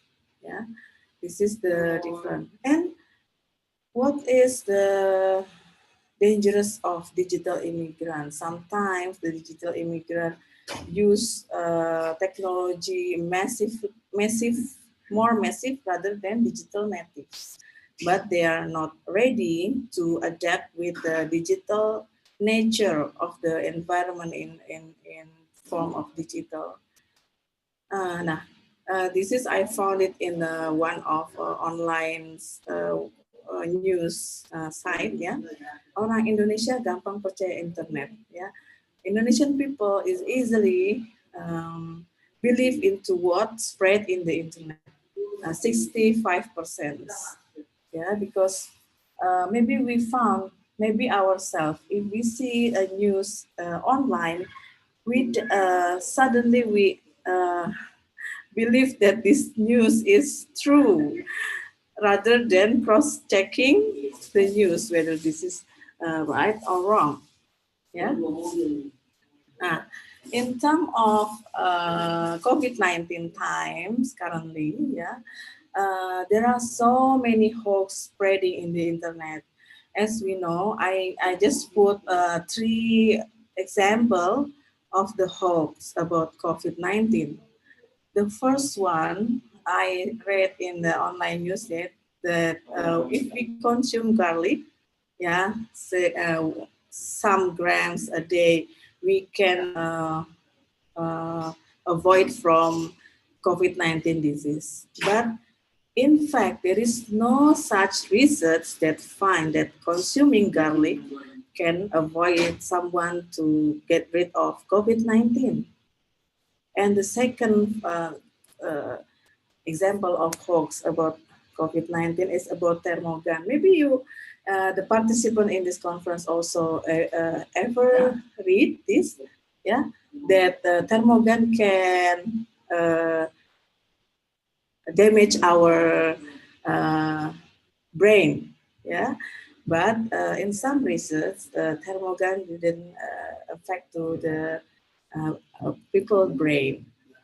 And also, one of the hoax that I ever read is about when someone showering with hot water, it can also avoid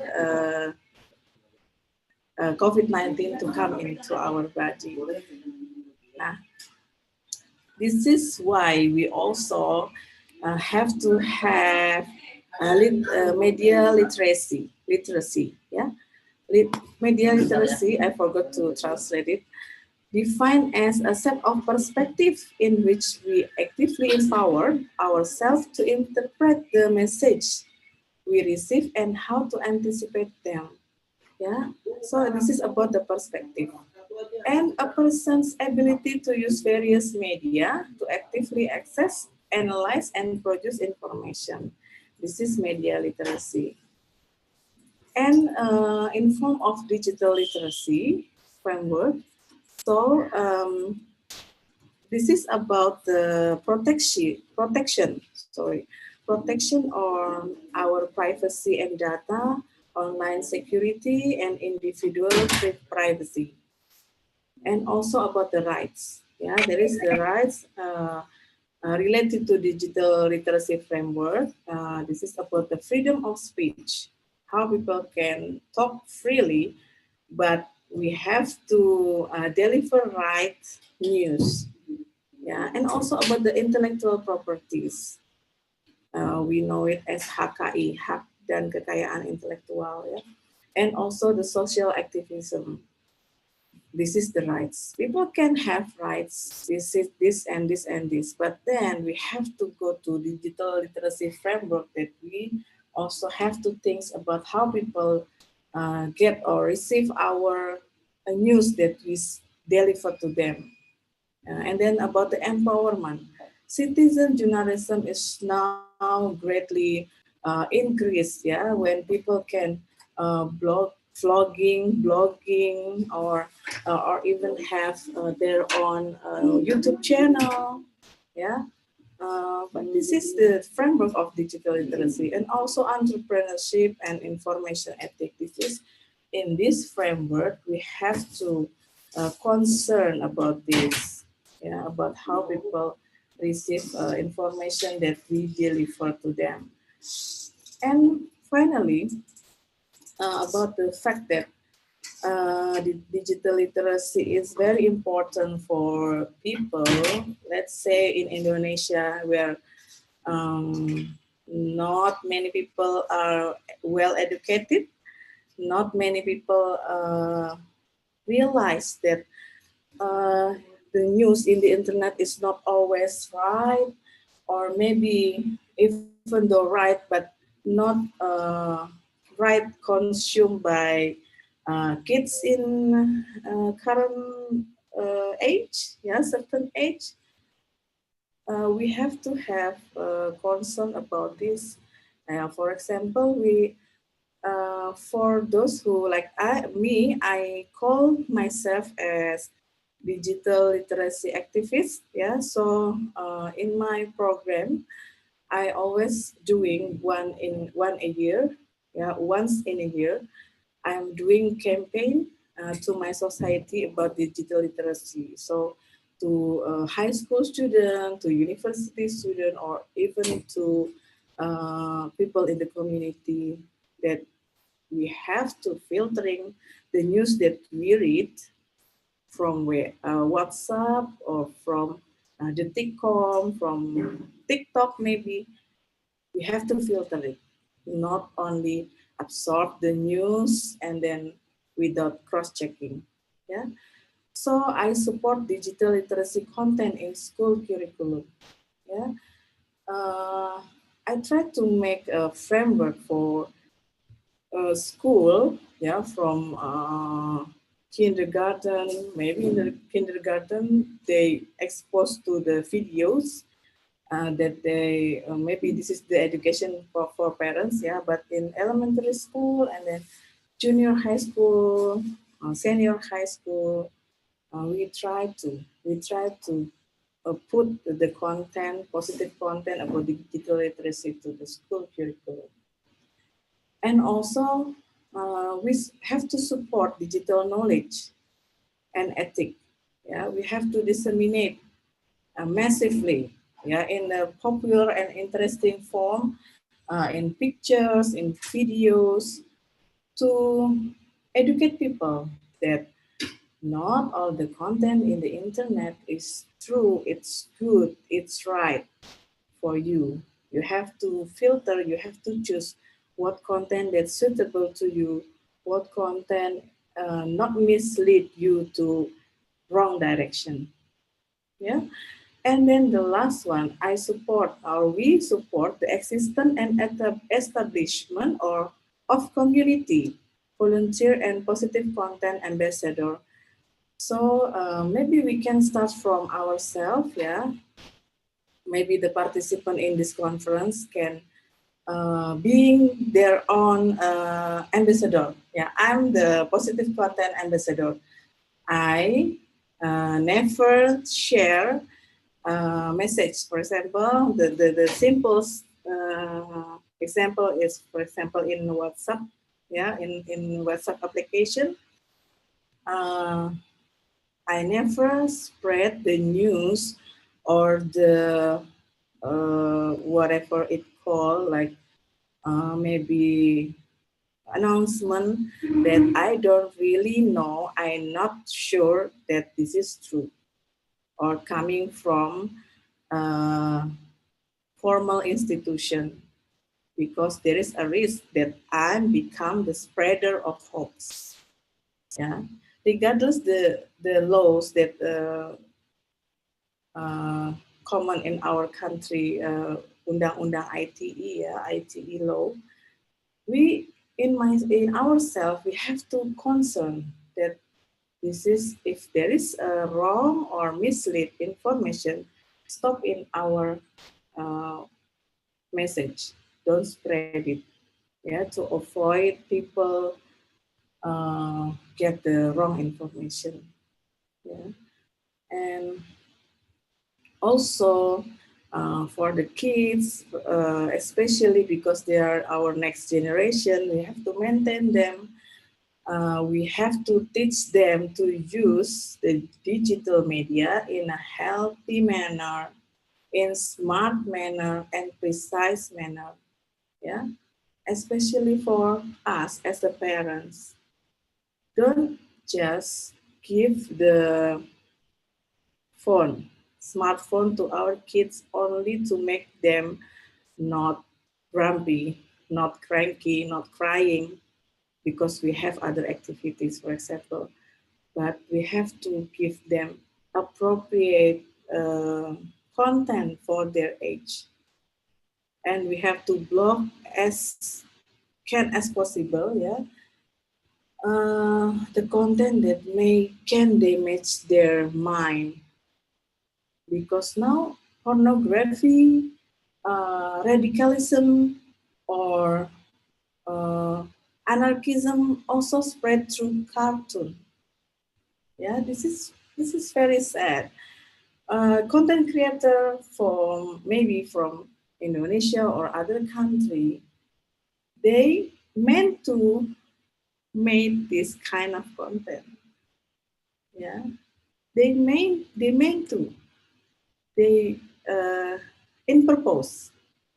Yeah, in purpose made this content to damage, to try make our children not getting the right content. This is very dangerous. Yeah. Furthermore, we also need to, smart manner and precise manner. Yeah. Don't ever let your children or your colleague or even your parents get the wrong content in digital platform. Yeah. Yeah, maybe that's my speech. It's kind of short, but it can make us concerned about this. Yeah, because we are now in digital age. No matter you are digital native or digital immigrants, we all have to have digital literacy, because maybe in the past, the literacy is about, can you read? Can you count? Yeah. Can you understand what the culture is in this place? Because there is a cultural literacy as well. Yeah. But now in digital age, digital era, especially in Industrial Revolution 4.0, yeah, where everything goes digitally and we cannot control information circulation. Yeah, information comes so many to us, and if we're not filtering the information, then it can be very dangerous for us and for our family. So yeah, it's better when we have concern about this, we have it for ourselves, and we also spreading to our community. Not necessarily you are being you establish a community, digital literacy community of Riau or Palangkaraya, for example. But let's start from ourselves. We educate our surrounding people, yeah, and also our kids, or we can going to some school or some small community like Posyandu, Ibu-Ibu PKK, yeah. We taught them that not all the information in this case is about the pandemic is true. Yeah, sadly, people sometimes thinking that this is a conspiration theory, this is not true. The news, the media only make it big, so we are all afraid to go for work, we are afraid to doing business, something like that. But we have to educate them that this is the right information, this is the wrong information, this is the right thing, yeah, something like that. So hopefully my presentation today can enrich your knowledge, yeah, about this and increase our concern about the digital literacy, especially in our community. Maybe that's all my presentation. Any question and comments are welcome. Thank you. Wassalamualaikum warahmatullahi wabarakatuh. Okay, thank you, Ma'am Mimi. I think because the time we have the limitation in time, so and there is no question in chat room. I think all the participants, if you want to ask later, you can chat in the chat room. Okay. Ladies and gentlemen, we finally come to the end of this conference. I would like to say our thankfulness to all the keynote speakers for informative and interesting presentation. And also thank you for all participants who were active and loyal during this conference. I'm Happy Sri Rezeki Purba and my partner. I am Hairunisa. Would you like to say apologize for all mistakes and Assalamualaikum warahmatullahi wabarakatuh.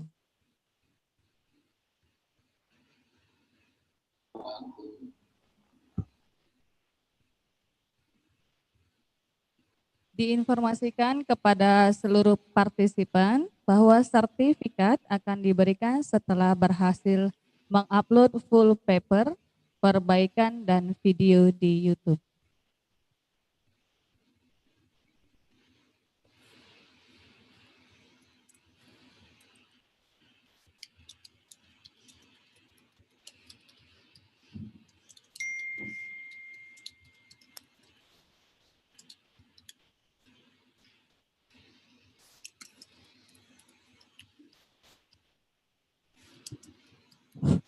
Baik, kepada Bapak Ibu peserta Padangsidimpuan International Conference,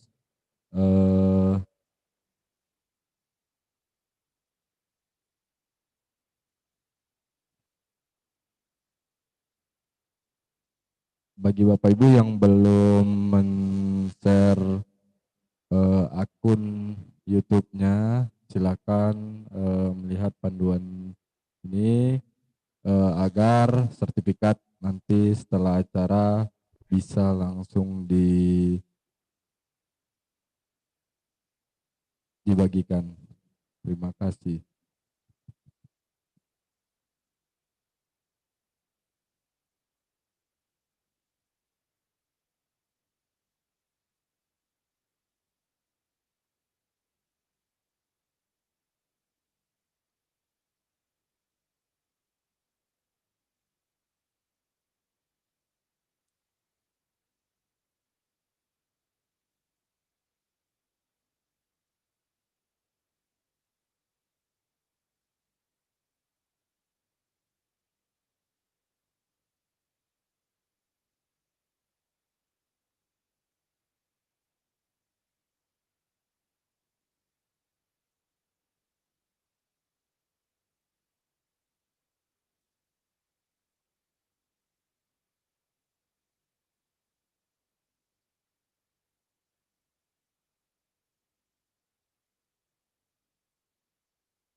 di mana